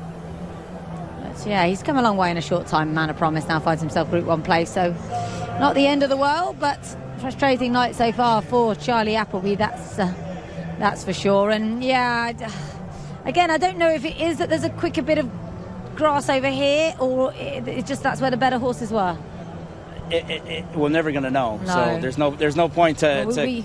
We can ask jockeys. That's the best way of finding out, isn't it? But even they only know if they were on it. It just looked like a KCU was best today, and I mean the stand side might have helped him a little bit, but I mean he just ran that monster race, and I mean the team rides him with so much confidence. They're such a close-knit team. I mean the whole team was at the Breeze Up sale earlier this week together, bonding together, staying together, and the one thing that I've noticed is the horses that seem to run the best are the ones that feel that most love, that group that works together the closest. And this group over here is very, very tight-knit group. Yeah, Stephen Thorne is the assistant to Ado McGuinness. He was here earlier on in the season, and he also runs Shamrock Thoroughbreds, which own quite a few horses in the yard and in partnership and things like that. He's a former Godolphin Flying Start graduate, I believe, and he's been a big factor in Ado's success over the last few years. As I mentioned, it's actually Ado's first success here in Dubai from now 16 starts. That's a fantastic view from our chopper. Quite strung out for a sprint, aren't they? I do think everybody was trying to figure out who was going to go and who was going to get to the stand side, and I think it affected other horses' strategy over here, which led to maybe an interesting pace situation where Get Smokin' kind of found himself on the lead, which we weren't sure if he was going to be able to make it. He made the early running, but unfortunately not the late running. This is Mr. Merwais Azizi, the founder and chairman of Azizi Developments, the sponsors of our Alquoz Sprint. Many congratulations to owner Gary Devlin, who has been kind of lucky with this horse. But a big supporter of the Ado McGuinness show. There is Ado. He's great fun. He really is. To the roar of the crowd. Yeah, there's not much roaring where we are. People might have noticed we've been exiled to the other side of the parade ring, which is quite fun in a way because we're right by the public enclosure and they really do get involved. But I get the impression tonight hasn't been a good one for pick six players, so they haven't been looking all that happy, our Maidan faithful. I think you can make a case, though, for a case of view. I mean, it wasn't like he was a hopeless long shot. I think he was at 10s early on this morning, and he'd be probably the third or fourth selection for most people. Yeah, absolutely. I would agree with that. He was very solid in here, wasn't he? There was so much to like about the prep run. He would have had probably an easier race on Super Saturday than Man of Promise, so there's that angle as well. But I think Man of Promise has certainly proven that he belongs at the top table, which will give Charlie Appleby plenty of options going forward. I'd love to see him go straight to the Platinum Jubilee with him. I reckon he might as well. He's also got La Julie, of course, who he can aim at the King's Stand, so plenty of good sprinters for Charlie, and all is not lost for the Moulton Paddocks team. They have Yabia later on, so could still be a blue winner. Indeed. Or even real world, who knows? It's been a surprising night to some extent. Maybe that happens. And when we look ahead to the next race with the UAE Derby, I think more surprises can follow suit. Yeah, one of the more open races on the card, the UAE Derby. So there we go, European 1-2. KCU trained in Ireland, Happy Romance UK, Man of Promise, Godolphin, so UK/UAE, Naval Crown, America, Good Run, Taxi, Casa Creed, Taxi Walla for Qatar, Kazam, Doug Watson will be pretty happy with that, I thought, and Mutafawig, another one for Godolphin, finishing 8th, keeping up the good record of Sobin's Raw trained runners this evening in finishing in the top half of the field at the very least. So as Chad mentioned, our UAE Derby is up next, and yeah, it's a race that's intrigued me really for most of the week because I was very much with the Bupat Seamar team, thinking Bendoug maybe. The filly's a huge price at around about 50-1, Arabian Gazelles. Then you've got the strong South American team in here, which bring a really fun element, especially because they've got to give this weight away. Oh, I mean, and there's a tremendous difference in weight. I mean, the filly Arabian Gazelles is going to get a 5 kilo difference between the South American horses to her because they're technically 4-year-olds, literally 3-year-olds, and she's a 3-year-old filly. So she's going to get a lot of weight, gets in light with Richie Mullins, and we know she sees out the distance, but I do think it's going to be a tough spot for her. Let's reflect a little bit more on our Alqua sprint.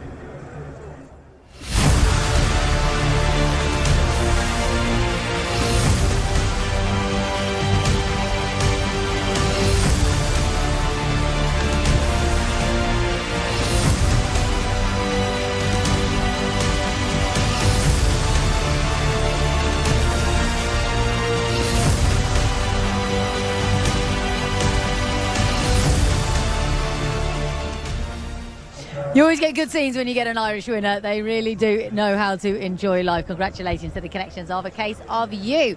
UAE Derby is up next. It's a Group 2, of course, for the 3-year-olds. Looking forward to this one. Got to go back to Murcia in 2010 for the last time a Southern Hemisphere horse won it, giving away that weight. So it isn't easy. But we've seen all carnival. I mean, Antonio Sintra and even the trainer on the 2, Kiefer Colombo, has come here early on, and Quality Boone won the last prep for this. They have not really seemed that weight has really been to their disadvantage. Yeah, Quality Boone around about 12-1 in this race, considering he's one of only 2 course and distance winners in the race, the other being Withering. He's very much unconsidered in here, isn't he? And sits the right trip. I mean, if they go fast enough early, the real mystery here is the American horse Pinehurst, because he was so impressive in Saudi. We haven't seen any of the Saudi winners yet come back and win over here. Can he stretch out and get that mile and 3/16? The race was only a mile when he won in Saudi. He seemed like he was crying out for the wire, and the Japanese were coming to get him late. But speed does carry a little bit better over here. We're going back to the dirt, where speed's won both races gate to wire. Give you a little bit more info then about our UAE Derby.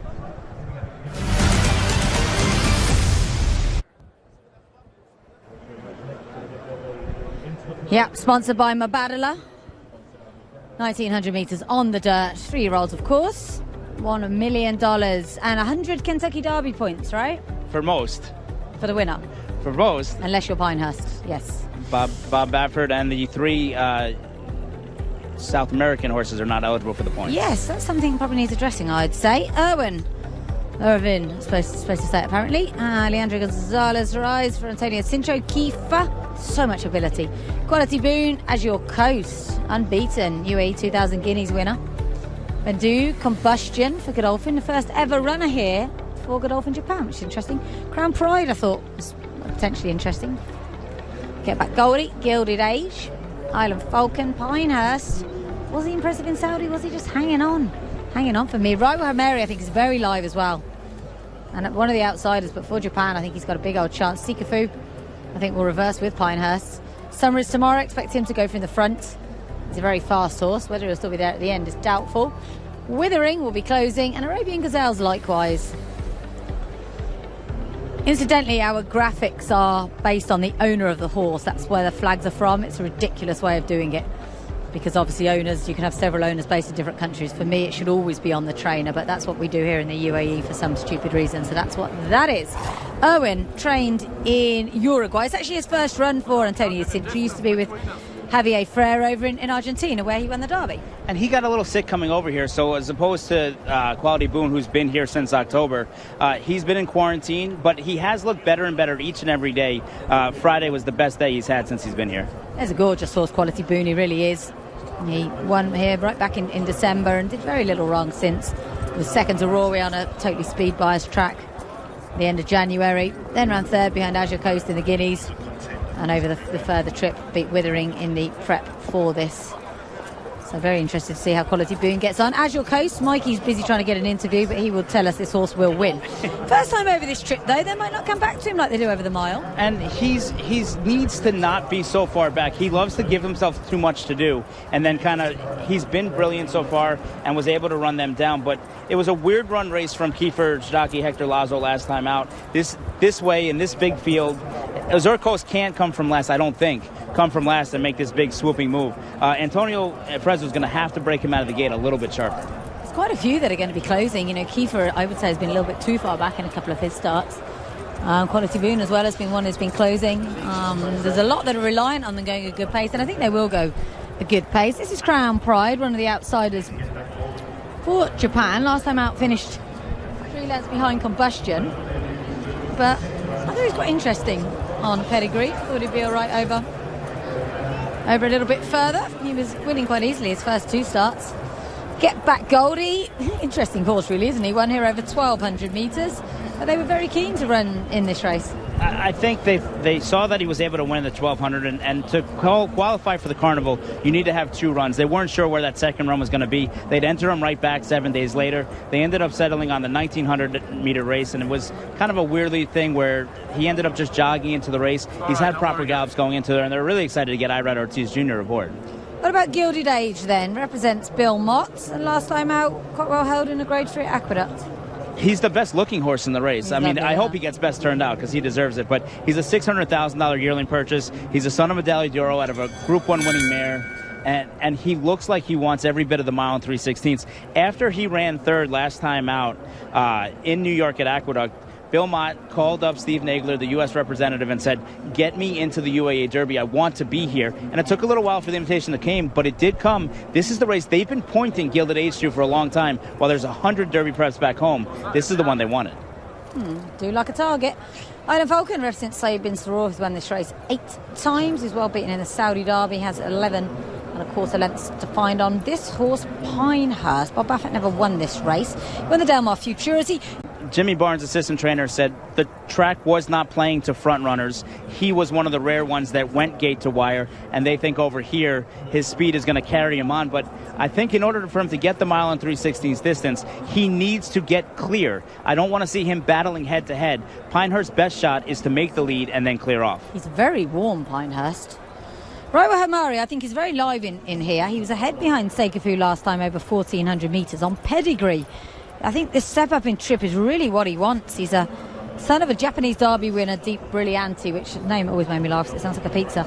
And he's a half brother to a horse who won over 10.5 furlongs. I think he's really interesting. Gets Christophe Lemaire. Seikafu, though, he made up a lot of ground on Pinehurst in Saudi, but the draw's not been kind to him. He's out in 14. And this is the horse that everybody falls in love with because of the last race, and I fall out of love with because I think that was his best chance. Everyone goes, you assume you get the further ground, you're going to be better. I think there's better horses in the race here than Seikafu. I do not think he's 1, 2, 3 today. That's a very good point. Very good point. You know, you can be closing well over a mile, and you might not be able to do so when they go a bit slower over 1900. Summer is tomorrow. Always nice when Mikel Barcelona's sitting around, and you can get him on your spare. Bought by Tycho Shea, this horse. Done really well for Connections. Won twice here over 1,200 metres and 1,400 metres. Will not be winning this, but is key in the race in that he's the pace angle, a pace angle. Well, and that's the thing. He's the main horse that interests me as far as taking on Pinehurst early, because there's other speed. But Summer is tomorrow. You're not holding back. I don't think Bupat Semar's made any secrets as to what his plan is. Summer is tomorrow is going to go, and Bendu is going to try and sit just off him. Only one filly has ever won this. That was Caller, subsequently Dam of Derby winner Massar. A while back in 2011, Arabian Gazelles goes to Jim and Fictory Hay, who were busy at the sale the other night buying a lovely son of Gun Runner. This is Bendu. I think this horse, if he's not exhausted from a big run on Super Saturday, I think he's got a big chance. He's another pace angle-ish. They want to sit just off it, I think. And I disagree with everybody saying that he got leg weary. I think he got lost out there. Look, he's a lightly raced son of Gun Runner. Gun Runners have won everything in America. He's the hottest freshman sire, now turning second sire. We see the owner of Gun Runner is actually here, Ron Winchell, representing later on in the car with Midnight Bourbon. I think that Bendu will benefit from this race because he'll have targets in front of him and then hopefully have targets coming at him, and I think that's what he needed. I don't think he ran bad. I think he got lost. This is Kiefer. I think he's got so much ability, this horse. I do worry he's had a bit of a hard campaign, but I'd like to see him engaged a bit early on. I think he's had 3 of the worst trips I've seen of any horse this entire meeting. The first race looked like it was okay. The second race, he made this middle move out of nowhere, and then in Saudi, he completely missed the break, had got so much left to do, then was making up ground into the kickback and actually ran a sneaky good race. I think you don't often sit there and say when a horse runs 6, it's a key prep. This was the best 6th place finish I've seen in a long time. It's really interesting being brought to go to Hong Kong because A is an Entire and they race 99% geldings over there, and B is a dirt horse and they race 90% turf over there. Really odd, but good for them. Good luck to them with him. He's a smashing animal. The newly married Holly Doyle and Tom Markander spending their wedding week walking our turf track. Well, not all of it. And they've had a couple of days away in Oman, I think, so nice to see them walk past us just now. There's a look at the range of colours. This is a really international race, isn't it, tonight? No, it's Mikey. The Hayes have invested a whole lot more recently in Dubai racing, and a great emblem of that is Arabian Gazelles, who steps in as a maiden, but she really has earned her spot with a nice run in the Oaks. That was only her second race, and she's still a big baby, yeah. So even tonight, there are no other races that we can put her in, yeah. So I know this is a huge ask to put her in there, but we hope she's improved a lot after the Oaks. She needs. We'd rather this with 10 furlongs than 9.5. She'll be staying on at the end, and well, who knows. It looks like, is she a filly that's going to stick around? Because I know you purchased a couple of horses and you're investing more in Zabeel as well. We're going to invest seriously in horses with Bupat Simirya. Yeah. So the horses we bought the other night, they both will stay with them. We bought horses at Akala, again, they will come here at some point, right? So as far as we see, Dubai is going to be one of our key focuses to race through the whole of the Middle East. Well, we wish you the best of luck, and hopefully she brings it home for you. Hope she does well. If she gets in the first 6, we'll be happy. Best luck. Thank you. Yeah, good to hear from Jim Hay, fantastic supporter of racing in Dubai. Him and his wife Fitri and the family used to live over here.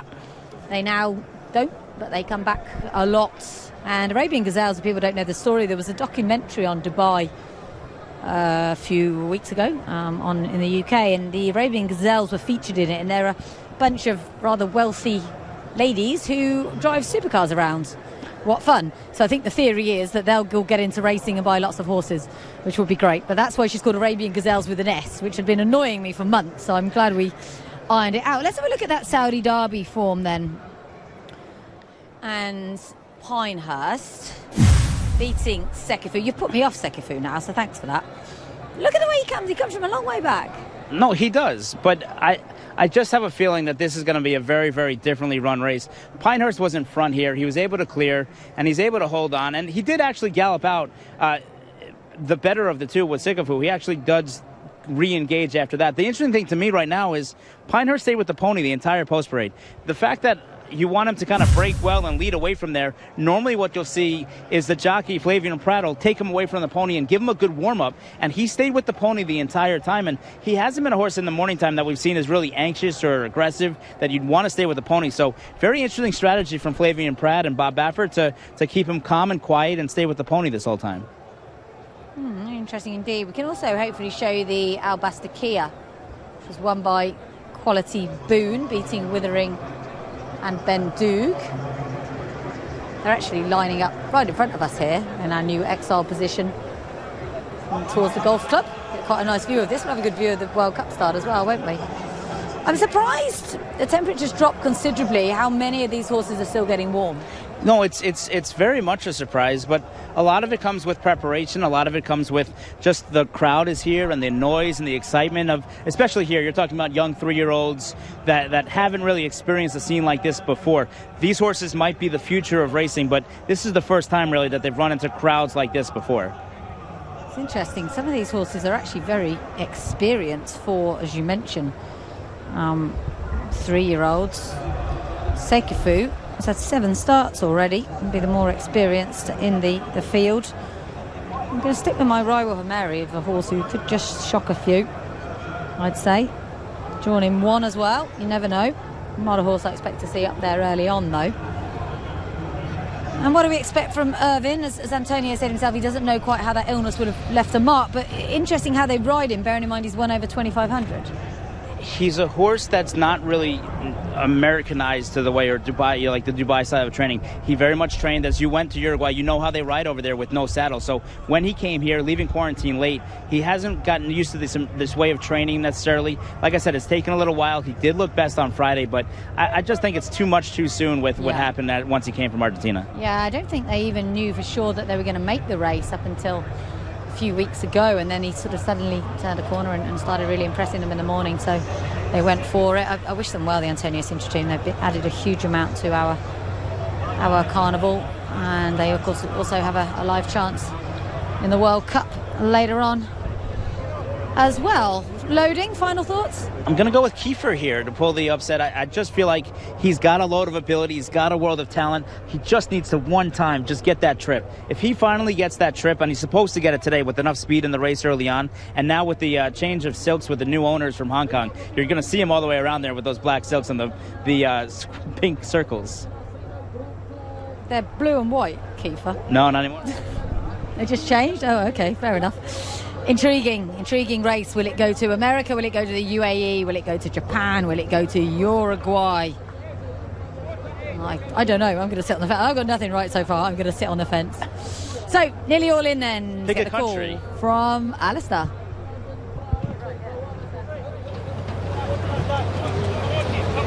Summer is tomorrow. Kiefer, Combustion, Sekifu, and Arabian Gazelles.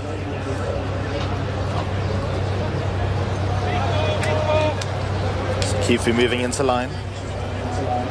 Arabian Gazelles will be the last one for the 2022 UAE Derby, sponsored by Mubadala. Just about ready. And away they go. And Rewa Homer out of stallgate number 1 blew the start, gave away a couple of lengths.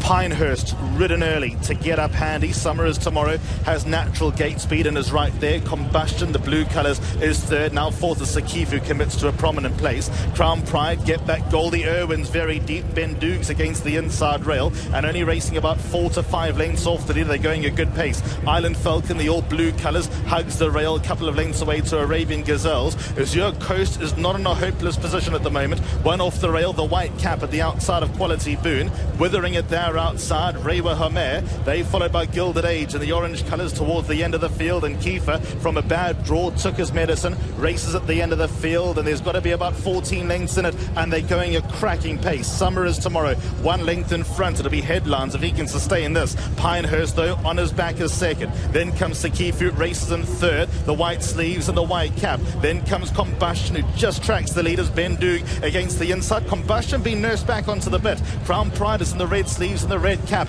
Island Falcon comes down the side of the course, racing about 6 lengths off the leader. Then 2 back to Irwin. Withering, Rainer Homer's next best. Then comes Quality Boon, the orange and blue colours. Azure Coast is in a real spot of bother. Then comes Kiefer, tries to gain some ground. Get Back Goldie and Gilded Age look out of it, and they're about to straighten for home. 500 metres left to run. Summer is tomorrow has led the whole way with Crown Pride right there. Ben Dukes towards the inside. Island Falcon races away in fourth. Sekifu and Combustion, but Summer is tomorrow still the leader into the final 250. Summer is tomorrow by 2. Crown Pride is all out in second. Ben Doog is third. Then comes Island Falcon. Here's Crown Pride getting to grips, getting the better of Summer is tomorrow, who's run his race. It's Japan again. It's Crown Pride in the UAE Derby. The land of the rising sun is having a night to remember.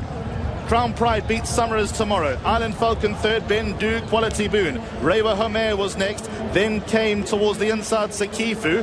Kiefer was next to finish as Your Coast didn't turn it on. Then came Withering, Combustion, Irwin, Arabian Gazelles. They were ahead of Get Back Goldie, Gilded Age and Pinehurst. Japan, they are flying. They're winning with horses that have no right to win. First ever runner here for Kuchi Shintana, the trainer. First ever ride here for Australian jockey Damien Lane. Wow. It's just, this track is certainly playing more forward.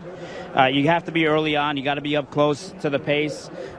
The race was really interesting because Pinehurst stayed with the pony and then was fine with not going to the lead early and ends up running last.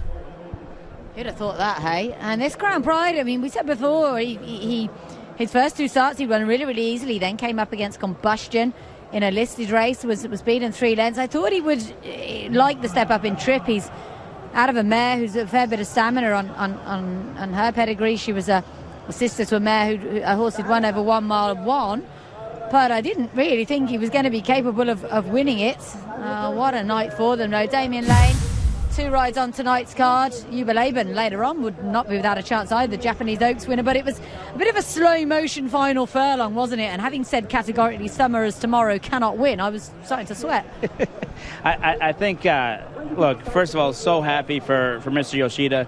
Tsuruya Yoshida has been a part of this game for a long time. His brother at Northern Farm normally gets all the accolades, but he's been a part of this for a long time. Their father kind of launched Japanese racing, and Shadai is obviously very close to me, having Mind Your Biscuit stand over there and having spent time over there. And, you know, this is proper racehorse time. They went 159.3 for the final time, and I guess it's off to Kentucky now for Crown Pride. The Japanese have said if they won, they were going to go. They thought it might have been a few other horses, but might we see Crown Pride just stamp himself a contender in the Kentucky Derby? No. That's such a better race than this was, surely. Well, we'll know a bit more, won't we? Because we've got Triple Crown preps all the time right now in the States, including this evening. No, and look, Summer is tomorrow with this American pedigree being by Summerfront out of a badge of silver mare. He gets 50 points. Bhupat Seymour spent time in California before. Who knows? Maybe we'll see Bhupat Seymour take on the rest of them in the world. I doubt he's been nominated for the Triple Crown, first of all, and I'd be surprised. But you never know. They've got very enterprising owners. Summer is tomorrow. The Burke family, who've had a really good season actually, with the likes of their Curlin mare Lady Snaz winning a couple for them as well. But this is a real improvement from this horse. He did have an excuse when he was beaten in that listed race over at Tokyo last time. He was squeezed up at the start, finished really well. I guess maybe he's just one who's a shade unlucky not to be unbeaten. Well, and I think he comes in fresh. He hasn't run since February. He skipped that trip to Saudi, came right from Japan, and I think he's a horse with a promising future at a distance of ground, and we can see him on the turf, we can see him on the dirt. It was just a good effort, and it looked like you said, Summers tomorrow looked like he might have just been gone on as a winner, and Crown Pride did have to dig in deep to go on by him, and he did, and he went about his business. And you know what? Summers tomorrow held second over Island Falcon and Bendug as Saeed Bin Suroor continues to grind out checks here. Please wait for Real World later on the card. Yeah, absolutely. So far, if I was the connections of Life is Good, seeing the way this dirt track has played, I'll be pretty happy, but he has to hit the start. No, which but there's no reason why he won't. You've seen favorites getting beat all day long, and when you're a favorite, you feel like you have a target on your back. You want other favorites to be winning. It's just one of those days. It feels like it's a good day if you're a favorite. When favorites get beat all around the board, all of a sudden you start saying to yourself, is today the day that I get beat too? Well, I told my husband a while back, no more investments for me. I said it's going to be a weird day. So that was me. Was Mind Your Biscuits ever favourite for the two Shaheens? No. No, I didn't think he was, no. He was for the first one until he drew post 14, and then it was no longer anybody's fancy. Damien Lane, 28 years old, hails from Western Australia.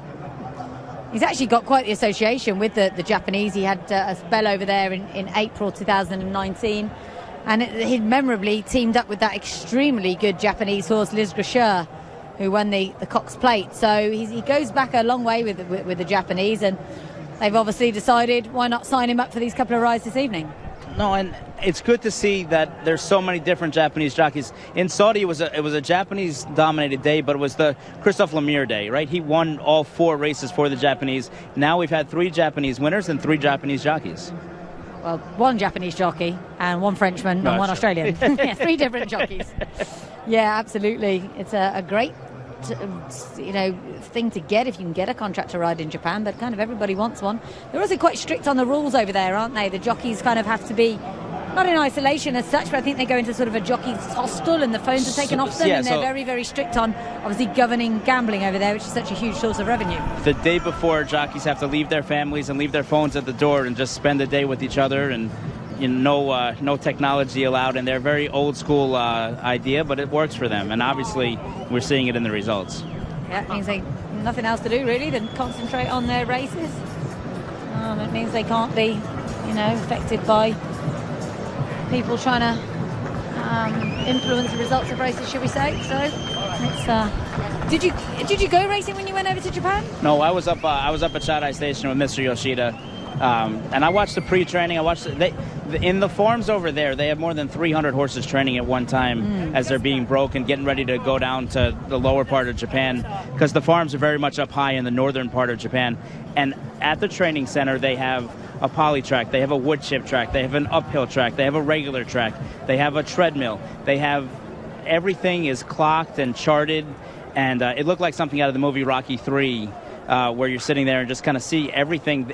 They want to know how their horses are doing at all times, and everything is charted from the time they're born to the time they run tonight. This is a fantastic result for all connected with Crown Pride, a son of Reach the Crown. He's actually the first winner here in the UAE for Teruya Yoshida in these famous silks.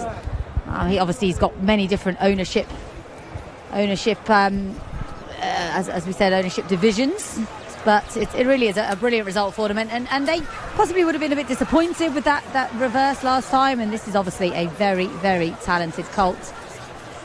Drawn in 10 as well, so it's not as if he had the Golden Highway all the way around. It wasn't easy for him, and he's just clearly got so much ability. And he was given a really, really strong warm-up, while some of the other ones were not. And I think that really paid off here. You want to be close. As some of these other races go on, especially the next one in the Golden Shaheen and then the World Cup, it looks like you do want to be at least in the first third of the pack, if not in front. So I would look for some of these horses, especially in the next race now, to get a really, really stiff warm-up early on. Let's hear from our winning jockey, Damien Lane.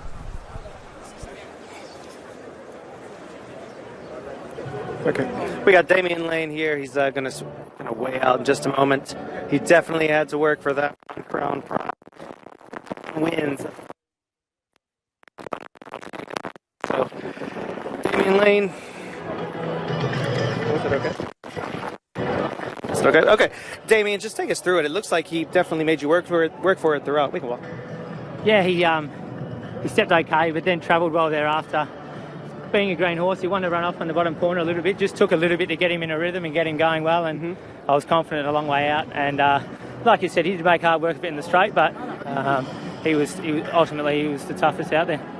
And the Japanese giving you a lot of confidence, putting you on some top mounts here. Yeah, exactly. Whenever you jump aboard, you can be confident they're going to be strong, they're going to run well, and just a privilege to be a part of it all. Take us back to the start. Was there any issues as far as traffic and getting him into a proper spot? Not really. I got crowded a touch early, but he was able to just stride through and take up a position, and from there it was smooth sailing. Well, best of luck, and thank you so much. Thank you. Get you a quick signature real fast. Marcus Hirsch looks very disappointed too. Well, he's managed to win a big Group 2 race, $1 million race on his first ever ride in Dubai, Damien Lane. What a superb achievement by him. Summer's Tomorrow really did run his heart out. Ben Doog's run great as well, but just coming into the final furlong, it was inevitable, wasn't it? Crown Pride was coming, he was going to get there. I mean, he just kept finding more, but I mean, all the credit really does go to Mikel Barcelona, because he just kept trying on Summer's Tomorrow. He kept digging in, but it was just the Crown Pride had a little bit more stamina to him going out the grounded distance. Summer's Tomorrow was coming out of a proper 1,400-meter race. This was really a big ass to go 1,900 meters. It really was. Let's take a view on the left. Not today for him. Island Falcon has bounced out of his Saudi race very well. Has he finished third? Again, these Sabins raw horses are outperforming. They continue to show up, and we have 12 million reasons to think that maybe Real World again later too. It's a gorgeous colt, isn't he? Very good looking. As I mentioned, son of Reach the Crown, out of a mare called Emmy's Pride, which is obviously how they got the name. And it's pretty amazing. First ever ride and runner for the trainer and the jockey. Pinehurst, do we just attribute this to him having a tough race in Saudi? I think it's certainly possible, but I mean, just never really involved. He was there for a little while, but you see here, Flavien Prat knows he's at a horse very, very early on, and then they'll get him back to the States and kind of see what happens from here. Absolutely. They will, yeah. I mean, he wasn't going to Kentucky Derby anyway, as you mentioned, so I suppose they can just target the big 3-year-old races later on in the season, give him a bit of a break. I think it's a refresher, and now, they might decide that he's probably maybe best going around one turn like that race was in Saudi, and there's plenty of big opportunities leading up to it. In Saratoga, you have a race like the H. Allen Jerkins for 7/8, which might be his next target. A lot of stamina in the pedigree of Crown Pride, as we mentioned earlier on. He's by Reach the Crown, who actually stands at the Shaddai Stallion Stations. A Grade 2 winner over a mile, but second in the Japan Derby, of course, over a mile and a half. Another one, his first yearlings were in 2019. So, a lot of... It was down to the breeding, you'd say. He wasn't stopping at the end either, was he? But Sunrise tomorrow, run his heart out, hasn't he? And he's a horse that I don't even think that they were necessarily going to run in this race. They dodged the UAE Guineas with him, Sunrise tomorrow. They were aiming him at that, and they thought, no, we won't go for that. We'll go for what looked an easier race at the time. And then he bounced back with a really good win here over 1,400 metres, and it seemed inconceivable that he would see out this trip, but he has. So a bit of recompense for Bhupat Seemar, I suppose, for the Godolphin Mile really not going his way. But the winner, Crown Pride, not completing, there's plenty more to come, continuing just an amazing night for Japan, which was always on the cards, wasn't it, when they came here with such numbers, such quality trainers and horses. Oh, it's absolutely, you saw it, and they came early. They were here before the Americans, they were here before the Europeans. They really got acclimated quickly, and they're learning. They didn't used to travel as much, maybe just take a horse or two. Now they're coming in droves, and they're learning together on how to prepare for these races. And once you kind of figure out a little strategy and you figure out a game plan, it seems like they've learned how to travel, and that's a really scary thing because they have really, really well-bred horses. So once they travel in the world, it changes the entire landscape of everything around the world. They don't really need to travel. They have very, very good prize money at home. I suppose, as we mentioned earlier on, their dirt programme, there wouldn't be much for the top-level dirt horses, so perhaps they need to travel. But generally, a bit like in America, you've got good prize money. You don't need to bother.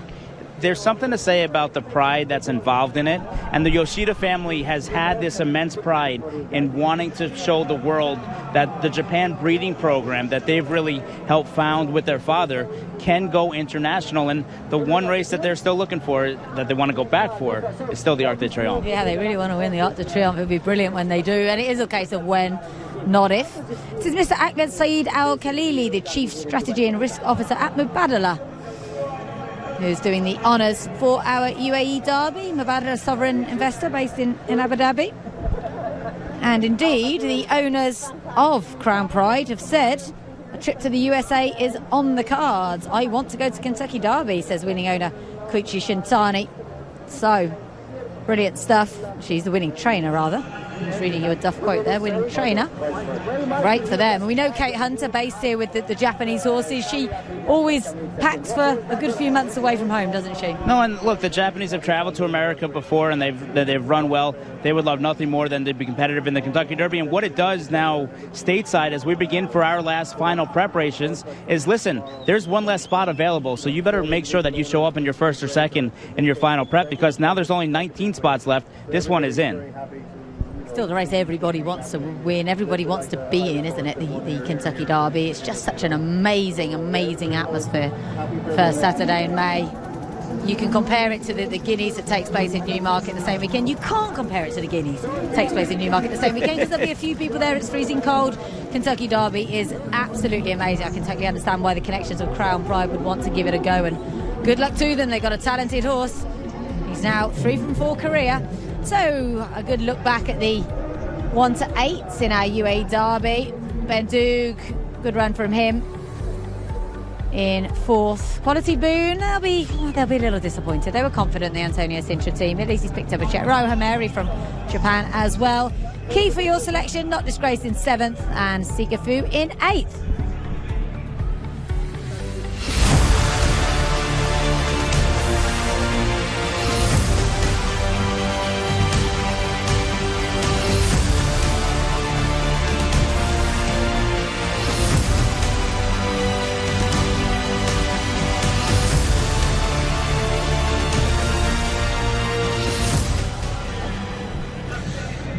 Great scenes, Australian jockey, Japanese connections, talented colt, Crown Pride, winning a UAE Derby. It's funny, I went on Australian TV with Edward Sadler on racing.com yesterday, and I was prepared for sort of the Australian angle with Jane Chapel-Hine with Saffron Beach, and they said to me, well, what do you think about Damien Lane's horse, Yuba Laban, runs later on? And I said, well, we're not, no, Japanese oaks win a nice chance. Didn't mention this horse.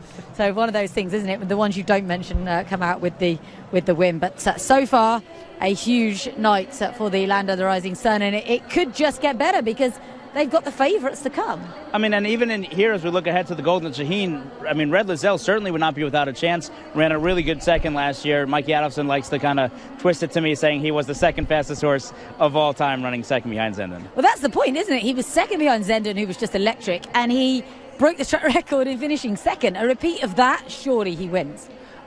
Yes, but I don't think that we're going to see that repeat this year. He's a horse that really everything went well that year, and that wasn't the strongest Golden Shaheen last year. I thought it was really Zendon's race to lose, even though he was away at 50s. To me, he kind of showed that he was the class of that race. This race is wide open. I don't think Red Lizelle is necessarily the horse to beat, but who am I to argue with Japan right now? Absolutely. It's possibly not the strongest Shaheen, but let's look at the conditions for it. Sponsored by Atlantis Dubai, who are on board for the first time here. I do love this race because it brings us proper American dirt sprinters, and we got a Breeders' Cup second in here in Dr. Shivel. Dr. Shivel, Dr. Shivel, what do the Americans say? And Mikey says Dr. Shivel. I say Shivel. Everyone else seems to be saying Shivel. Such a shame, as we mentioned at the top of the show, that Miras comes out of it. I hope that it's nothing too serious. Al Tariq, super bonny little horse. Dr. Shivel. Drain the clock. Safi Joseph Jr. is not here. Shame, he's such a cool guy. Good luck to him. First runner in Dubai. Eastern World. What a great story this is, really. Thunder Snow's little brother. Ever Fast. Second in a Preakness has ended up running in a Golden Shaheen. Would you believe it? Good effort. I'm never writing off this horse. He ran a great race in Saudi. Manjir. Second start on the dirt. No morass. Mabardal. 28-1, but could just run all right. Red Lizelle. Strong constitution. Switzerland, if the Switzerland that went on January the 1st is back, that is a huge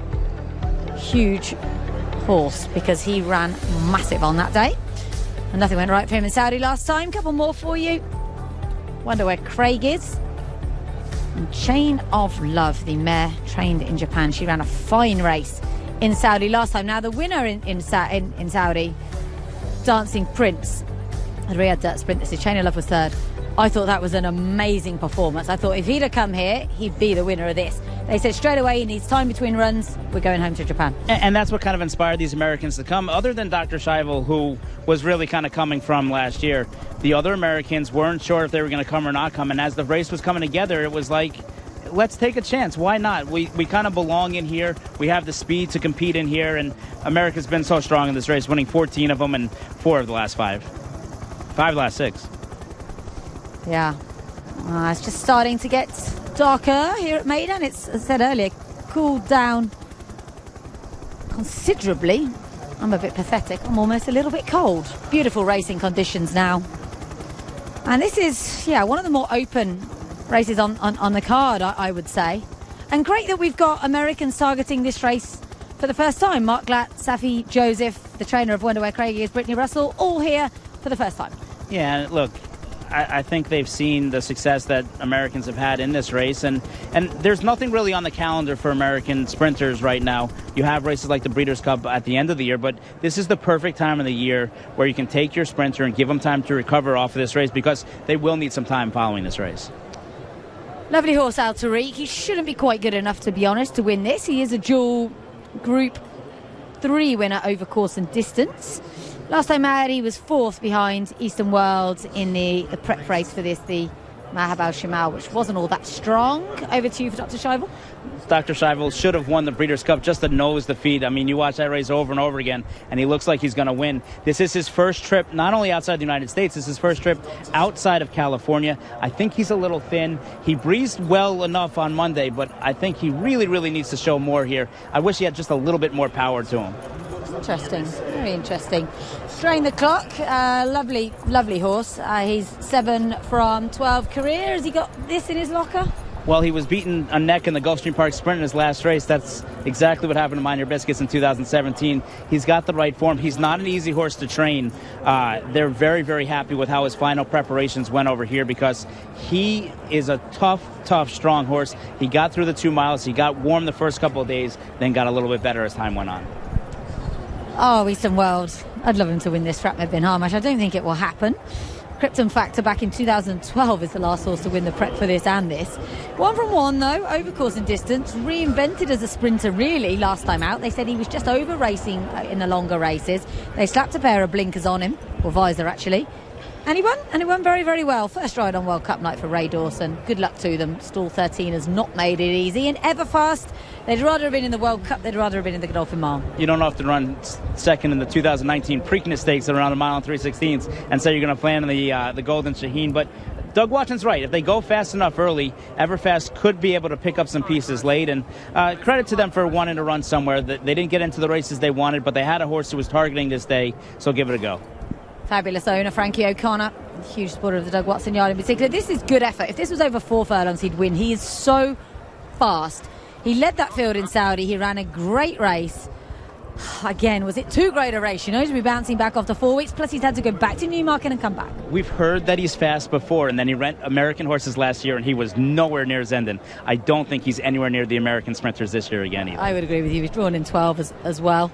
He's had 9 runs since last year here and in 3 different countries. This is Mangier. I love this in a way. He ran really well here on turf, and they thought, why not? We'll stick him on the dirt, and he ran a great second behind Eastern Wales, earning them a spot here.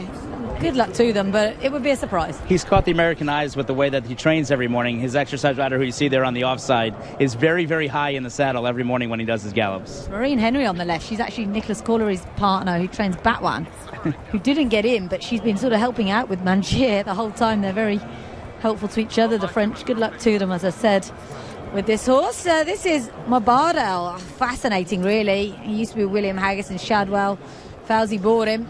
He cost them $375,000. He cost Fauzi and team just $50,000. Been winning for fun in Bahrain, but on the turf. But he's bred for dirt.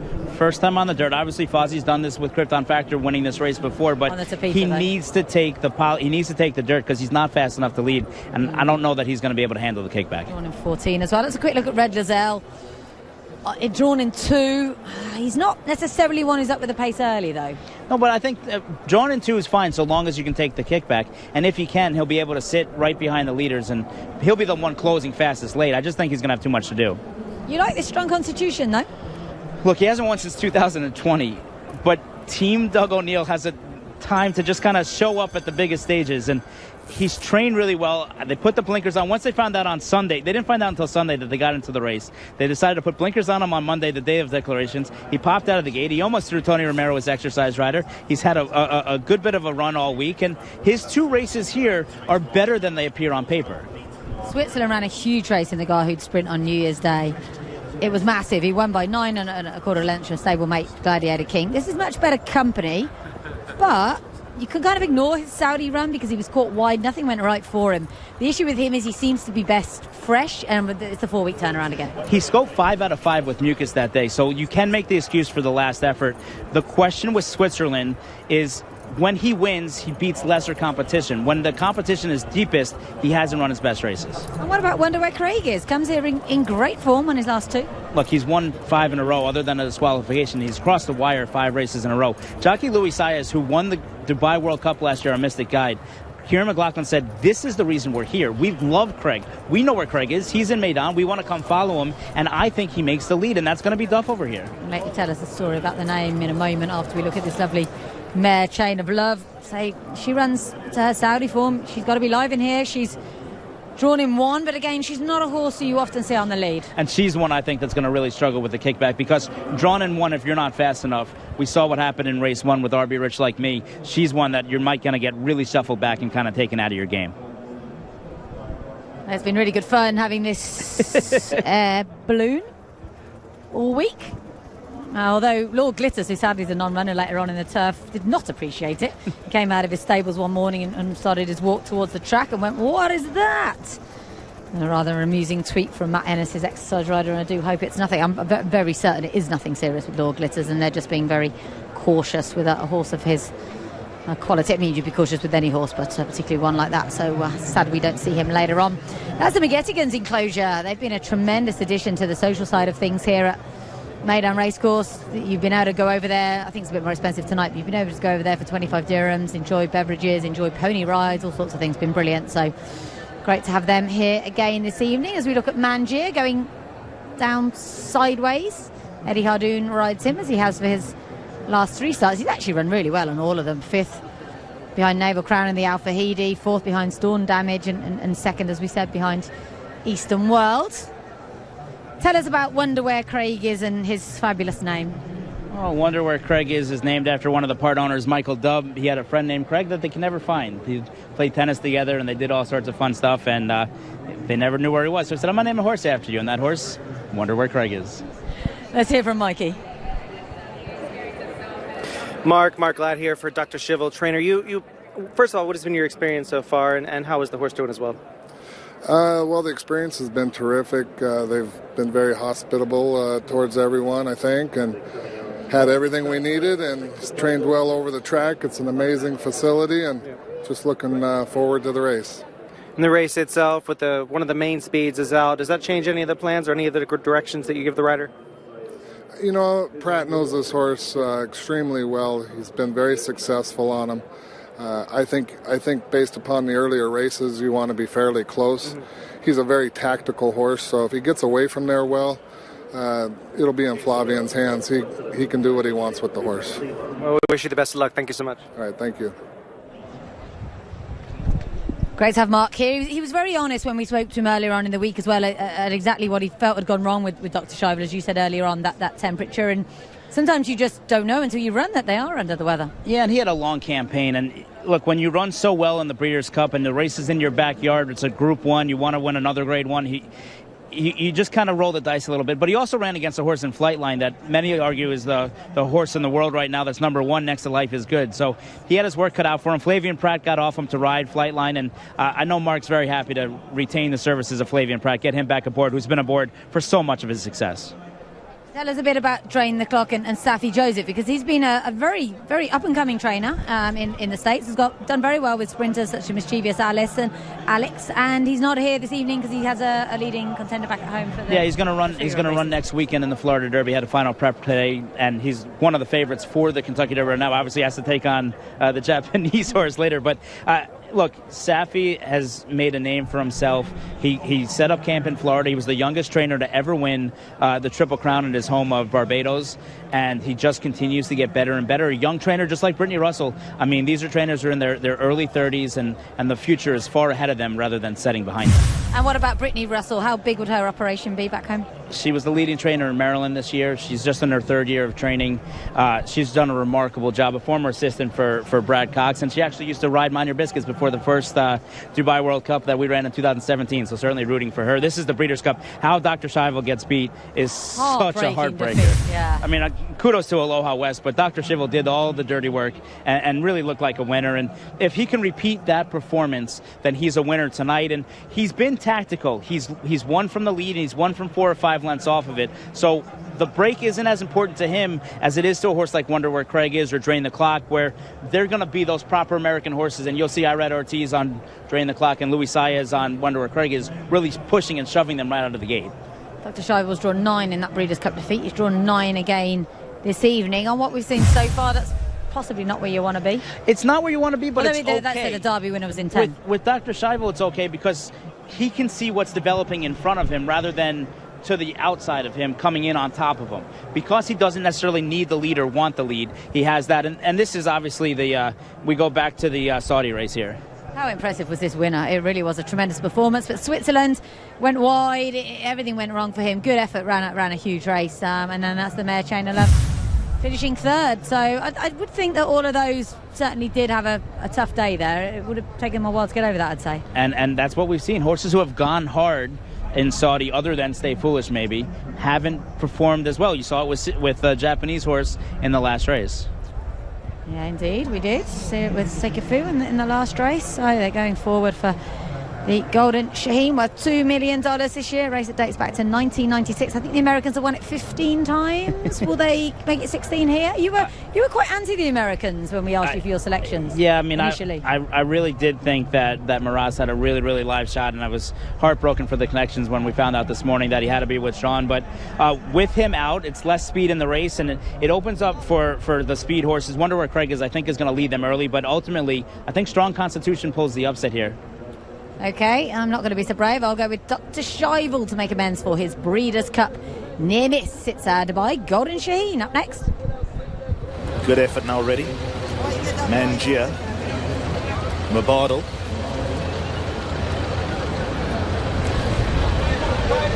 Switzerland.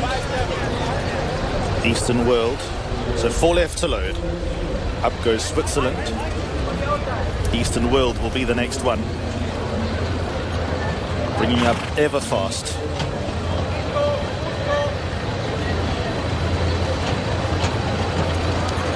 Mabardal will be the last one for the 2022 Dubai Golden Shaheen, sponsored by Atlantis Dubai, for a purse of $2 million.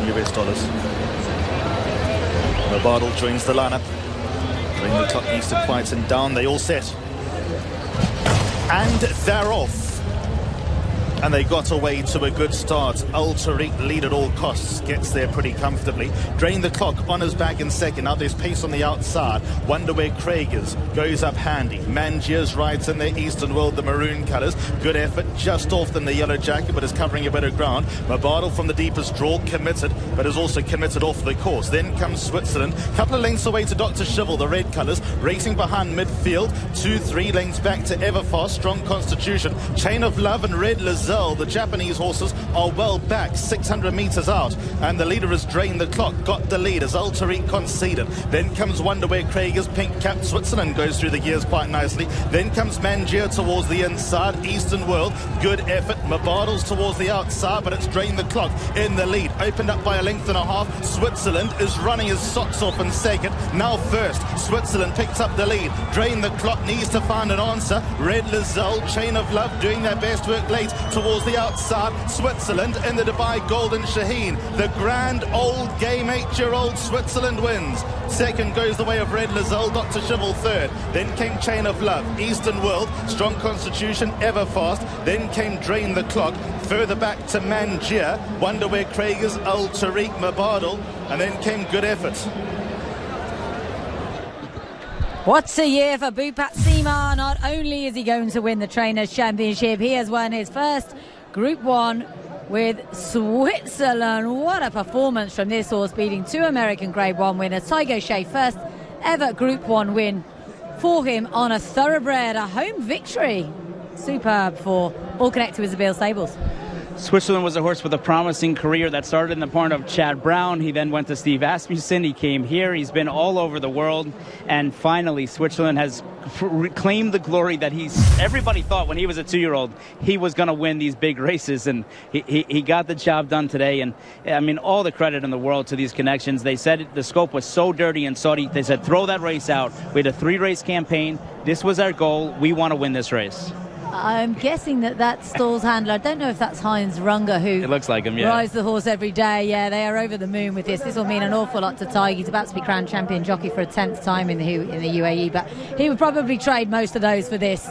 It really is huge for our local connections here. Available at a pretty big price, 28-1 this morning. Well done if you found that. And the interesting thing about Switzerland, the start of the year he won, as we said, so well.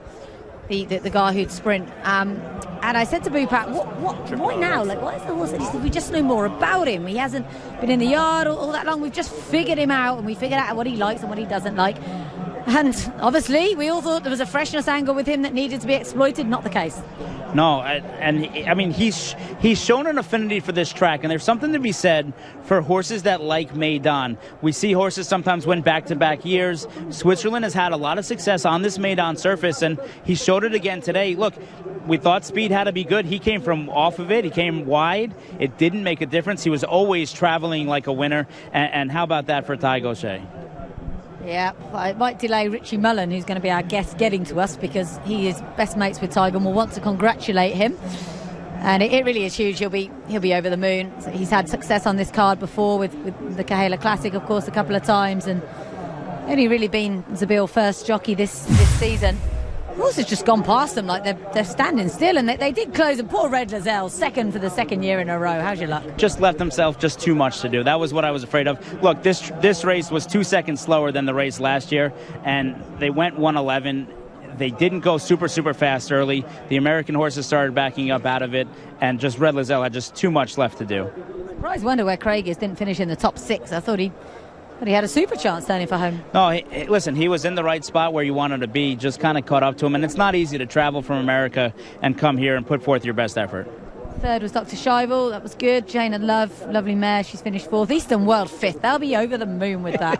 A horse that they thought might end up in the Godolphin Mile. He was effectively a Godolphin cast-off. And Thunder Snow's little brother shows up on the big night like his older sibling did twice, of course, 3 times in fact. And those connections were busy too at the Breeze Up sale. They bought 2 or 3 very high priced lots. So, maybe the Ahmed bin Harmash lot will really start to pick up with some nice horses next year.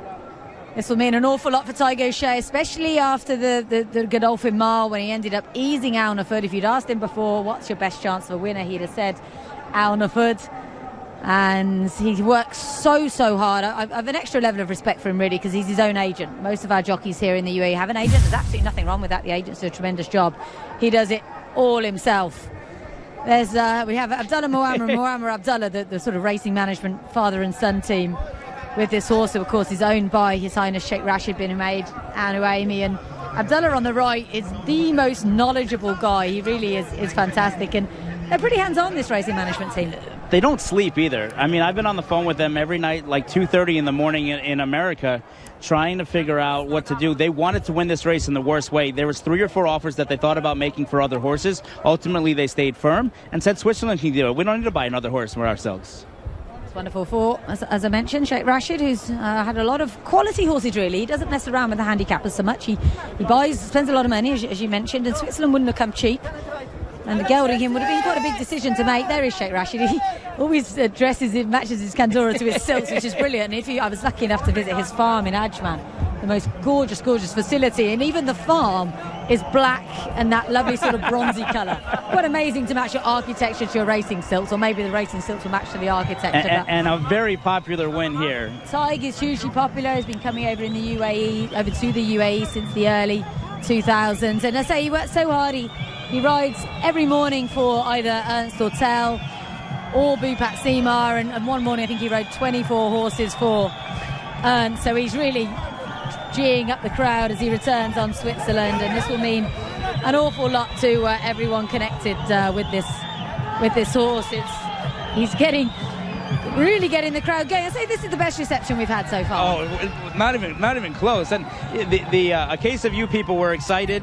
The Japanese winners have been excited, but this is a whole new level right here. This is the loudest this place has been since back in 2019. It's fantastic.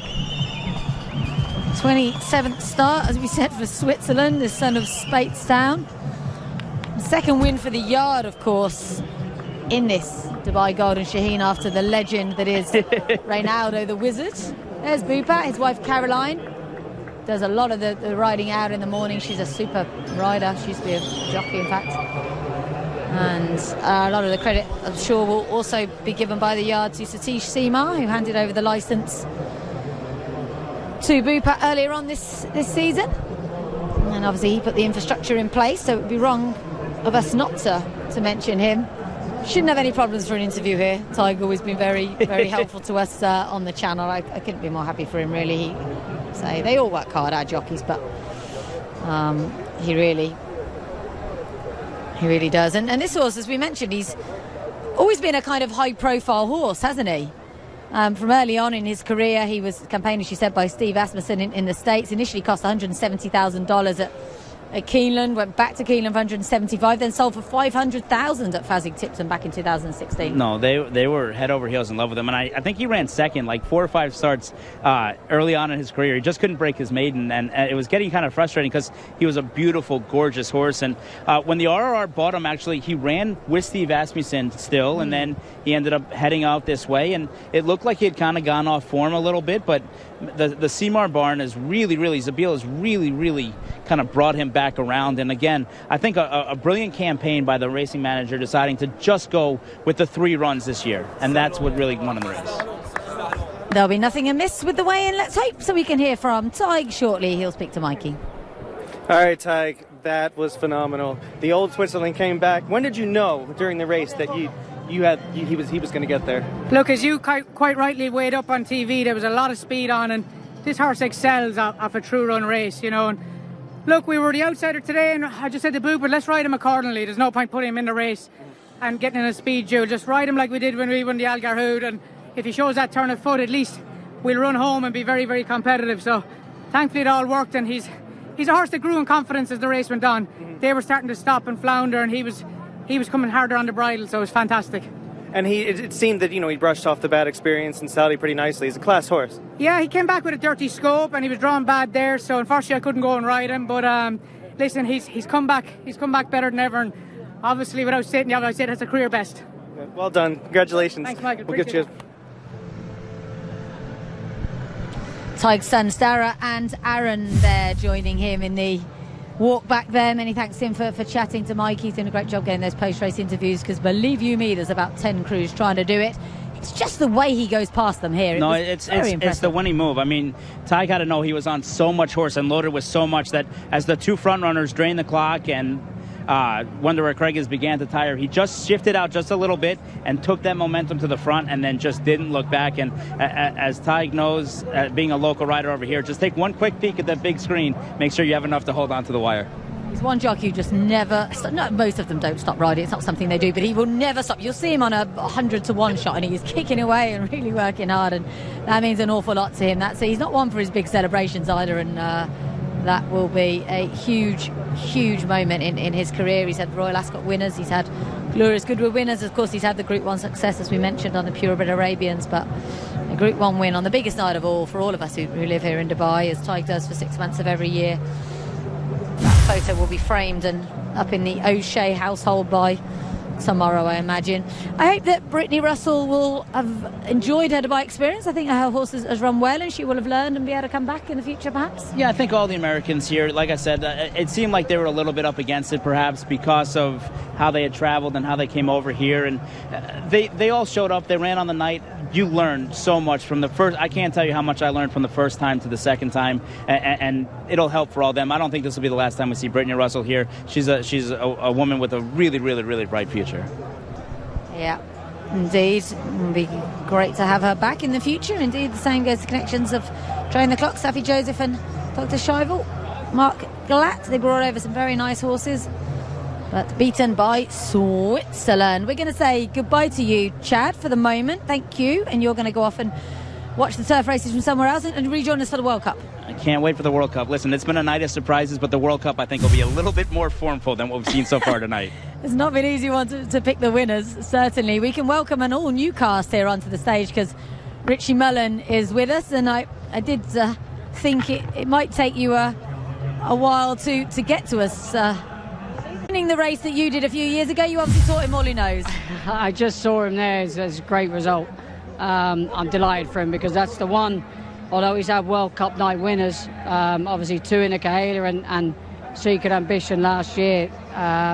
That Group 1's always eluded him, and it's quite funny because Trotter Nichols has always given him a bit of stick over it, but yeah, it's great for him, and yeah, a race that I won as well, so it's a great one, and you can see him getting interviewed there on the big screen, and it's 2 young kids, Dara and Aaron, you know, they're his biggest supporters, and obviously for Poopert as well, a race that obviously Satish and him won with Ronaldo as well, so yeah, great result, and it's always nice when the home team have a winner at this you know, it's so hard on this night, so yeah, great all-round feel-good factor about it. A lot of feel-good factor about it, certainly. Edgar Byrne has joined us as well. Great to have you with us, Edgar. And it's been a night of a few surprises so far, I think it's fair to say. It has, a few surprises. Well, I suppose the Japanese, given that I thought we were going to have the big Japanese horses coming later on, I think it was a surprise that they've been so dominant. But look, there's been a little bit of Irish flavour too. I see you're wearing the Irish green, Laura, which is very good. You brought the look with it. And a case of you was certainly a proud moment for us. I was at the table at the draw the other night with Ado McGuinness, and when 16 came up, we all sort of put our hands on our heads and went, oh, you know, no one wanted 16. Ado calmly turned around and went, smiled, that'll do me, he said. Horses in top form, and he loved them. And I'm going to claim, Rich, the Tig O'Shea one. An old pal of mine from the Curragh when he served his time with Mick Halford, so go back a long way with Tig. And yeah, I'm going to claim a little bit Irish in that last winner, so I'm going to call it a 1.5 tonight for the Irish. Well, it's not like the Irish had loads of runners either. You were pretty light. Oh, I think is that, you know, maybe some in the earlier races, in the Cup race maybe, but I think the only fancied one has come in. I mean, Ado's been here all carnival with that horse and improved it more and more. In fact, the farther the carnival went, the more bullish he got. He really was, you know, in great form with this horse tonight. And look, it worked out. The plan comes together. It's fantastic. But yeah, we have been a little bit down in numbers, which is disappointing, especially from some of we'll say the bigger, more powerful yards. But look, that's the way it goes. Some years they get them here in droves, and some they don't.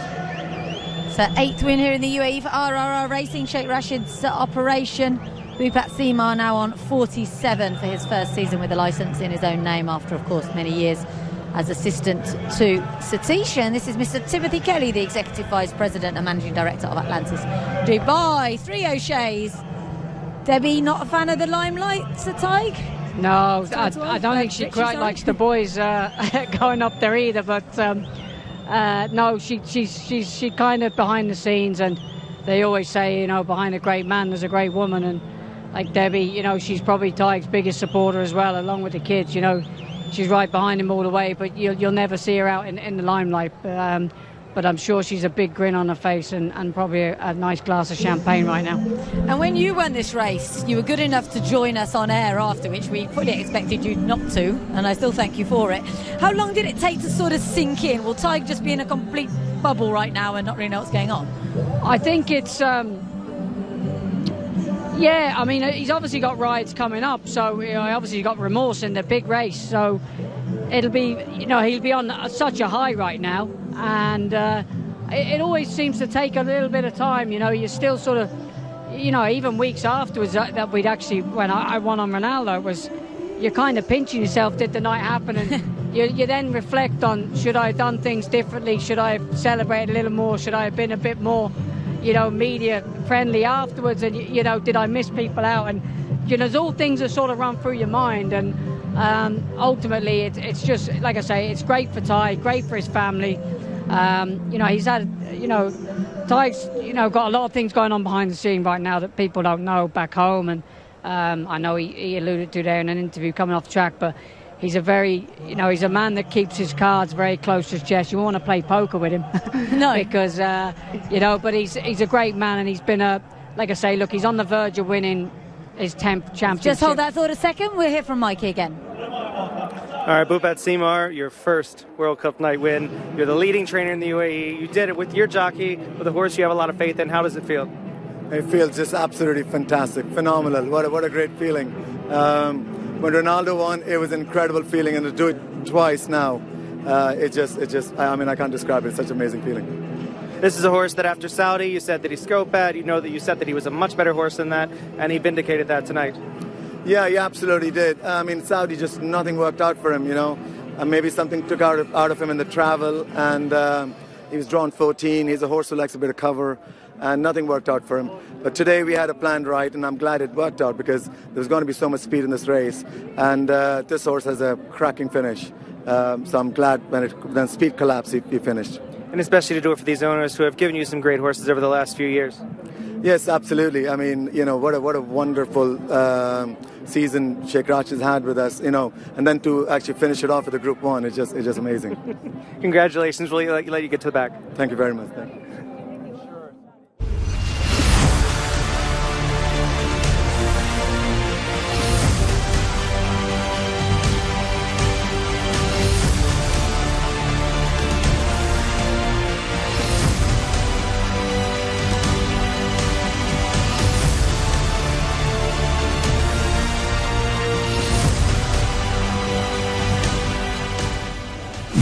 Fabulous scenes. Congratulations to the team behind Switzerland, winner of our Group 1 Dubai Golden Shaheen. Do we know if Ernst Ortel has got 57 Arabians lined up for Tig to ride tomorrow morning? No, I think he'll give him the morning off, but he probably got a lot lined up for next week. I mean, we've still got Abu Dhabi and Al Ain to go, but I'm pretty sure after that one I don't think Tig needs it now. So he's 8 clear, and like I say, going back to what I said before, he's on the verge of his 10th championship, which is unheard of, and he's been such an integral part of racing in the UAE. He certainly made me raise my game when I've had to, and we've had great fun in battles for the championship over the years. Obviously, he's got a new challenger now in the way of Antonio and Fresu, and there's a lot of younger lads coming through now, so I've kind of taken a back seat on that front. But I think the longevity he's done over the years, and just kept finding a way when he's had to. And I mean, at one point Antonio drew level and Tig was off with COVID, and he still came back, and I think 2 weeks later he's 7 clear. So it's just the resilience of him. He's just he's great at mind games with people, and you know, he's been a great friend to me and over the years, and you know, we sit next to each other, we go racing together. So, like I say, I've had many a good battle with him, and you know, that's the one I think that, even though the 10th championship, I said if you asked him now if he could give the 10th championship for a Group 1, he'd have done it before tonight, right? Without a doubt, because that's the one thing that's been missing on his CV. He's won Group 1s in Arabians, but the Thoroughbred one is one that's, I think, it's just something, it's a little bit special, you know, when the Thoroughbred ones, and to do it on the biggest night of the year, it's credit to him, and like I'll still go out saying he's one of the hardest, if not the hardest working person I know. I mean, he was still busy at the sales the other night. I think he was the busiest man at the sales. That's one thing, Richard, that makes him great, actually. He's a people person. He is. You know, one of the things that going back to my time in Ireland, going through his apprenticeship and with Mick Hagford, you know, he really is a people person. And as you say, Rich, he's there at the sales, he's going around amongst people, knows everyone, never misses a face. No. Never misses a trick. You know, he'll pick you out in the crowd, fist bump, mooch on. And these things matter in this day and age, and it's one thing that stood to him very well. Absolutely, and you know, everyone warms to him. You know, he's just got that cheeky smile about him. He has actually, he has indeed. Babyface assassin, we used to call him. He's just turned 40 or just turned 39? Well, I think he's 40, but he tells everyone he's 39. We'll miss 2 years of COVID. We're all reducing the years, Richie, if the grey hair stayed in, so we'll allow him that. We're having a look at these style stakes. Great to have that back again. You can win prizes. There's categories including best dressed lady, best dressed man, best couple, most creative outfit, I believe. So great fun element of racing. And lovely to see it so busy over there in Open Views. Of course, we've got our post-race concert to come. 3 award-winning acts. Becky Hill is headlining. Also Sigala and Rudimental. So that's coming up at around about 9:30, I believe. You might even find Tig on the stage later. We might find Tig on the stage later. Yeah, I hope you're not relying on him for a lift home tonight. What a great view that is. This place is just spectacular once the sun goes down. It's pretty spectacular in daylight as well, of course. And our 3 really big races are still to come, I think it's fair to say, with our Dubai Turf coming up. This one due up past 7. Horses are just coming into the parade ring for it. We're over 1,800 metres on the turf. $5 million. Bit of a disappointing race in terms of the non-runners. Such a shame we lost Lord Glitters and Finest Sound. Alfarique, Group 1 winner. Colonel Liam also dual Pegasus Turf winner. Desert Fire for Sabin Saror. Finest Sound, as I said, came out earlier on this week. He's lame. Kiki, Harrovian. Lord Glitters, Lord North. It means to become the first horse to win this race twice. Half-Earth, really talented horse for William Haggis, who also runs my Oberon. Panthalassa go from the front. The hot favourite is Schnellmeister for Japan, winner of the Group 1 Mile Championship over there. Japan have got a great record in this race. They've won it 4 times. Sabuska, Ursa Minor, Vandergaard second last year, and Saffron Beach, the only filly in the race for Jane Chapel-Hyam. Slightly idiosyncratic distance of 1,800 metres. I rather like it. Rich, this is Alfarique, a good winner of the Jebel Hatter, fully deserved that, but this is a big step up. Yeah, obviously it was great that Dane got his Group 1 winner on this horse in the Super Saturday. It's very hard to see, you know. I think he'll run a big race, but it's hard to see him threatening the main protagonist in this contest. He's going to have to certainly up his game once again from what he did Super Saturday in the Hatter. Here he is. He's drawn in 6 quite kindly. We'll have a look at Colonel Liam as well, Edgar. He's out in 13. He's probably one of the best turf horses in the States over this sort of distance, but the US have never won this. Yeah, look, this is a horse I'm really interested in. I like him a lot. He's 7 from 10. He's won 3 Grade 1s on the turf. As you say, you know, turf racing, American form doesn't overlap coming across here, Laura. But what I like about this is it's the Fletcher factor. You know, Todd Fletcher sending one across. He doesn't come across for nothing. I know he's got the big horse in later on, but the fact that he's sending a turf horse means he's confident. There is a fair bit of talk about the horse. I like the horse as an individual. He's a good ride. He settles in well to put him. We have a bit of pace here, Richie. We've got 2 front runners in this, or horses that can run the pace, and Colonel Liam can sort of slot in anywhere. So he's a very likeable horse, and I think he's going to have a good show here, guys. Sabin Saror's horse has performed well all evening. It'd be a surprise if Desert Fire can win this, but he did win the Group 2 Al Rashidia over course and distance, beating Royal Fleet, who's come out and won a Group 3 since. So that form is decent. Hakiki, notable because he's a first runner for John Hyde after years of pre-training for Shadwell. Yeah, this was a horse that was, I think he won this time last year at Doncaster. He won the Lincoln, if I'm correct. For John Gosden. So he came out here. He recently won the President's Cup. He disappointed in the Hatter subsequently, but he's obviously got an invite for this. I think the way that, Adju will ride him, he'll obviously ride him to run well, and with the strong pace, could run sort of mid-pack, but he's going to have to improve on certainly what he's done so far. He is. He had an abscess apparently after that run on Super Saturday, so there's a bit of an excuse. Horovian, keen to get on with things. He ran a super race behind Authority in the Neom Turf Cup in Saudi last time. He's got an interesting horse. He's never run in a Group 1 before, so in a way they're tilting at windmills, but it's John Gosden, the man's a genius, so who knows. Big contingent here with Ahmed bin Hamash. This is defending champ Lord North. Edgar, for me, it's a stronger race than the one in which he won last year. Yeah, and that's a really good point, Laura, because he's £3 less in tonight off 120 than the 123 he won with. And I'm a big fan of following the handicapper when it comes to things like this. He had his prep in the Winter Derby trial in Lingsfield. It was a race with a strong field, with a course record on the day. He was beaten by Alan Core on that occasion, who runs in the Shima in our next race. And I thought it was a good performance, but nevertheless, the handicapper did drop him. His last year's winner, he's certainly in with a shout, but maybe he's just a little bit under the horse he was last year. Runs well fresh. Mahathas is a gorgeous horse. Really interesting from William Haggis. The horse was a rig.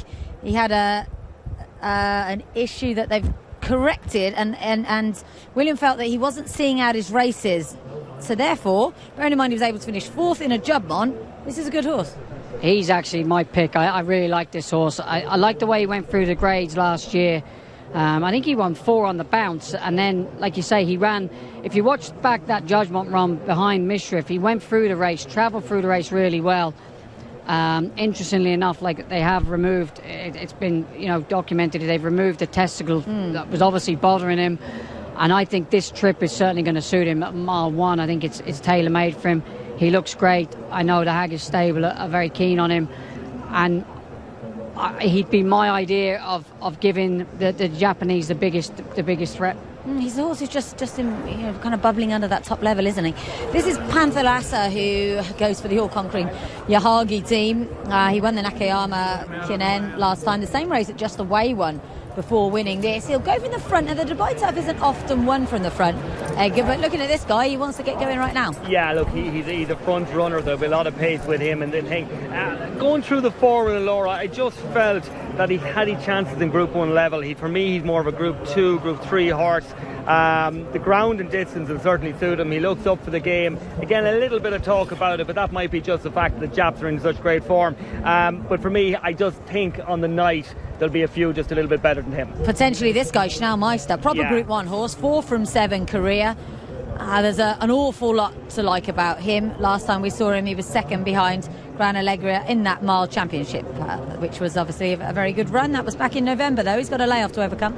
He has it. Sorry. No, go ahead. Go ahead. We're all mad for talking about the Jap horses with the form. Yeah, look, he's the mile championship. He was second. It was a good run last year, and Grand Allegra, as you say, Laura, a multiple Grade 1 winner. So look, he's a worthy favourite. There's very little wrong with him. There's not a clink in his armour, and I think he's one of the big, strong Japanese horses here tonight. Yeah, I said Schnellmeister won that mile championship. He didn't. He was second in the mile championship. He won the NHK mile. That was beating Songline, of course, who won over in Saudi. That was back in May of last year. This is Ursa Minor. It's great that he's earned a spot in here, Richie. He finished third behind Al Farik. He's got a fair bit on his plate today, though. Yeah, he's got a lot to improve on the bare form, but he's been running well all year. He's gone through the ranks, and rightfully so. He got an invite, and Ahmed bin Hamash has had his team in great form all year, and great for Ray Dawson, his first season over here, and he's got a couple of nice rides on night itself. And their other runner, recent world runner, cracker, finishing fifth. This is Van der Garde, second in the race last year. He has been quite well beaten in all of his starts since, albeit there's only been 3 of them.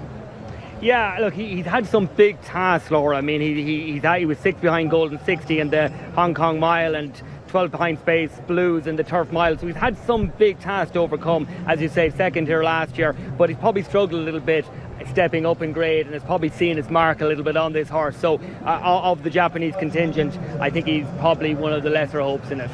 Holly Doyle got married on Tuesday. It's some week for her as Saffron Beach can win it. She's a very talented filly, but she does face the Colts here, which is never easy. Yeah, I mean, she was second in the Guineas. She then, I think she won her last two in England. She won a Group 3, and then she won the Group 1 Sun Chariot, I think it was, at Newmarket. So, you know, she beat Mother Earth by 3 lengths. The only blip actually in her copybook is when they stepped up to a mile and a half and she ran in the Oaks, and she was very, very disappointing. But Jane Chapelheim has been a fantastic trainer at travelling her horses around the world. You know, I think she's had runners in Korea. She's always supported the Dubai Carnival. Like I say, it'd be a nice wedding present. Hopefully she doesn't get up and beat Tom on the line, because I think they'd be happy if either of them win this. I think Tom is used to getting on the line. But look, I think this mare has a big chance. You know, Jane Chapelheim, Have Horse Will Travel. She's a globe-trotting trainer herself, and this is all the girls, the female trainer, jockey, and the filly herself.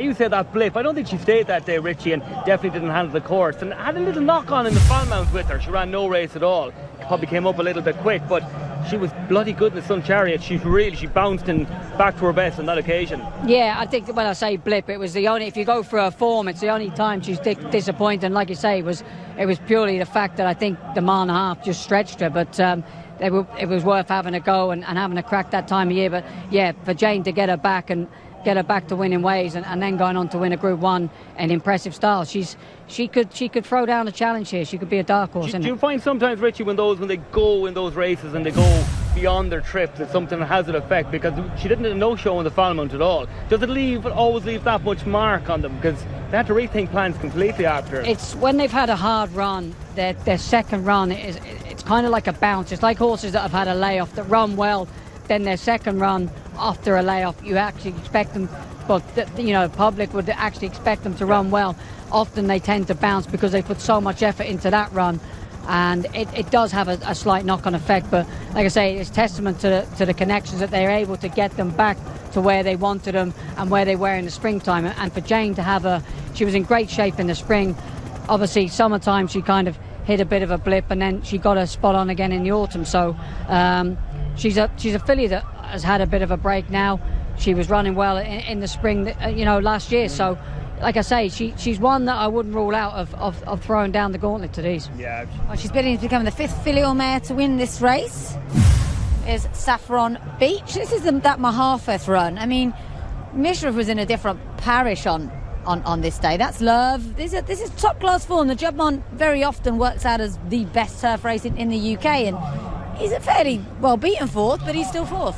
My only concern with the horse is that, and I know we have an explanation about the operation, but he hasn't run since August, and it's a long layoff coming back here. Yeah. Also, look, he missed the Derby. He pulled him out at the 11th hour on the Derby. There was a lot of fuss about that. He said the ground he went and look back at it, it was the right thing. He went to Ascot and won the Hampton Court, but he missed the Eclipse. I mean, they said he'd go to the Eclipse again. So there's been a lot of changing with this horse, a lot of changing of plan, changing of routes. Maybe it was all because things showed up at home, I don't know. But for me tonight, he's just a little bit short in the betting for me. There's no doubt he's a talented horse. I think we were in Ascot, Laura, when he actually ran and won that day, and he's a very impressive horse. But is he one of these horses that can be impressive when everything's right and can be a little bit disappointing? I don't know. I just think we might find a couple better here tonight. I think there's a lot of sentiment around him being the Shadwell horse. I think they want him to win. They need him here. I think he's good, but he's a 3rd or 4th type of horse for me. Yeah, I kind of agree with you. I think it might just be a race or two too soon. I do have him down as a future Group 1 winner, though, as we look at the track 4-hour Dubai turf. I think we've covered most of them. I just think Chanel Maestro, I love how lightly raced he is and his profile. He's the one I'm going to stick with. Which one did you come down on in the end, Edgar? Well, as an outsider, and one we didn't get to talk about, was Sir Busker. I just thought, I spoke to William Knight the other night, and he thanked him a lot. He got in here at the 11th hour. It was literally the Monday after he could run in the Jebel Hatta. He was 4th, and he got in by the skin of his teeth. But he said he's been improving out here with every week. It's done him better. Remember, he is 3rd in a Queen Anne to Palace Pier, which is serious form bringing to the table, and a previous handicap winner in Ascot. So as a real long shot, I like him. Apart from that, I'm going to take a wild chance and go with the Fletcher horse. Okay, you really are going for a couple of outsiders. Richie, you're sticking with Mahaffeth? Yeah, I just like his profile. I think, like Ed said there, the stop-start campaign would have a lot to do with what has just happened, and the Haggis team are very shrewd on this horse, and they obviously think obviously sentimentally wise, it would be a great result for the Shadwell team as well. It would be wonderful, wouldn't it? Shaker Hissa been here looking at her horses earlier on in the week, and she's a lady with a lot of support, a lot of sentiment towards the Shadwell team, who also, of course, have that horse in here, Hakiki. Good luck to John Hyde as first runner on this card. They're nearly all in then. It's our Dubai Turf of 2022. Can Lord North win it for the second year in a row? Al Farik wins, and Lord North will complete the lineup for the Dubai Turf, sponsored by DP World. Up goes Lord North. Set for a start.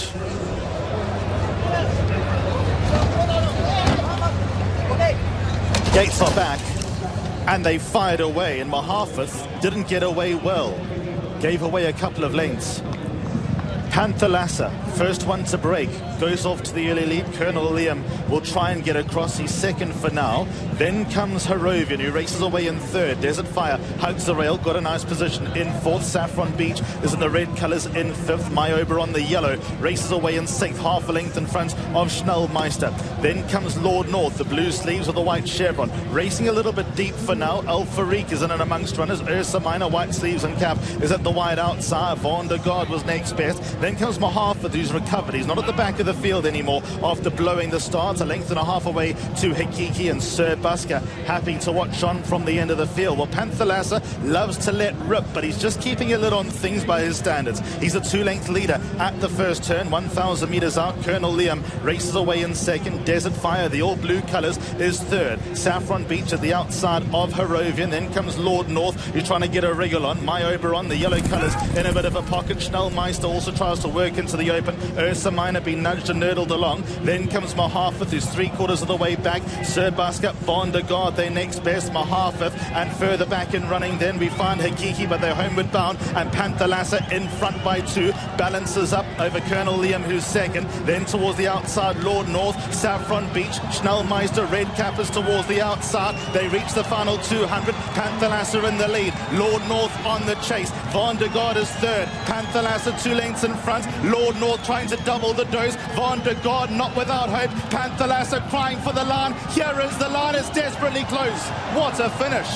Panther Lassa, Lord North, Van der Gaard, a three-way go. Fourth also tight. Saffron Beach, Sir Busker. Then in behind them was Al Farik. Towards the inside was Myober on. Schnellmeister didn't lift. Further back to Colonel Liam. Then came Harovian. After them were the likes of Ursa Minor. Hakiki was next to finish. Desert Fire and Sir Busker. One for the judge. Panther Lassa, Lord North and Van der Gaard. I don't actually have an instinct. It's desperately close. Panther Lassa, head down, head back up. Oh, I can't tell. That is so close. Paul Devlin, the ball's in your court. Panther Lassa, Lord North, Van der Gaard, fourth, goes the way of Saffron Beach. Sir Busker was next to finish. Then came Al Farik, Myober on. Schnellmeister got into the clear, didn't lift. Then came Colonel Liam. They were ahead of Mahafith. Ursa Minor was next best. And no numbers in the frame just yet. Panther Lassa got away. He grits his teeth 100 metres out. He heard the hooves of Lord North and Van der Gaard closing in. It's Japan, Japan or the UK. That is as good a finish as you will ever see. Has Panther Lassa held on? What a finish to our Group 1 Dubai Turf. Did it go to Panther Lassa, Lord North, or was it on the outside last year's second, Van der Gaard? Brilliant finish, Richie. I can't tell. You think Panther Lassa's hung on? I'm not sure. Looking at the still frame, it looks like the inside horse. I think either way, it's a Japanese horse. Oh, I don't know on that frame. That's not necessarily on the line. Well, it says unofficial for a reason. That's not what the stewards are looking at right now. Well, I thought it. Yeah, one way or the other, we thought it was a Japanese horse, but I kind of thought my first thought was the inside, but on that still frame, Lord North has got it. This is a race that's thrown up a dead heat in the past. Paolini and Right Approach way back in the day. So you never know. Here we go. There's a good angle. Hilary Udale, our judge. The image on the big screen and our image on the TV are not the official photo finish camera. That's the crucial thing you've got to remember. The crowd are cheering. I'm not quite sure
She's ran a cracking race. She was always well positioned by Holly.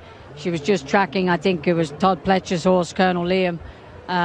You know, she was in the right spot, and I'd expect her to improve from that run. So first run of the year, very good run, and like I say, I think there's exciting big things for her going back home into Europe. Also would open up possibilities of her going to 2,000 metres maybe as well. So Busker, fifth, Edgar. The syndicate will be so happy with that, Kennet Valley. I mean, they're such a fun syndicate. They're fabulous. They cheer and they enjoy it. And you've always been such a campaigner for syndicates and a big pusher of them. Only because I can't afford to own a horse outright. Well, whether it's that or otherwise, the point is they're part of the modern game, and it's very important that they do well, and they're represented well tonight. He tucked out as he always does. They've gone a good clip. I was a little bit disappointed with Colonel Liam. He flattered to deceive at top of the bend, but Sir Busker ran exactly the race that William Knight thought he would. He said to be pace, he dropped him out and he'd stay on home, and he justified his place here tonight. I'm glad they got in. Big run. This is quite interesting because this is Panther Lasser. The jockey stayed on. The jockey looked to me as if he was headed for the winner's enclosure, and then one of the paddock stewards said, it's not decided yet, you need to circle here. Whereas Lord North tack off all sorts. They've almost like they've resigned themselves to second the Gosden team, which is quite interesting. But I think it's wise after such a hard race that they unsaddle them anyway. Frankie Wisely's jumped off Lord North and he's getting his customary cool down. I think that's just a safety factor. The stewards have asked both jockeys to get off and you know, let the horses cool down. I mean, they've put everything into it. You know, it was probably one of the greatest finishes we've seen in racing in Maidan in recent times. I think the last one was possibly on to Peter in the World Cup when Gloria de Campio won. So I don't think we've had... Don't forget Thunder Snow. Gronkowski was pretty close. I think, yeah, but a three-way photo we had. A three-way photo, yeah. I think we had... there was a horse of Mike de Kock, Gloria de Campio, and I think Ahmed Ajebi was on the inside of... Ahmed Ajebi was there on Ahmed was on the inside, so it was a freeway photo. I'm too young to remember all that. It was catching up. It was heartbreaking because Kevin Shea thought he'd won on Lizard's Desire and celebrated accordingly. It was very heartbreaking. I think that's because Ahmed told him he'd won. We have had one dead heat if I remember rightly, here at Maidan. Came in a local race a few years ago. They're not commonplace, and I'm not necessarily expecting one here, but judges are taking their time. And obviously, Rich, in your career, you've won plenty of races by short heads and noses and things. How often do you know you've won? Do you think that any of these jockeys will know? I think I've got beaten more of them than I've won. There's sometimes you'll go past the line and you'll have an idea, you'll think you've won. And there's been many a times, I think I've been beaten in 2 photos this year. I thought I'd actually won. And...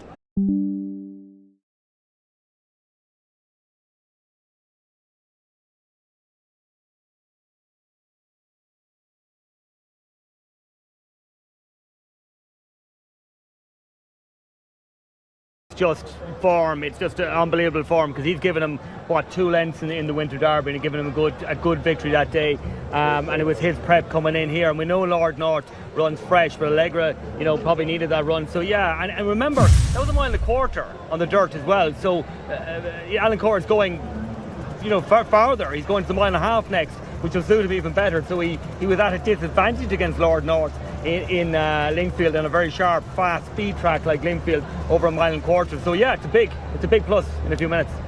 2004 was that dead heat in this race, right approach and Paolini. I think we could well have the longer this goes on, yeah. The longer this goes on, I would be airing for the side of a dead heat at this stage, because generally they will normally have the photo by now. And in fairness to both horses, I think if you ask both jockeys, they'd settle for a dead Frankie heat. Dettori's already been asked and said, I'll settle for a dead heat. I think they'd settle for a dead heat, and like I say, the longer this goes on, I think it's announced. Dead heat. It's a dead heat. Fantastic. Yeah. Lord North and Panther Lasser, UK and Japan. We will have 10 winners on Dubai World Cup card. On the Dubai World Cup card this evening. Brilliant stuff. Neither horse deserved to lose. Fantastic training performance by John and Thady Gosden. And just as fantastic by Team Yahagi. Their 3rd winner of the night. Tremendous stuff. Panther Lasser. He's a very popular horse. He's a son of that great Lord Kanaloa. Let's hear from one of the winning jockeys. Yoshito Yahagi, congratulations. Dead heat victory. 3rd win of the day. What a day for you. 3勝目。ただこれが同着の勝利。What a day. He went to the lead. That was the plan the whole time. Did he give you a bit of a nervous ending there, a bit of a thrill? 最後、作戦では逃げっていう形だったんでしょうか。最後もっとすごいスリルでしたけど。逃げるつもりだったけど、ナイターを気にしたのか、いつもほどの行きっぷりじゃなかったですね。Our plan wanted to go more far in the front, but I think horse a little hesitated in the light, so it was that much lead. Yeah, he didn't. He gave them a little less distance there. So this year, this past 6 months, it's been huge for you. You've obviously Breeders' Cup, Saudi, Dubai, and Hong Kong. Like, what is the key? What your yard has done so well. いろいろそれを聞かれるけど、俺にも分かんないし、俺に教えてほしい。Honestly, I don't know why. Just please tell me what is reason. Well, congratulations again. Big victory. Thank you so much. I appreciate it. Thank you. What a night for Yoshito Yahagi. Many thanks to him for talking to Mikey there. I suppose we were a bit too late here for our winning jockeys because they'll be preparing for the next race, which isn't a million miles away. That was great fun. Waiting for the results of this photo finish. Totally contrasting paths through the race. Edgar, of course, Panthalash, as we expected, was on the speed. Yeah, on the speed the whole way. Jumped out, and I actually thought he was going probably quick enough. Especially when I saw Colonel Leem off it at the top end, I thought this guy is, he's really gone fast. But Lord North's tracked him there. He's in a lovely position in the middle. Colonel Leem on the outside and going, but he flattered it very early and straight. Saffron there tucked in about 5th, so all the main horses were just tucked in. She's watching Lord North, and a lovely ride, as you said, Richie. That's Harrovian, yeah. Lord North's in about 8th there, I think. Yeah, coming through. Sorry, yeah. Yeah, no, well, it's the same colours, but it's a white cap. It's James up in, I think he's sitting 2nd or 3rd, is he? 3rd there, yeah. Yeah. Frankie's further back. I think Frankie's sort of keeping an eye on was it Christoph that rode the other Japanese runner, Schnellmeister? He was just in front of him, I think. Yeah. But yeah, they looked like they went a nice pace, and I think the pace kind of eased off around here. They were able to get a breather into them, which allowed the rest of the pack to get back into it. But like you say, they're all, so Lord North is coming between just coming into midway now, is he? He's just in front of Mohafa at the back. Yeah, he's just through the middle of them there. He just kind of switches out now. Yeah. I thought your Mahathis travelled really well, Richie, for a long way. Travelled really well, and we're kind of going back to, is he one of those horses that travels really well and doesn't seem to find anything? I'd give him the excuse that it was his first run of the year. It got a little bit messy when the pace slackened off around the turn. There was probably an excuse that, this is a stepping stone for things to come. But ultimately, he's looking, I'll agree with Edgar, he's looking like a horse that seems to travel extremely well. And when push comes to shove, isn't really finding what we're finding. Ultimately, is he a horse that they eventually decide to come back to a mile? I'm not quite sure, because they skipped the Derby, whether there was problems or whether they thought he wouldn't stay. Funny, William Haggis actually said that after the Hampton Court. He actually made that comment when asked, because he was in the Derby, which way they go, and he said, well, one thing for sure is we won't be going up. Yeah. So that's an interesting angle, Richie, to come back with him a little bit. I'm just looking at him now and I'm thinking, potentially he's probably a miler. Yeah. Like I say, he travels extremely well, and isn't really, is he finding that, or is he just emptying out and he's running out of oxygen, running out of stamina late on? So I certainly wouldn't be worried coming back to a mile the way he travels through his races. And then of course when you're looking at him if you're at the wrong trip in a grade 1, you're going to be doubly exposed. I mean, if he drops back to a mile and maybe comes back in grade a little bit, I presume he'll get him back there around May time, and maybe drop him to a grade 3 and get that confidence back up, because that's where he's showing. He could do, and the interesting thing, it'd be interesting to see if he doesn't aim him at something like a Lockinge, the first Group 1 coming up in the start of May, middle of May, yeah. Straight mile, he might be better on a straight track as well. That's true, yeah, it'll be interesting to see where they go with him, because I think William Haggis has got an embarrassment of riches as it comes to his older horses, and obviously you try to separate them a bit like Charlie Appleby with his 3-year-olds last year. You're trying to sort of separate them, so whether he's the one that he thinks, right, we'll come back to a miler, we probably don't have a miler going forward, this horse shows all the signs and all the right credentials, that he travels well through the race. And like I say, if he doesn't, then he's looking quite vulnerable at this stage. He is, yeah, looking quite vulnerable. I think it'll be a lot of thinking, but he's a thinking trainer, William Haggas, and the team will work it out, and they'll come back to a plan. The one thing is for sure, he has ability. Yeah, that's for sure. Speaking of William Haggas, he's got a couple of runners in our next race, the Dubai Shima Classics, coming up in a few moments. Charlie Appleby as well, one more runner on the card. Richie, you've obviously been raced with the yard all season. They've run really well. They'll be disappointed, Bonobo. Of course, things just didn't pan out for him earlier on, did they? Yeah, and I think, the horse should take a lot more credit than I know he's got beaten, but he was very, very gassy early on, and it was a very strange race. We went quite quick going into the first turn, and then the pace slacked off, and it was very modelling down the back, and like I was talking to William afterwards, he said, the one thing I think the horse will have done tonight is learnt a lot, because he's had to settle. He hasn't. He's ran very, very keen, and the fact that he's still able to finish second. But I've always felt, looking at him, I don't really know the horse. I've never sat on him, but I think he could quite easily win a Group 1 over a mile and a half. He has that much pace, natural ability, and it might be a blessing that he got beat in this 2-mile race, because they can decide to come back to a mile and a half with him. I think if he'd have won, he might have ended up running those cup races and, not quite getting over the line, staying that longer distances. So I think I'd be very surprised if he wasn't able to win a Group 1 over a mile and a half. 2 sets of winning connections then going up there to receive the trophy for our Dubai turf.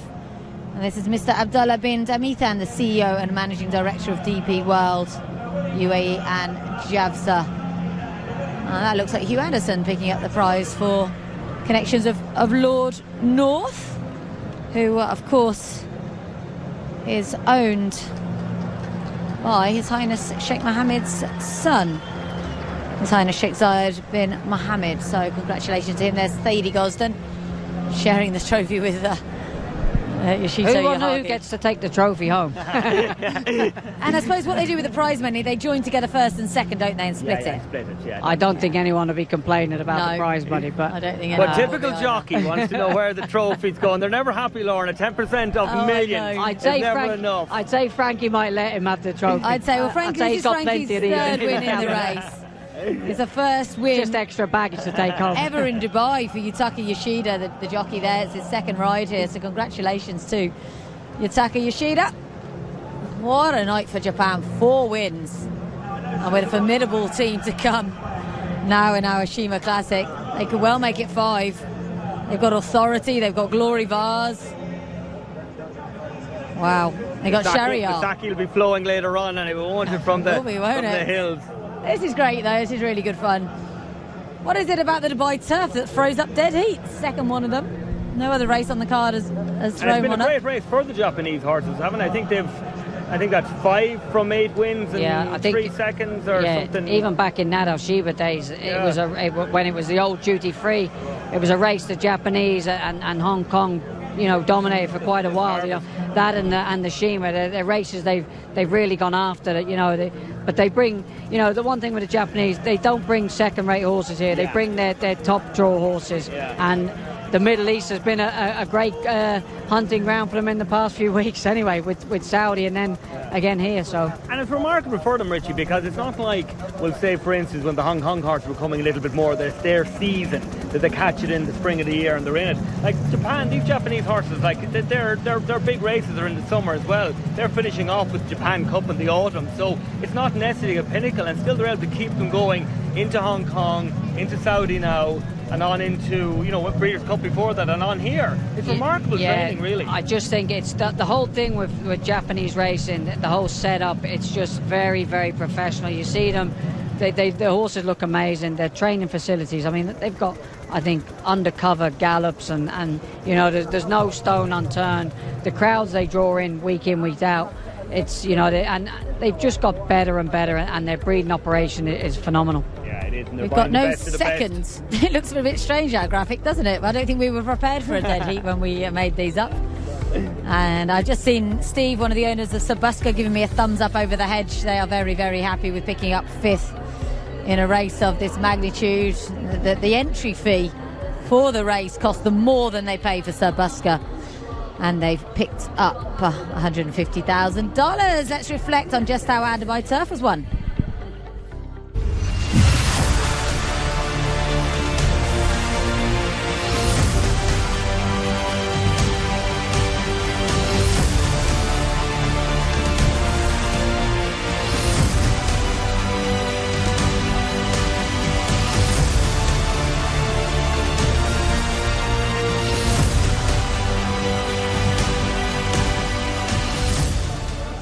If we see a better finish than that all night, we'll be surprised. But we've still got 2 very good races to go. There's 5 Group 1 winners lining up in our Shima Classic coming up in a few moments. And then we have 6 Group or Grade 1 winners in the big one, the $12 million Dubai World Cup.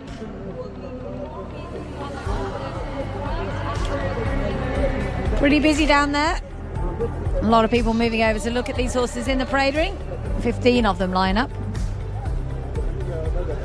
I think it's great having the crowd back as well. It makes such a difference. You know, it just felt a bit strange last year, you know, having everyone back, and you know, there's just a buzz around the place all week with everyone coming in, and you know, the media from around the world. So getting everyone back has just been, you know, it makes that difference, you know. Hakam Kasper, pile driver. A nice international cast of it is. Kasper trained over in Saudi, pile driver in the UK, Hakam in the UK. Without a fight in the UK, Alenquo, UK. Burgas, Turkey, their only runner on the card. He's a massive price, this little horse. He's got a big following. You never know. Dubai Shariar, the 4th Japanese Derby winner to run here in this race as a 4-year-old. None of them have won it. Stella Veloce, Yubia, the Breeders' Cup Turf winner, and Nuba Laban, the Japanese Oaks winner. Second longest race of the night, the Dubai Shima Classic. And this is a look at number 1, who is Authority Egger. This horse has a huge chance. Yeah, of course, he won the Nemo Turf in Saudi Arabia there, beating Pile Driver on that occasion. Second in the Japan Cup before that to Shalhar. And he's just an improving horse. There's a lot to like about this horse. I was a little bit surprised he was, shall we say, in the betting and the form, the second string, we'll say, of the Japanese, because a little bit more talk about the 12 Shahar, but Authority was a big pick for me, and I was very impressed with him in Saudi. Yeah, I was very impressed with him in Saudi as well. He was a bit of a certainty, to be honest, having finished second in the Japan Cup. I wouldn't totally rule out the second either. Kasper was pretty effective over 1.5 miles in Germany, that horse. Albeit on a lot softer ground than here. That's Dubai Future. He's probably up against it. The Sobin Straw has won this race twice with Stowaway and Suleimani. For the top, kind of just in it because they wanted to run. He is a Grade 1 winner, Richie, but he's never won on turf. No, and he sort of bounced back at the beginning of it. I think it was just before Christmas we had that. Yeah, he won the Entisar. Bounced back, hold-up tactics as well on that occasion. They had been making the running with him. That was on dirt as well, because he had been running on the turf. So yeah, he's obviously going to have to up his game here. I think there's 4 or 5 horses. Vars well capable of winning this, though. I think Christophe Soumillon, he won this race back in 2015 on Dolnia. This horse has won 2 Hong Kong Vases. He's a dual Group 1 winner in Japan. 1.5 miles is his trip. Edgar, he has a huge shout. Yeah, as you say, a dual Hong Kong Vase winner, and previously second to Love's Only You in the QE2 in Hong Kong. He's 7 now and maybe getting a little bit older, but 123, he is the highest rated horse in the race, and I like him. I think he's a good, solid international performer. I think he's got a good chance. Yeah, I think he's got a huge chance. I think all the Japanese horses in this have a huge chance. This is Hakam. He won the City of Gold last time. Hawkbill won both races a few years ago. He was probably a bit better than the Bear result. He only got home by a head from without a fight, but he went quite wide, and Owen would have left a bit to work on. But all the same, he's going to have to improve a lot to win this, I think, Richie. Yeah, I think he's. You'll be looking at him if he runs and he's improved from the City of Gold. I think he has place chances at best. He's obviously got to improve a bit. I think Owen would have left plenty to play with going forward from the City of Gold, but like you say, I think he's got to raise his game 7 or 8 pounds to be challenging for this. Pile Driver was stuck very wide in Saudi. He's a Coronation Cup winner in the UK. This is a very good horse, Edgar, who always seems to go under the radar. He's got the ability.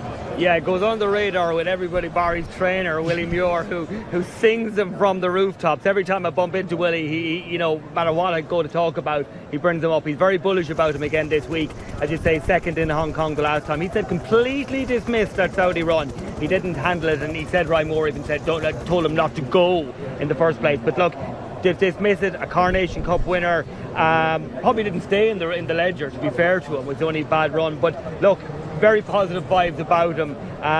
Big loss for Mark Dwyer, Richie, not to be here today. Give him a little accident on the gallops during the week. Yeah, horrible, and it's a shame. You know, Martin's been an integral part of this horse's career from day one, and you know they rightfully got their Coronation Cup win.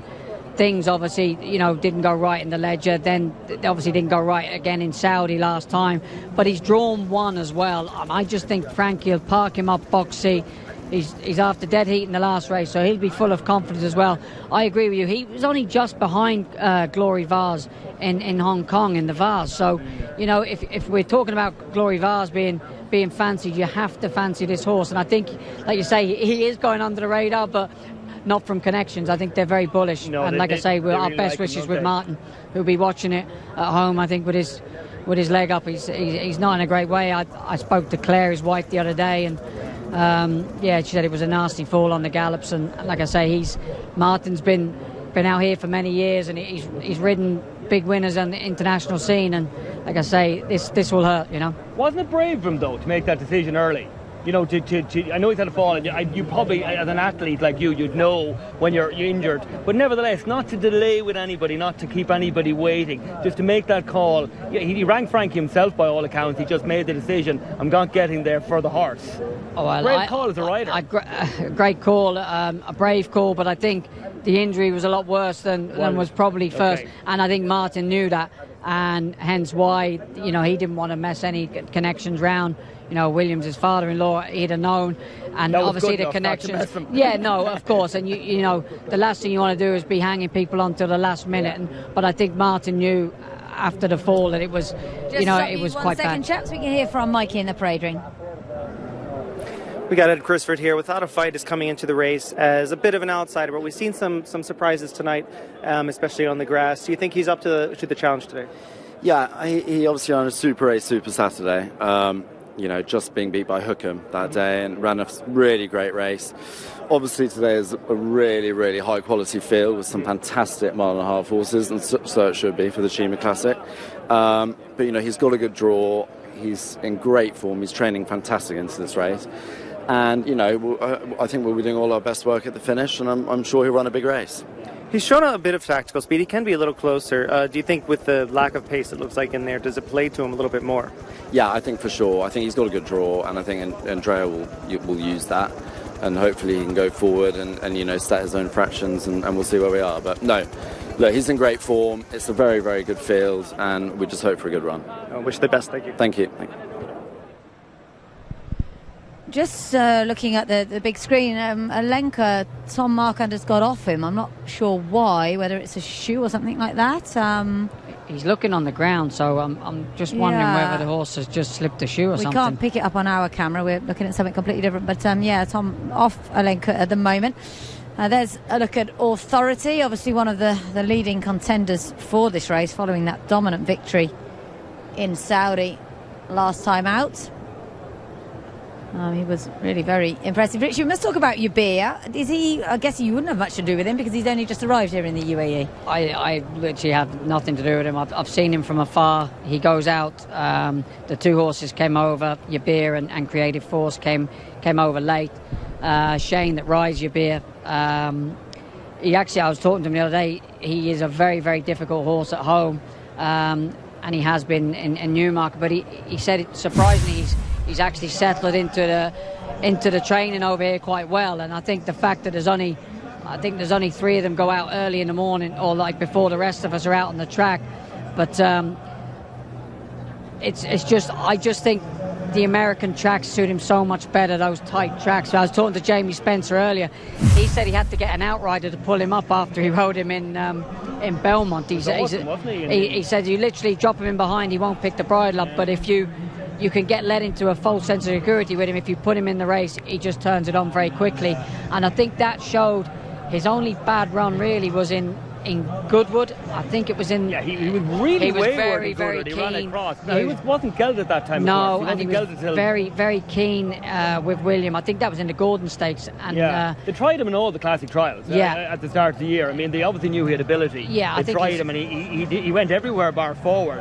And in fact, I think, Laura, we were in Ascot in the pouring rain when he was meant to run after being gelded, and we fancied him a lot that day, and he withdrew. But ever since then, and they've done a lovely route with him too, because he's come along, he's gone into the Vulture, which, so they're giving him a chance, a little bit less pace. They've gone to America to the Belmont Derby, which is, it's a conditions race, and it's a very winnable race for the Europeans. And then they stepped him up in the Breeders' Cup, and he was nothing less than awesome that day. He really showed the horse he is. This is Authority and Casper clashing in the Neom Turf Cup over in Riyadh. This is over 2,100 metres. Which is obviously short of today's distance. Look at the way Casper finishes. I think this is a good horse. I'm interested to see how he gets on here. He's 3 times Group 1 place in Germany over 1.5 miles. But Authority was far too good here, and I think I can't decide between him and Shahryar. I think they both have absolutely huge chances. I just think he was given an absolute peach of a ride in Saudi. It was a bit of an exhibition from Christoph that afternoon, but he had things very easy that day. I think that Neon Turf was 1.25 miles. It's interesting, this is 1.5 miles. He actually finished, I think he was third in the Japan Cup that Shahryar won. Shahryar was third and Shahryar was third. Authority second. Contrail, the great Contrail, won the race. So, Triple Crown horse. A line through that, that's probably the strongest form coming into this as well. Update on Alenquer. Tom Marquand walked him all the way to the start, and William Haggas went over and said something to him, which resulted in a thumbs up. So I think Tom's just got off him maybe because the horse was just getting a little bit too fresh with him, perhaps. Yeah, it was interesting because we didn't see any incident that had happened, but whether he just got a little bit toey and because you have to canter past the stands, there's a lot going on further down the stage and everything. Tom's gone onto the rail down there. He's actually left the horse. Oh, that's not so good. The horse has gone in behind the tape, and Tom he's actually coming across the parade ring here to us. We'll see. Is there a problem with the saddle or anything? Well, Tom's sprinting back in towards the... Has he done an iron or anything? I wonder would that have happened. He's gone to It could have been. You'd think, Rich, if this happened to you at the start, could you not send somebody to get I'm not quite sure if you can replace... I know... would you? Yeah, I'm not sure how it works with saddles and that, because obviously if it's an iron or a leather that may have broke, is he able... It has to be tacked, doesn't it? It has to be. I mean, the only way... normally with bridles, if it was blinkers or something, the guys at the start generally have a spare set of something. But it's interesting. Tom's ran back into the weigh-in, so whether it's an iron or a leather, I'm not sure you can actually change, and it's never happened. So I've never seen it before. In Italy, they changed the jockey and everything. they're happily take jockey off, re-weigh out, go again. But they could hardly stop him, Richie, could they, with a leather? Surely they'd have to. Well, it is a big night. Yeah, because it's a big night. But you would imagine if it was a stirrup or a stirrup leather that you would. Surely you would have to replace it, but then you'd have to re-weigh. I don't. Enough difference in we're talking ounces. Well, it depends. If it's the same iron, then no, it doesn't weigh any different. But I suppose it depends on what the saddle is. Whether it's whether rightly so. Here we go. He's definitely lost it, guys. Yeah. We can't see. No. He's got one there. Maybe the other side, but look. I Let's think. Have a look if he turn as politely for us. Whatever's happened, it's going to result in a delay because we should have been off a minute ago. There doesn't seem anything wrong with the horse's bridle, so it's obviously Tom's something now back with Tom's the horse. tack. It would be nice if we could show you this on our camera. There he is. There's Alenquer. Just before. And Tom's now going back round. I'm not sure what Shane Ryan's doing there to help. Probably just overseeing things to make sure that everything's efficient and all the rest of it. So, not sure what's gone on there. But there is Alenquer at long last. We can show you him. We've been relying on the pictures from the big screen so far. Far side stirrup iron is what we think has happened. Well, they're definitely doing adjustments on that side, aren't they? Far side. So Tom had to run all the way back to get it himself. Seems a bit bizarre, but I suppose that's the best way. Maybe he gets his own. Maybe it's way of. And also to ensure no one's tampering with it. Something like that, that's a good point. Well, I think it's fair that the stewards have actually, because some stewards would, and some authorities might not be allowed to adjust or change any tack. So the fact that they've allowed the horse to run is a good move. It's like because a girth almost, or something. No, like I think that. they actually had to loosen it. It'd be so tight on him that you wouldn't be able to slip in the leather against the skin. So they've had to loosen the tack to slide it in. I mean, they might as well take it off him there completely. But I think if it was a girth, the starters normally have a spare girth or a surcingle anyway. So. Hopefully no harm done. The horse is all right and actually behaving very nicely. He is, and it hasn't affected him at all. Maybe it's even got a little bit of weight off his back. Probably a lot better than losing a shoe, something like that. When obviously you've got to have the horse stand with his foot up to have it replaced. So hopefully all right regarding Elaine Quick, because he does have a leading chance in this. He's a horse who's really very much, I think, regarded as a future Group 1 It's just winner interesting by how the it Haggis affects team. other horses when there's a delay like this. It's always good to keep an eye on. They all seem to be pretty calm, but they're all professional. They've all ran at the highest level for quite a while. And we're right up on top of them here, Richie. It's a great position for us. They're just behind us here in front of the stands and all behaving nicely. I can't see anybody. A little bit of jig-jogging from the number 4 horse I can just see. But apart from that, everybody looks fairly content and behaving well. Yeah, we have had issues with this start before on the pass. There was a horse called Glory Empoli, I think he was called, trained by Doug Watson, that really lost the plot when at the start. Dubai Honour, the other run of the Haggis Yard, is wonderfully relaxed. We didn't talk too much about him. He's a smashing horse, Richie. Won 3 in a row last year. Finished up the season with a super 4th in the Hong Kong Cup behind Love's Only You. I'd actually put him in front of Alan Kerr as far as the Haggis horses go. I really like this horse. He won 2 Group 2s in France, last year. A huge run in the Champion Stakes at Ascot behind Sealaway. And, there was excuses in Hong Kong as latest behind Love's Only You. I think he's actually got a big chance, and I think he's a horse that's improving. The older he's getting, I think he's got whether it's tonight, but I think this season coming, he's got a big future. And I think travelling around, you'll see him. He'll be one of those horses that'll be campaigned at the highest level, in Europe and across the globe this season. season. Very well, Rich. I mean, this horse didn't win his maiden until September in his 3rd start. He was beaten after that.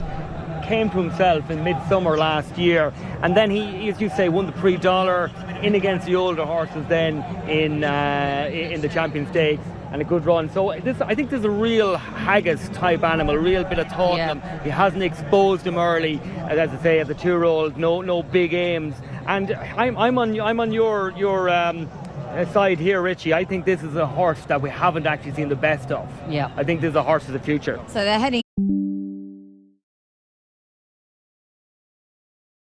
Glory Vase, Dubai Honour, Burgas, Dubai Future, Shariar still need to come in. There goes Glory Vase, Burgas, Dubai Honour. Dubai Honour, now loads. Dubai Future, Shariar, a class renewal, the Longines Dubai Shima Classic. Handlers get away. All set. Gates are back, and they fired away. Stella Veloce a step slow. Abir happy to race towards the end of the field along with Glory Vase. They're going to bank on a good pace. Pile Driver, one of the first to break, but being restrained. Shariar gets forward. Then Authority in the light blue cap going around, and Authority picks up the lead out of the straight. Shariar races in second. Then comes Alan Kerr, the light blue colours, in third. One off the rail for the top, takes a tug at the outside. Hukum's in the white and blue colours with Pile Driver for company. Burgas a lot closer, but is 3 deep at the outside. Then a length away to Dubai Honour, now being joined by Glory Vase against the inside rail. After them, Dubai Future off the course, blue jacket and white cap, half a length away to Dubai Honour. Then comes Without a Fight. There's no real pace on. Stella Veloce 3/4 of the way back, half a length away to Uber Leben. Then comes Casper, who's won from last, and Abir's got the entire field to get past. Now they're on the back straight. Pace is a little bit more genuine, but certainly not record-breaking. It's Authority in the lead by just over 1 length. Shariar races at the rail, and the leader's back in second. Then comes For the Top, who just tugged out of the straight and now races in third. Alan Kerr, lighter blue colours, is in fourth with Pile Driver a length behind, the white sleeves and the red cap, and in a good rhythm. Burgas is in the open. Then comes Hukum, midfield, white and blue colours, kept company by Dubai Future, who continues to travel at the outside. Glory Vase, light blue colours, and the red cap also midfield. They all in a bunch. Dubai Honor just tries to get a little bit closer. Stella Veloce's got nowhere to go. Then comes Uber Leben without a fight, the first to come off the bridle. Beer's not at the back of the field, but will make a move at the outside of runners, and that leaves Casper at the end of the field, 700 metres out. Authority guides them along. He's led most of the way. He's in front by 1 length, and every time you look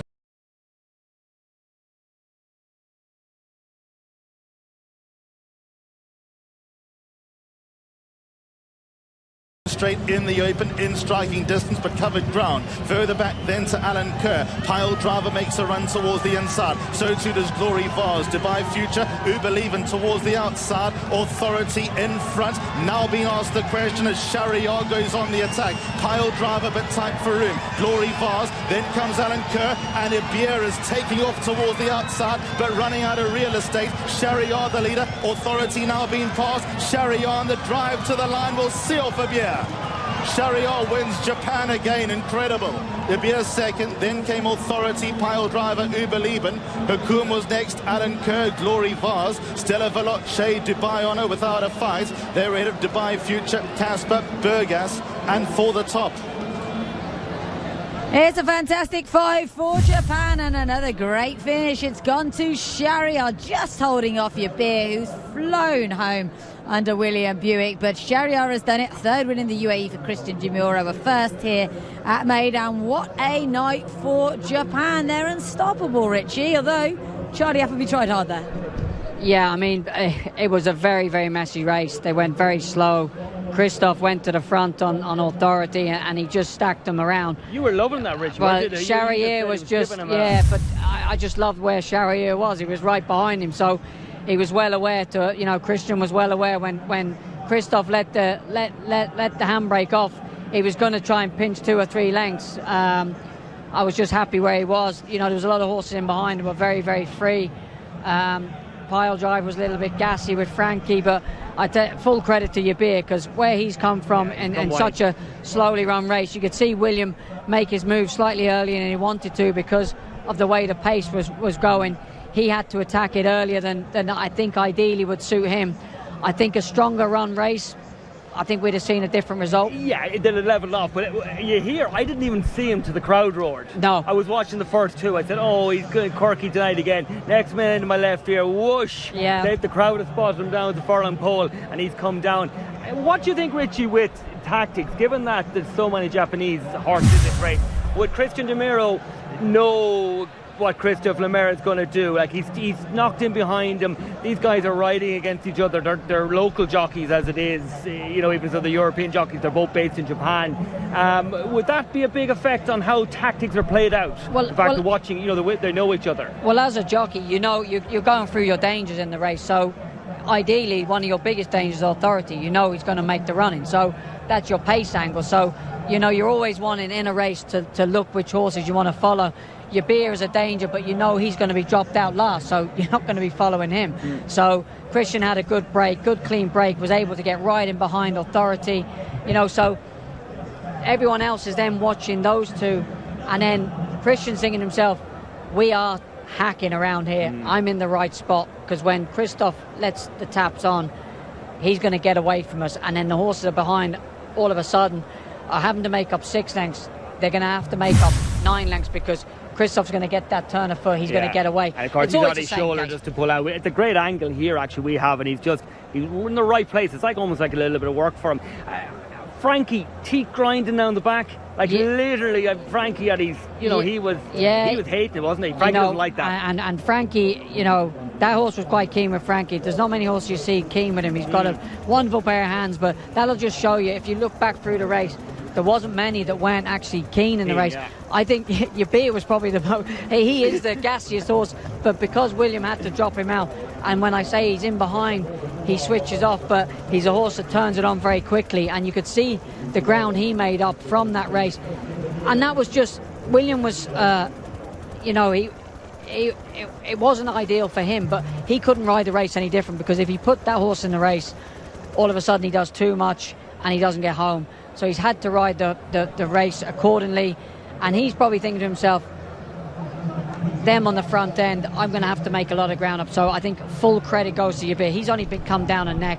I think this is a horse that's starting to hit really good rich trainer form, and he'll be contesting all the big races. I think even from a mile and a quarter to a mile and a half, I think Charlie Appleby's just got so much ammunition at that middle distance range. It's going to be a fantastic summer, isn't it? He's got Hurricane Lane and Adyar, and he's already said that Yabir will be the one that they, because he's a gelding, he'll be the one that they send on his travel. So yeah, and he's got Manobo as well. They just got so much ammunition, and I think Williams' headache will be with Charlie. Where we're going to split these up. Yeah, and where he's going to go, because they're going to be travelling, whether he'll have to stay at home. Big run from the 15, the mare. She hasn't won a race since May, since she won the Japanese Oaks. Big run for her. So even the Japanese outsiders are having a fantastic night tonight. And Pile Driver in fourth, fantastic result for the team there. Yeah. Proved that Saudi run was not yeah, good. And like I say, I met Willie Muir the other day, and he was adamant the horse was in better form he's ever been in. Like I say, he had the gate one. Like I say, probably didn't suit him either, the slow pace. So he comes out with plenty of credit as well. And Frankie was right behind Shahryar, so he was always in the box seat. It was always going to be a struggle for anything that was further back than mid-pack to make up ground. And that's why I think, Yabir comes out of the race with a lot of credit. Actually, another horse that, given that he had so much room to make up and that I thought ran a better race than I expected, was Hookham. He actually ran really well at the dead. He's just got to Alakir's nose, and he's not in the sixth there on the screen, but I thought he's ran a real big race. Yeah, I think that it's a race that we could analyse over and over again, and there's probably there's a case for 7 or 8 horses that will think, if there was a stronger gallop, that could have ran well, but it's one of those races when it's the old adage saying, when there's a slow pace, you've got to be on the front end of things, and unfortunately, a lot of the lads were just, they were kind of victims to the skill of Mr. Lemaire. No, they were just victims to the way their horses are ridden and the way the race panned out.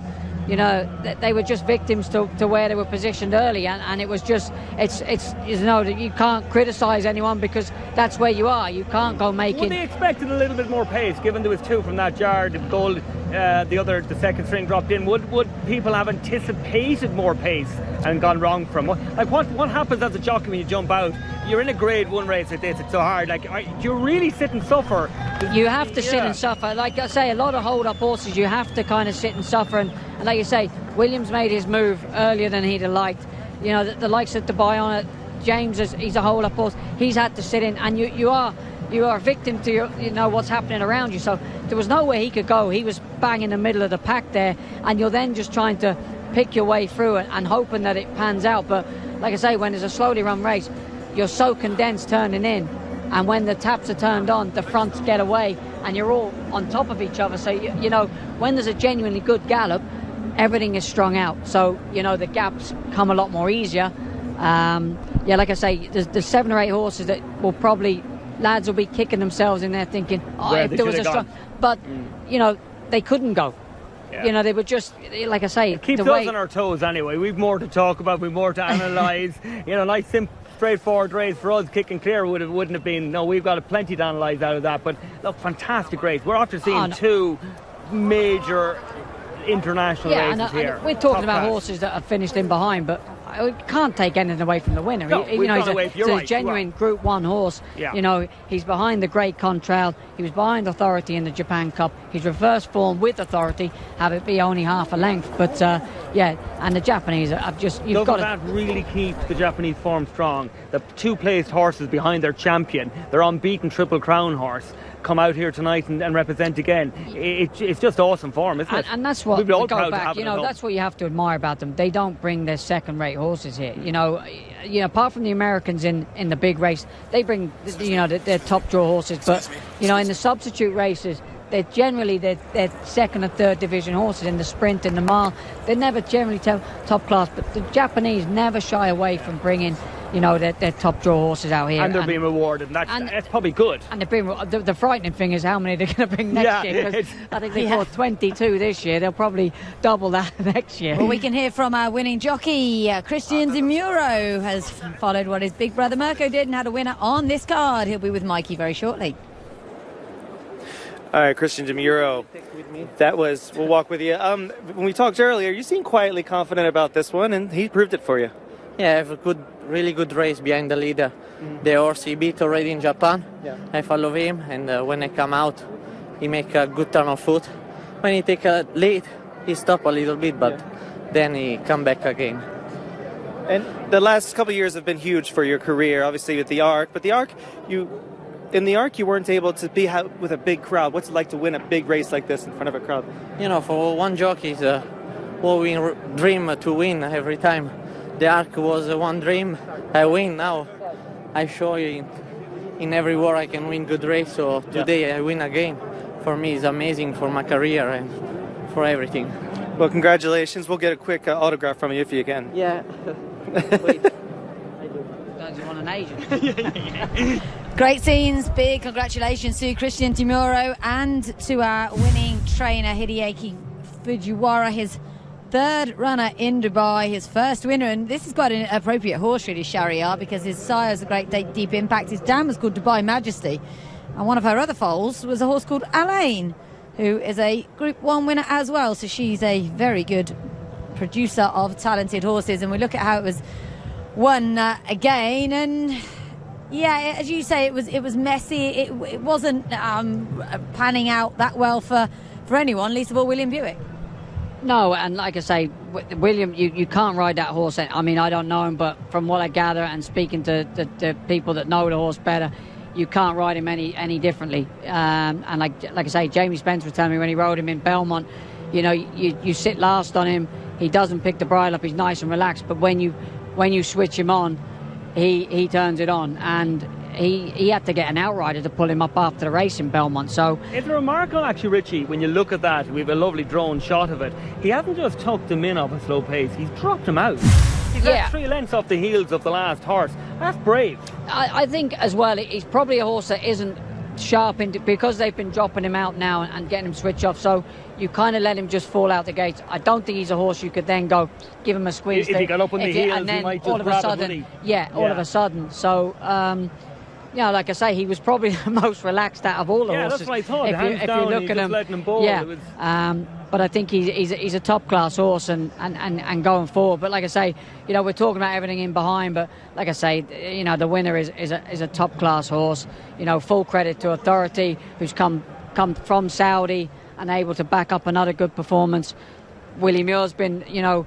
Yeah, he'll be thrilled with that, won't he? He'll reap the rewards with Pile Driver, obviously from that disappointment in Saudi. So, you know, he's got another great horse going forward, and he'll probably target the Coronation Cup again this year. Yeah, why not? I mean, that's the target for him. I mean, and he's sure to win again.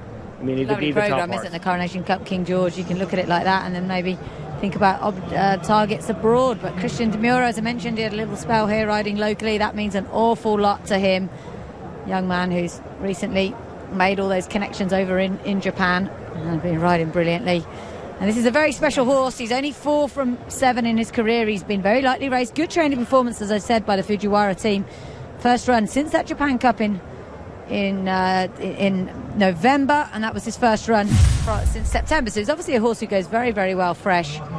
And not too many disappointments. I feel like the form horses have come to the top here, really. I think the only horse that may have been a small bit disappointed, maybe experience has come out with, is Dubai Honor. He's probably the only one that didn't really click. As I said, even Huckham, we talk about a few coming through and the mares ran well there. He's probably the only one, and just at that angle we saw him, he's never really got going. He's sort of 3/4 way back there. He's just in behind Pile Driver. He had every chance. I don't think anybody Pacific had trouble in running. Even so, they've gone slow. It appeared to open up. I didn't see anybody. As you see, they fanned out quite well. So I think everybody's had their chance. And we can just see him there. And he's sort of up and down the one spot today, Richie, isn't he? He was a little bit disappointing. Yeah, I think he's one that would generally appreciate more of a stronger gallop. But I think he's one as well. This race, obviously, look, they've come here. They haven't come here as a prep race, but it will be another stepping stone. And I do believe he's a Group 1 horse in the making. Where that Group 1 will be, but yeah, there's I think a little disappointing for William Haggis tonight with some of his runners. Alan Kerr's just there, and he's probably had a mixed night, I'd say. It's not been. Yeah, he's another one that's come. He came here with a team that were in good shape. Obviously, Alan Kerr won the Winter Derby, and obviously that form was franked in the last race, so he'd be slightly disappointed. Alan Kerr, you could argue, is he better with a bit more ease in the ground? Yeah. I'm not quite sure. Of course, we're different races. I mean, this standard of this race was, you know, far superior to the turf, and that's no disrespect to it, but this was depth. Yes, yeah. I mean, this was the strongest race on the night by far. Because later on we've an American race really coming up next. Yeah, I mean, there was 8 or 10 genuinely good horses. Yeah. You could argue, you could make a case for all of them. So, like I say, I think going forward there'll be a lot of winners come out of the race. Yeah, that's what's most important. I think so as well. It looks strong. It's often one of the strongest turf races in the world when they do the end of season rankings. Authority, who absolutely turned for home bundles of running, was really hard to peg back by Shariar. And I think we've got a very good horse has won this, a horse that will go on and you'd imagine target the Japan Cup at the end of the year, unless they look to targeting the Arc, of course. Yeah, I mean, that's one race that the Japanese, I mean, they've been dominant everywhere they've gone, but the one race they really want to win is the Arc. Yeah. And the interesting thing with that, I'm just looking at that still frame we saw there. I think there's probably only 7 or 8 lengths separates the whole field, so that will tell you exactly how fast they went, because they weren't spread out at all. They were on top of each other. It was a bit like watching racing from Hong Kong. The handicap has got it literally spot on. Yeah. But I think that will just show you, because generally this race, you know, there's probably 20 lengths separates first from last, but I think there's probably only 8 lengths separates first from last.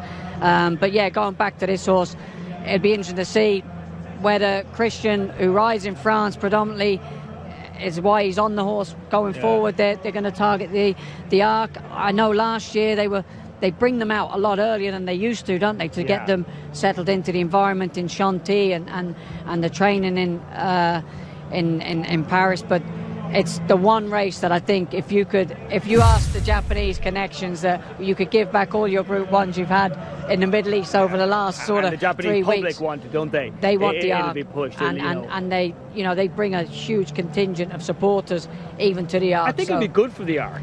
I think it would make, like, not that the Arc needs any help in publicity, but I think it would just be probably the icing on the cake for the Arc. I think, and the world of racing in general. I think, you know, when the filly won the Nassau Stakes with Oshin, you know, that was huge for racing in Japan to have a winner in the UK. But I think the Arc is the one it's a big step I think it would just global. I mean, they are a global giant on the horse racing front, but I think that will just epitomise everything they've done if they're able to get that over the line. This guy could genuinely be the one to do it. Yeah, he could. Not that they haven't had genuine contenders before, but this guy just looks. He has it all. Doesn't he? He looks good, but I just think this division at the minute is so strong. From there's about 10 horses that we could, you know, I mean, there's 3 or 4 that aren't even out here. The trainers will be going home now looking, where can I avoid?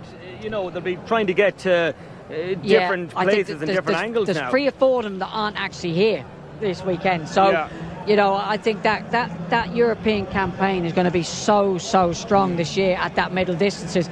Like I say, they'll be trying to avoid each other, you know. I suppose, just going back to the individual horses, I just reminded myself there that Alan Kerr, the last time he disappointed like that actually was in the Arc.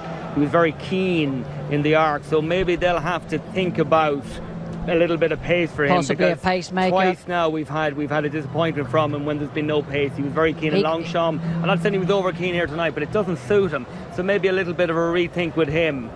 He could be a horse that may come back to a mile and a quarter as well. You know, something like the Champion Stakes, end of the year with an ease in the ground. And of course you'll have the Ballydoyle contingents there, and they tend to give you he might well be a horse automatically. Yeah, he might be a horse that they might let him just point his toe as well and let him bowl along from the front. You know, coming back to a mile and a quarter could be an ideal tactic to do.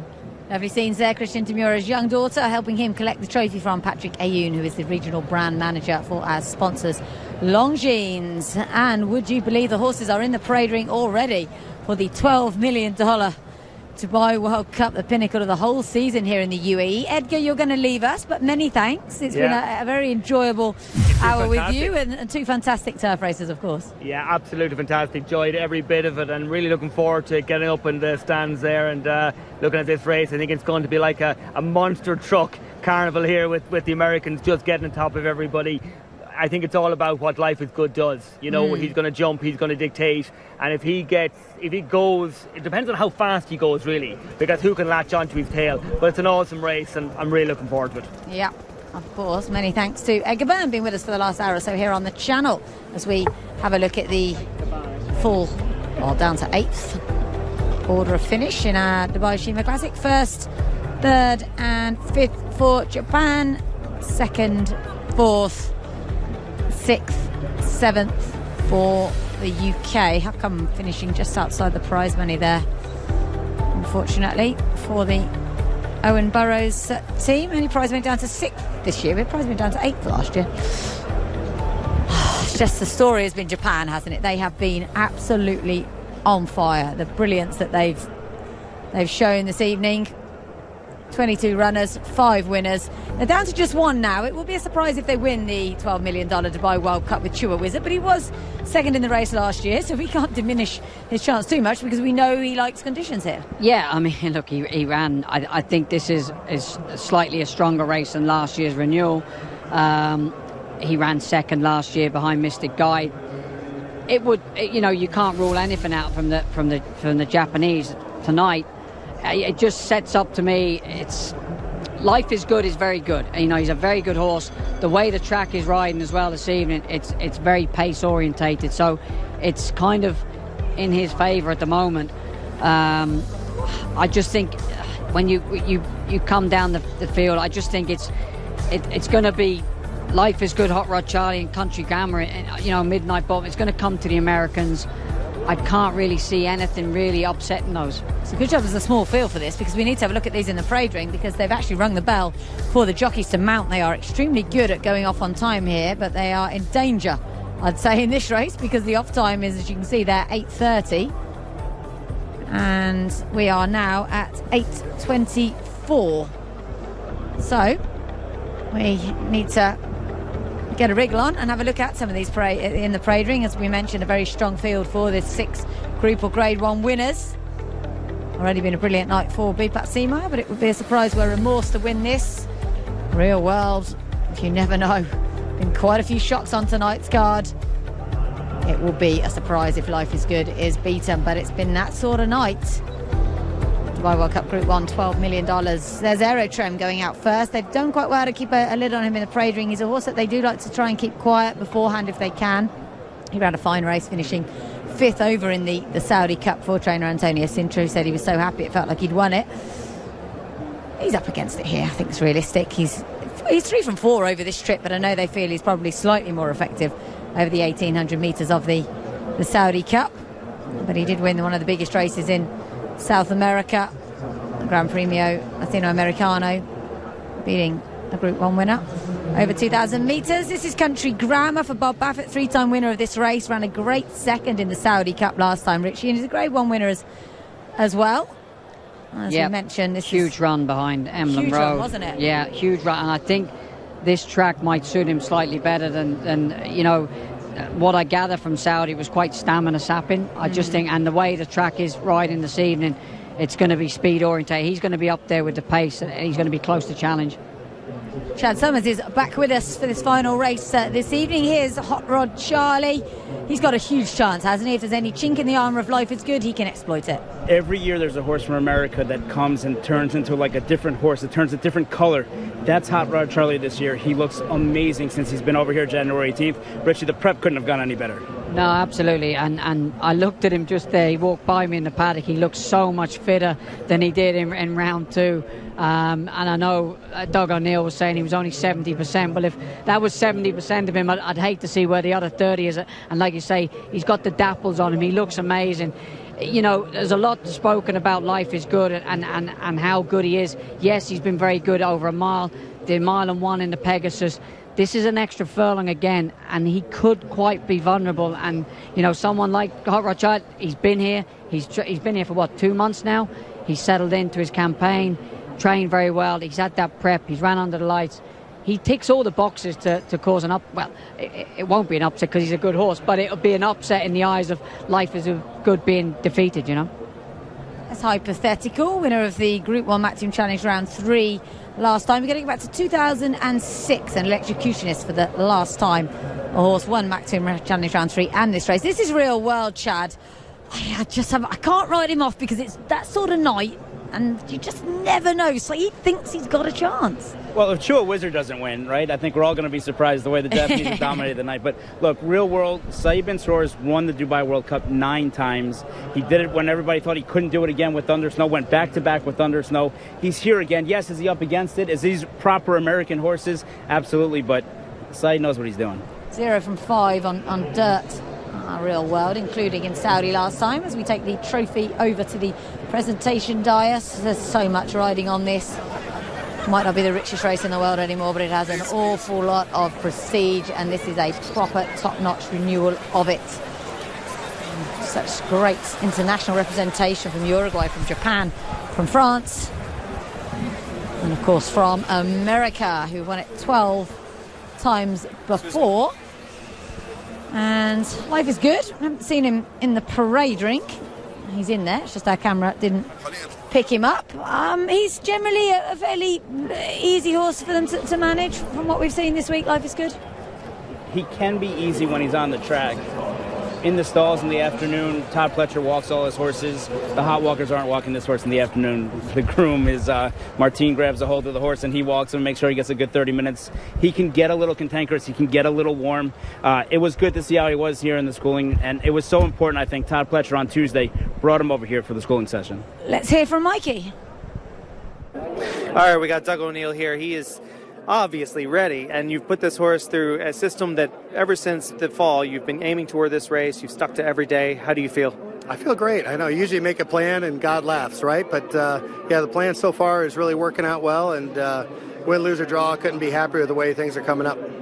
You've won 2 Kentucky Derbies, you've been through the Triple Crown, you've gone to the many Breeders' Cups, won a few of those. What's the pressure like compared to those? You know, it's a lot of excitement and just a lot of energy spent on just making sure everything goes right. So we're so blessed having Leandro Mora, who's the main man. He's an unbelievable horseman, and having him be here the whole time and overlooking everything is a real blessing. So it's just a lot of excitement, but you know, with Dubai putting up $12 million, there's a lot of stress there, that's for sure. Got the trophy going right by you right now. It's so close, you can almost taste it. You know, looking at the shape of this race and watching the races earlier today, you can read races. You know how these sort of lay out. What do you think is going to happen early? Obviously, Life is Good should go to the front, and you know, Flavian and Charlie hopefully will be right in pursuit. So Flavian's one thing, it was he wasn't going to let Life is Good get away. So that's the plan. We'll see what happens.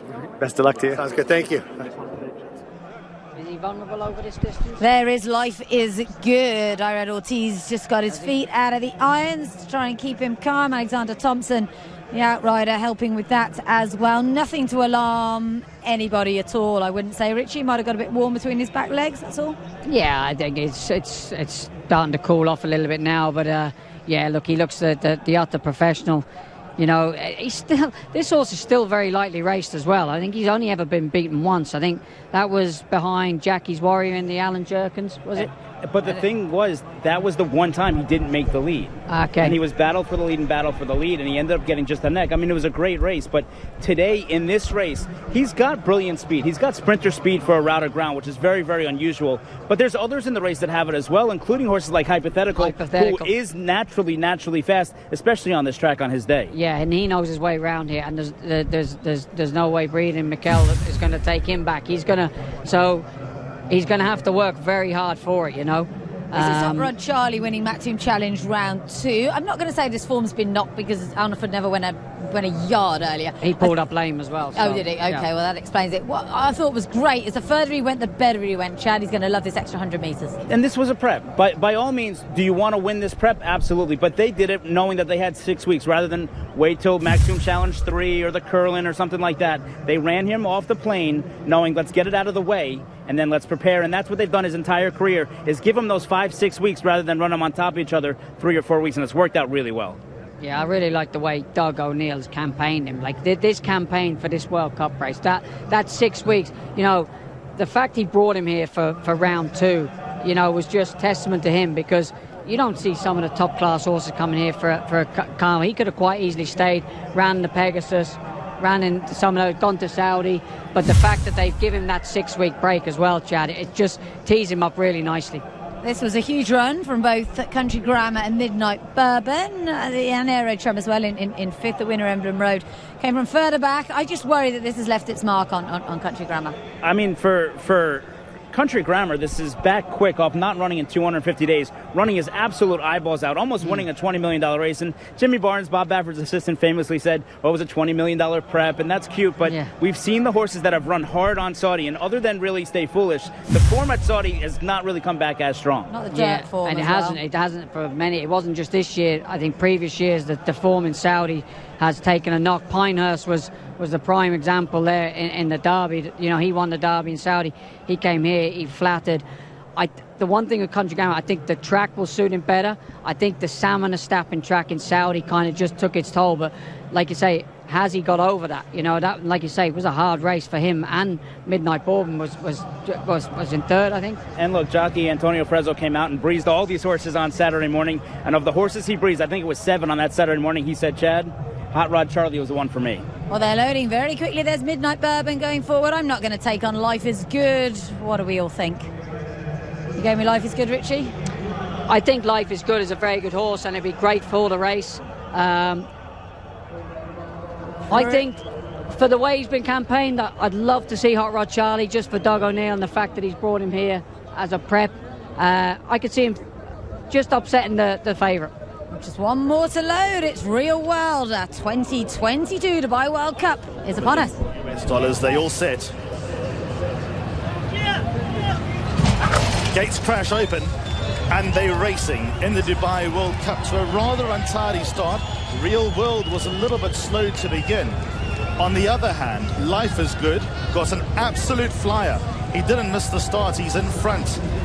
Midnight Bourbon is second. Then comes Hot Rod Charlie racing third, now fourth, as Country Grammar slipped along the inside to get a bit closer. Hypothetical at the outside. The lines of blue colours couldn't get to the lead. Real World, the all blue colours, got shaken up to hold the rail. Then comes Aero Trim, the black and white colours, with Remorse a further 2 lengths away. Chewer Wizard and Magni Core are the last two as they now go towards the back straight, and Life is Good is in front by 1 length over Midnight Bourbon, who races away in second. Country Grammar is third. Hot Rod Charlie in fourth, just got shaken up for a few strides. Hypothetical makes him racy at the outside. Then comes Real World, the all blue colours, racing a good 7 to 8 lengths off the leader. Aero Trim, Magni Cause and the blue body and the white cap. Remorse in that group, and Chewer Wizard has got it all to do. Life is Good got the softest lead you could imagine, an uncontested lead. Life is Good is in front by just over 1 length. Midnight Bourbon in the maroon colours is second, couple of lengths away to Hypothetical. Some of these runners are badly off the bit. Country Grammar's against the rail, now third. Hypothetical drops into fourth.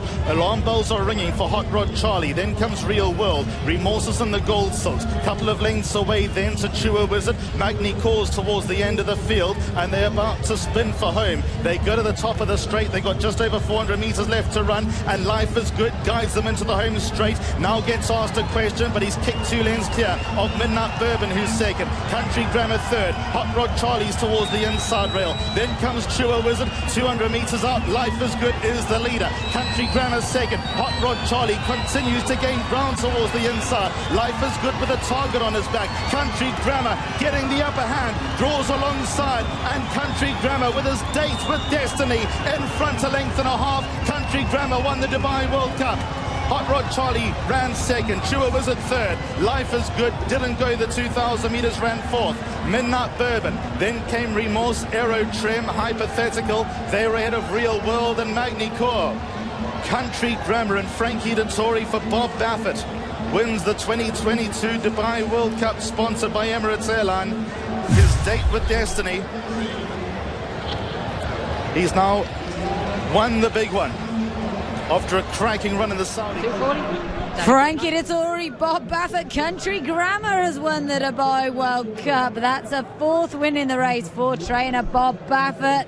What a victory. Great celebration from Frankie. Wow, that would have felt like a long last couple of furlongs for a few of them, Chad. Life is good. He got very tired.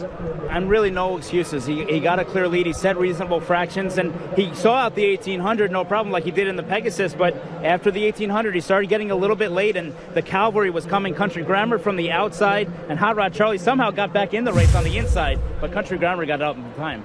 Yeah, it was interesting because Hot Rod Charlie swinging in. We were kind of going, he's suspend force. He dropped back to 5th or 6th and managed to get back up there. Charles the Wizard, I don't know where he came from. He ended up being 2nd or 3rd, I think. Yeah, it all happened quite late on. There was a lot of horses, stamina-wise, that were just getting tired. The one thing that Bob Baffert has said since the beginning, though, is this horse wants 2 turns. The further the distance, the better. Life is good. There was questions about the distance. There was never questions about the distance. It was just whether or not he can replicate that form from Saudi, and boy, did he. Yeah, he did. And like you say, there's been question marks over that Saudi run. I just felt the track here would suit him better. You know, he was always beautifully positioned by Frankie. You see here, Life is Good is drifting out again like he's done in so many of his races. I'm not saying that's going to cost him the race, but it might cost him second here. He just can't maintain that straight line in the stretch. He's done it every time in America. It's interesting that you say that. He drifts out to the right, and Irad Ortiz has got his, I don't want to criticise him, but he's got his stick in his left hand, so it's kind of as if he's hitting him that way. Hot Rod Charlie finishes second. That's in a way the worst place to be, really. But beaten by this horse, and we've got to give the horse plenty of credit. He was coming back off a 9-month absence when he ran that excellent second in the Saudi Cup. Prior to that, he was a Grade 1 winner. It came in the Hollywood Gold Cup, and he's done this again for Frankie Dettori, who of course has a great record in this race, mainly for Saeed bin Saror. And this will mean an awful lot to him, you'd think, because he's had so many big days in Dubai, but to come back and do it again at the age of, 52, he's going to be pretty chuffed. Still the greatest, by far. He's still the greatest. He was the greatest when I started riding, and he's still the greatest now. I don't think we'll ever see anyone match him, not only his riding ability, but his personality on a racetrack. He's actually his 4th win in the race, equaling the record held by Jerry Bailey for most wins. It's his first since 2006, though. That was on Electrocutionist. And this horse only had 10 starts now, won 4 of them.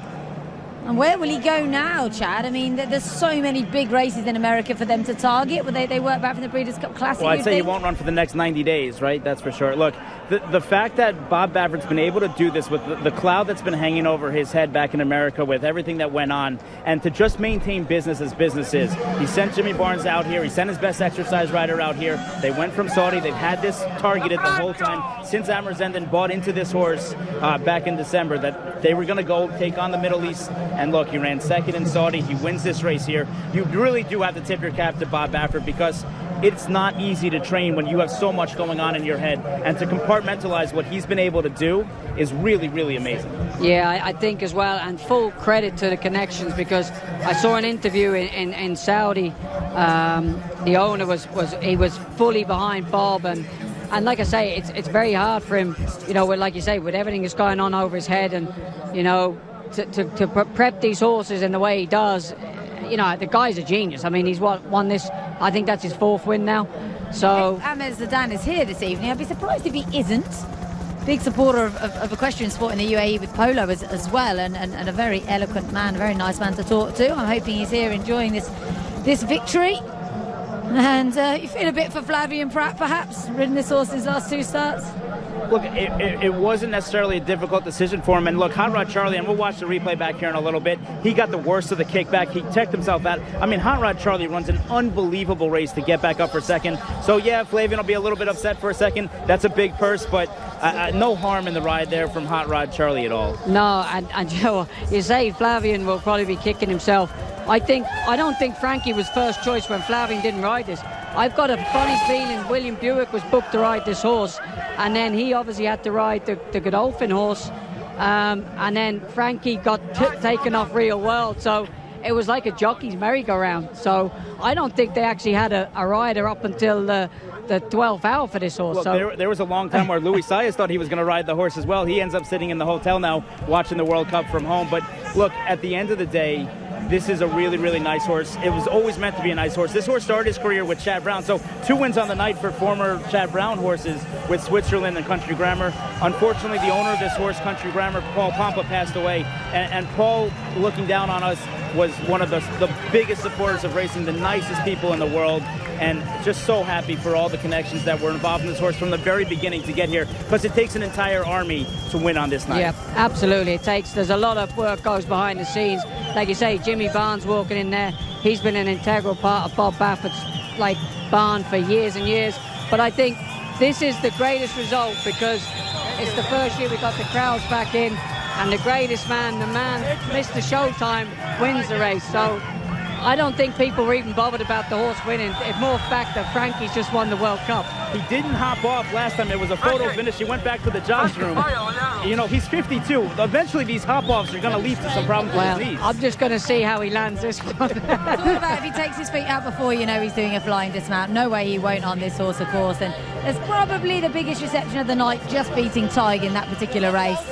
And it's all about Frankie. It really is. He has to get everyone out the way before I think he might get an extra bit of spring in this one. There we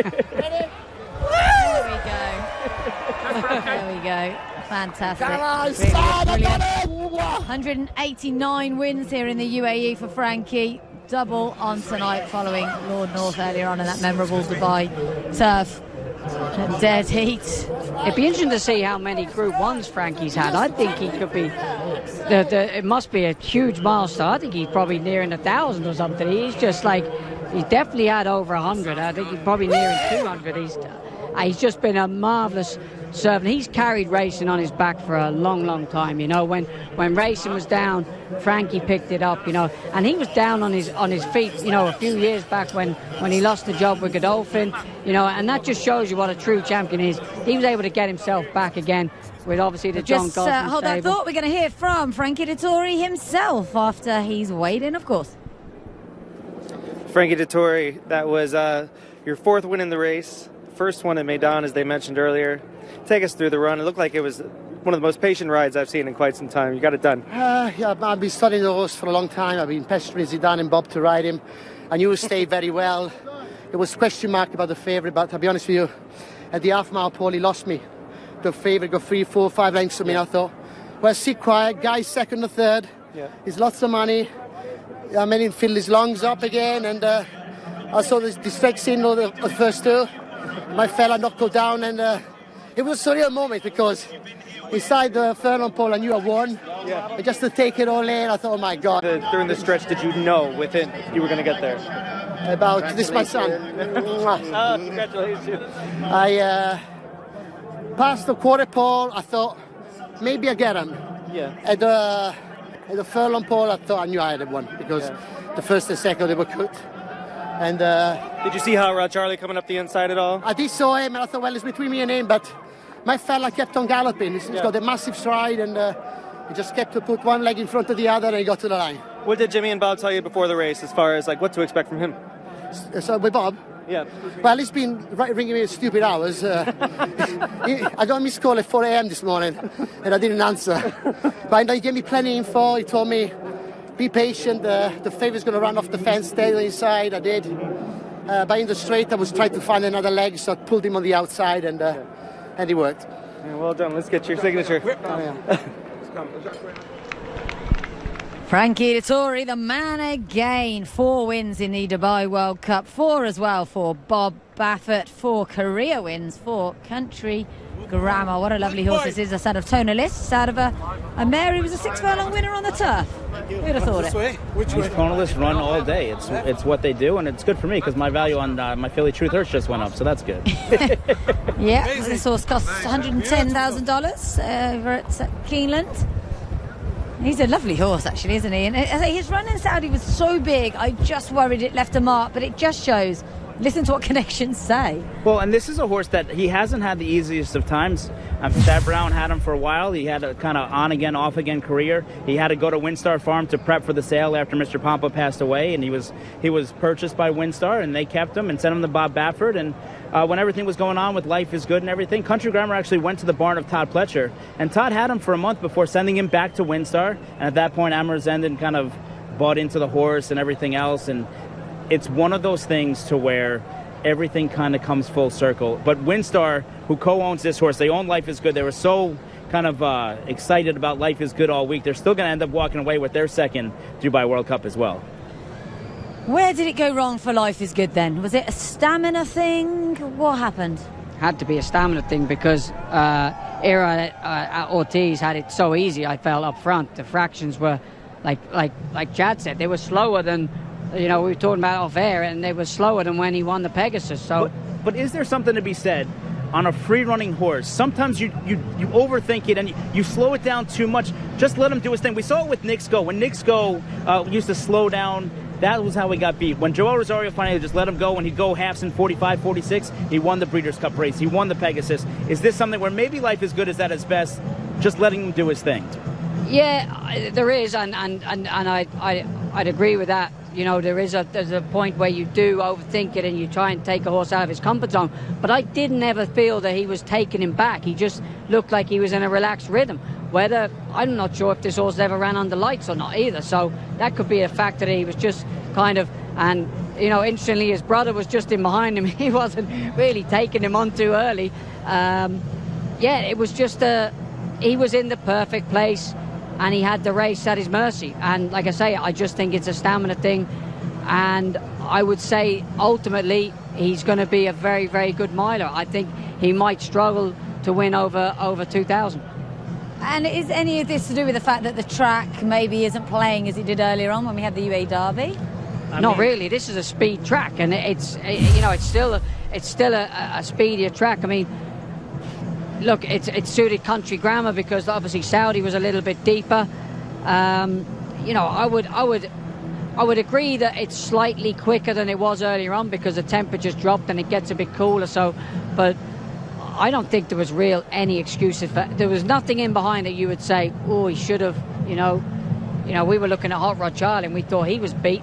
And he ended up staying on. And like Chad said, how he got down the fence, I don't know, because he looks a spent force turning in. He really did. He was being hard-ridden for a while. Incidentally, on the question of Frankie in Group 1 wins, our producer Mohammed tells me that's his 200th. There you go. What a way to get your 200th. What a way to get your 200th. I think he'll keep him going for another year anyway as well. I don't think there's any sign of him going anywhere just yet. And thank heavens, because as Richie says, he's the most recognisable jockey in the world. I think a big shout out as well, Laura, goes to Remorse. I said to Tig earlier in the day, I said, he'll pick up a check because he gallops all the way to the line. So by rights, he shouldn't, on all known form, he shouldn't be threatening anything.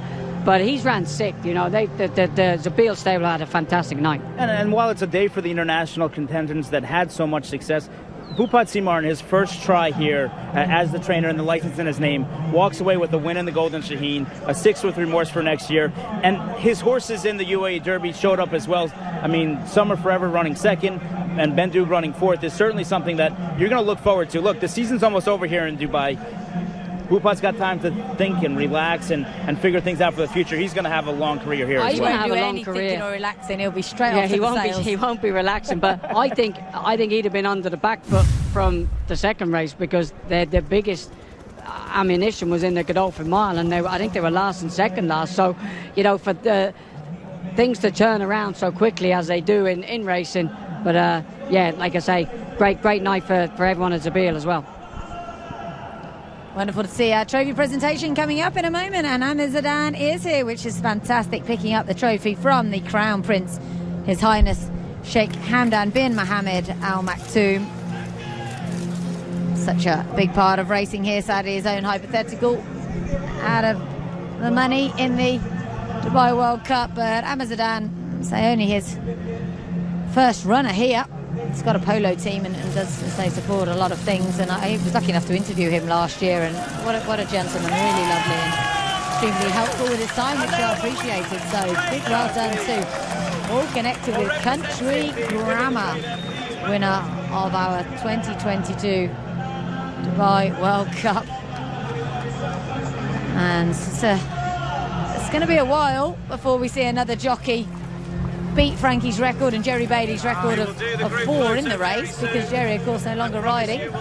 There's Jimmy Barnes. A bit on him, Chad. He's been Bob Baffert's right-hand man for a long time. No, his wife Dana was a cog in the operation as an exercise rider. Now she's since retired, but Jimmy has always stayed by Bob's side. They've had 2 Triple Crown winners together, 4 Dubai World Cup winners, countless others in between. I mean, it's been a partnership it's just easy. Bob Baffert can stay in California and know that everything is getting done the same exact way that it would be if Bob was here himself. That's so crucial to have when you have a team like that. He knows how to get the crowd going. It's been a long time since we've seen this. 2006, my first World Cup actually. Electrocutionist was Frankie's last win in this race. Of course, won it on the Great Dubai Millennium as well. What an amazing, iconic trophy. One of few trophies that are instantly recognisable in the world of horse racing. And Frankie will be so on a high for days after this. We are getting a national anthem from America and the UAE, I believe.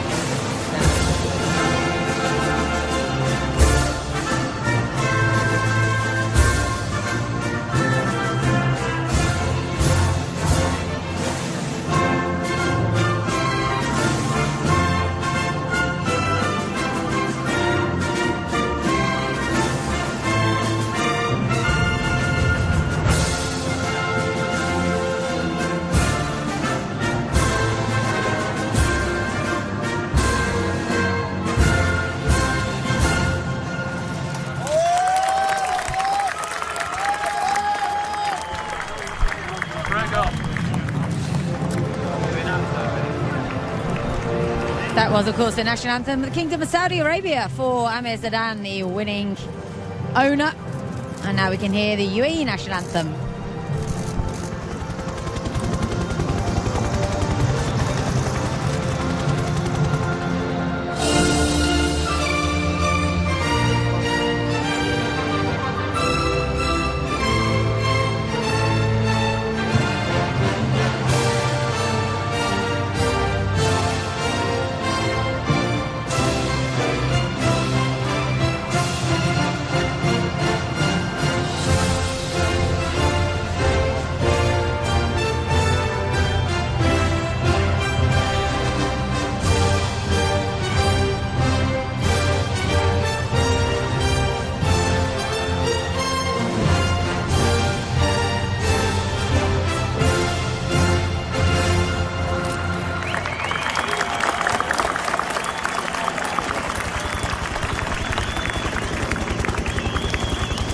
Wonderful scenes here at Meydan Racecourse. 2022 World Cup has felt like a proper World Cup. We didn't have the crowds last year, they're back this year. And this is a very popular winner. Bob Baffert, okay, maybe not as popular as he once was, but he's still got an awful lot of fans, including me, to be honest, Chad. He was very kind to me when I went over there to watch Justify's Triple Crown. And he's, no matter what you think about him, he's able to produce them at home and over here in the UAE. And that's not easy to do. I mean, we see here trainer Todd Pletcher going to go back to the drawing board again. He thought he had the right horse to do it. He thought Life is Good was the one, and it just wasn't his day today. And maybe, like you said, maybe just the 10 furlongs just a little bit too far. And you know Frankie very well, Richie, and he just still know how to celebrate this, won't he? Oh, he knows how to celebrate. You know, like I say, we'll have to deal with him for another year. I think he'll keep him going, but he's just been fantastic for racing in general. Not only in the UK but worldwide. He's just like I say, at times he's carried racing on his back. He's self-promotes racing in Great Britain, in Europe, you know, worldwide. Everybody knows it. I mean, he's probably the only person in racing that is a household name. You know, he's had his ups and downs, but you know, like true champions, he's bounced back, and it's, you know, it's a great feel.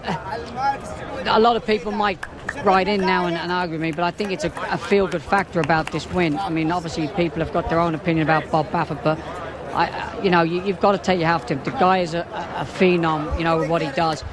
Frankie riding it, and we were just seeing there when Jimmy Barnes collected the trophy, it was very emotional. It was an emotional thing for him because he's been an integral part of that outfit. So he's been there when things are going bad and when, you know, Bob's been under pressure, obviously, with what's been going on. So it affects people in different ways, and you know, people have lives to live, and they have people outside of racing as well. So, you know, it's a great win, and like I say, you know, Chad says the horse was in top pledges, but there's always a story behind a big win, and like I say, the whole night has just had that feel-good factor, from Tig winning the Golden Shaheen to Frankie winning his 200th Group 1, back where it all started, really, in the Emirates, you know. And behind us, it's safe to say that the Hot Rod Charlie people are okay with second. We have the Let's Go Chuck chants starting behind, even though they've run second. Well, that's what they were saying. Yes. I thought they were saying, let's get something. No, let's go Chuck. Okay, that's better. That's been their go-to. They carried it through the Kentucky Derby, the Belmont, the Breeders' Cup, and they've now the boat racing guys that own a piece of Hot Rod Charlie. They're young kids and they love it. Chad, Rich, it's been wonderful to have you with us. We're going to pause for a while and bring you what I'm sure will be a spectacular closing ceremony to this 2022 Dubai World Cup. Well, they've kept it quite strictly under wraps, what we're going to see, but Mohammed Issa, the general manager of Dubai Racing Club, said to me last week, it'll be something like you've never seen before. So we'll bring all that to you here on Dubai Racing Channel as we take our helicopter shots from this fantastic track, which has really felt like it's been back in business this evening. A lot of people crammed in here, and 1.2 kilometres from one end to the other, and there'll be a fair bit of celebrating going on tonight, notably in the Japanese corner, I'd have thought, after their fantastic 5 wins. I guess that has been the story, hasn't it? The Japanese dominance, I suppose we can say. It's kind of been a continuation, though. I mean, we saw this in the Breeders' Cup with their 2 wins, the 4 wins in Dubai, and now what do you call it? 5, 4.5, whatever you want to call it. Call them winners. Yeah, absolutely amazing. They did so well over in Saudi. Of course, there's more races to plunder here.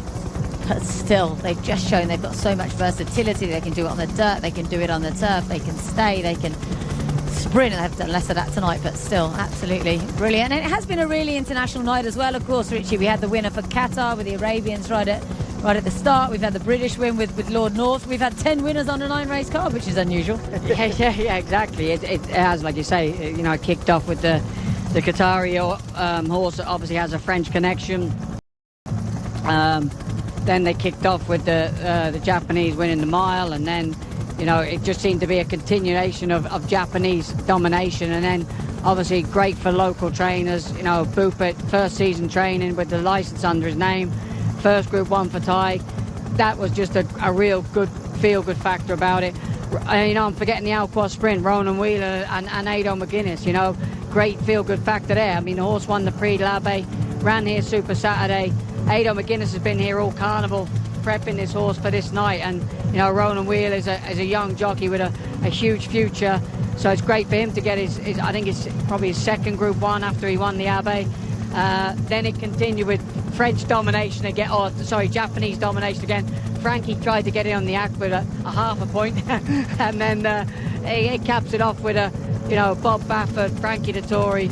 You know, it's been a great night. The thing that's amazing to me that you look out and you walk away from the 10 wins is that you can come from anywhere, you can prep here, you can prep abroad, the best horses show up here, and you've got to bring your A game, whoever you are. But the preparation and the way to get here, the map is different for everybody, and it leads to treasure one way or the other. Holding up that trophy, it's a remarkable thing to be able to win here on World Cup night. It's very emotional. Even thinking back now, 5 years ago, 6 years ago when I did it, it's something that you'll just never forget, holding it up in front of that crowd and the culmination of all that hard work that comes into it, and you see it with each and every one of these winners here tonight. Yeah, absolutely. It's one thing that sticks in your mind, like you say. I mean, you were lucky enough to win it twice. I won it many years ago. Ronaldo, and people still talk about it. You get emotional thinking about it. He was actually 16 the other day. It was his birthday last week, and you know, that still makes the hair stand up on the back of your neck, remembering how long ago it was, and you try to think, oh, should I have done things differently, and you know, and it just, I think the whole night brings so much joy to everybody, because there's always a feel-good factor about it. I mean, last year we had David Egan winning the you know, it was Mystic Guide coming out. There's always a feel-good factor about World Cup night. There's a lot of disappointment, and I've been suffered under that over many years. You go into it with such high hopes, and bubbles can be burst, but like you say, there's no rules to training a racehorse. There's no rules to getting them there on the night. You know, you follow your own path, and I'm not a trainer. You've trained Chad, so it's. I think the main thing is you stick to your plan, stick to what you know, and the main thing is knowing your horses. And we know that 365 days from now, we're going to do it all over again. I'll probably be here talking again next year. Can't even begin to think about next year. But you know what, the Dubai World Cup really lets us down. I'm not sure we've ever had domination by one country like this. Maybe in the early days, the UAE horses, the Godolphin horses would do it. Very rare to go through the night without a Godolphin win. Charlie tried very hard and obviously had 2 seconds with Monobo and Yabia. That might have been one missing element that would have got the crowd going even more, but they really embraced the Frankie win and the Tig win in particular, didn't they? Yeah, I think as well, obviously Godolphin will go back and they'll be disappointed with obviously not having a winner on the night. I think that's probably a rarity. I think it's probably a first, to be honest. You know, but you look at those two horses, they're two very, very smart horses going forward. So, yes, on the flip side of that, you would say it's actually good for Dubai, the World Cup, that they haven't dominated and they haven't had a winner, because it then encourages everybody else, we can actually compete with these guys on their home turf. The frightening thing, like I say, is how many Japan are going to bring next year. Good point, actually. But I'm being enough room in the quarantine barn. Well, a lot of us did think that everyone was competing for second in the Gold Cup, in particular with Monobo, and we thought Charlie probably had a stranglehold on the Alquois. Just going back to Switzerland a second, Richie. Obviously, Reynaldo, the Wizard, who you went on, was a very fragile horse. There was never really any serious talk about him travelling. Switzerland, is it something they might consider, do you think? Sheikh Rashid's a very sort of forward-thinking owner. I'm not sure how well he actually travels. He's a very difficult horse in the morning, and I tell you, a lot of credit goes to Yakko that rides him out. I mean, he's ridden him from day one, and he is a very tricky horse. He started his career off here. He came over with Steve Asmussen for a carnival. He then was switched to Doug's. I'm not sure if he even had a stint at Salons, but he ended up in Zabil. He's a very, very tricky horse. He's a very difficult horse in the morning. I'm not sure whether Saudi is ideal. I mean, obviously it was only an hour's flight, but I'm not sure how well he actually travels and settles into. I think he's in a routine now where he's quite comfortable. But like you say, these sprinters are just amazing, because, the older they get,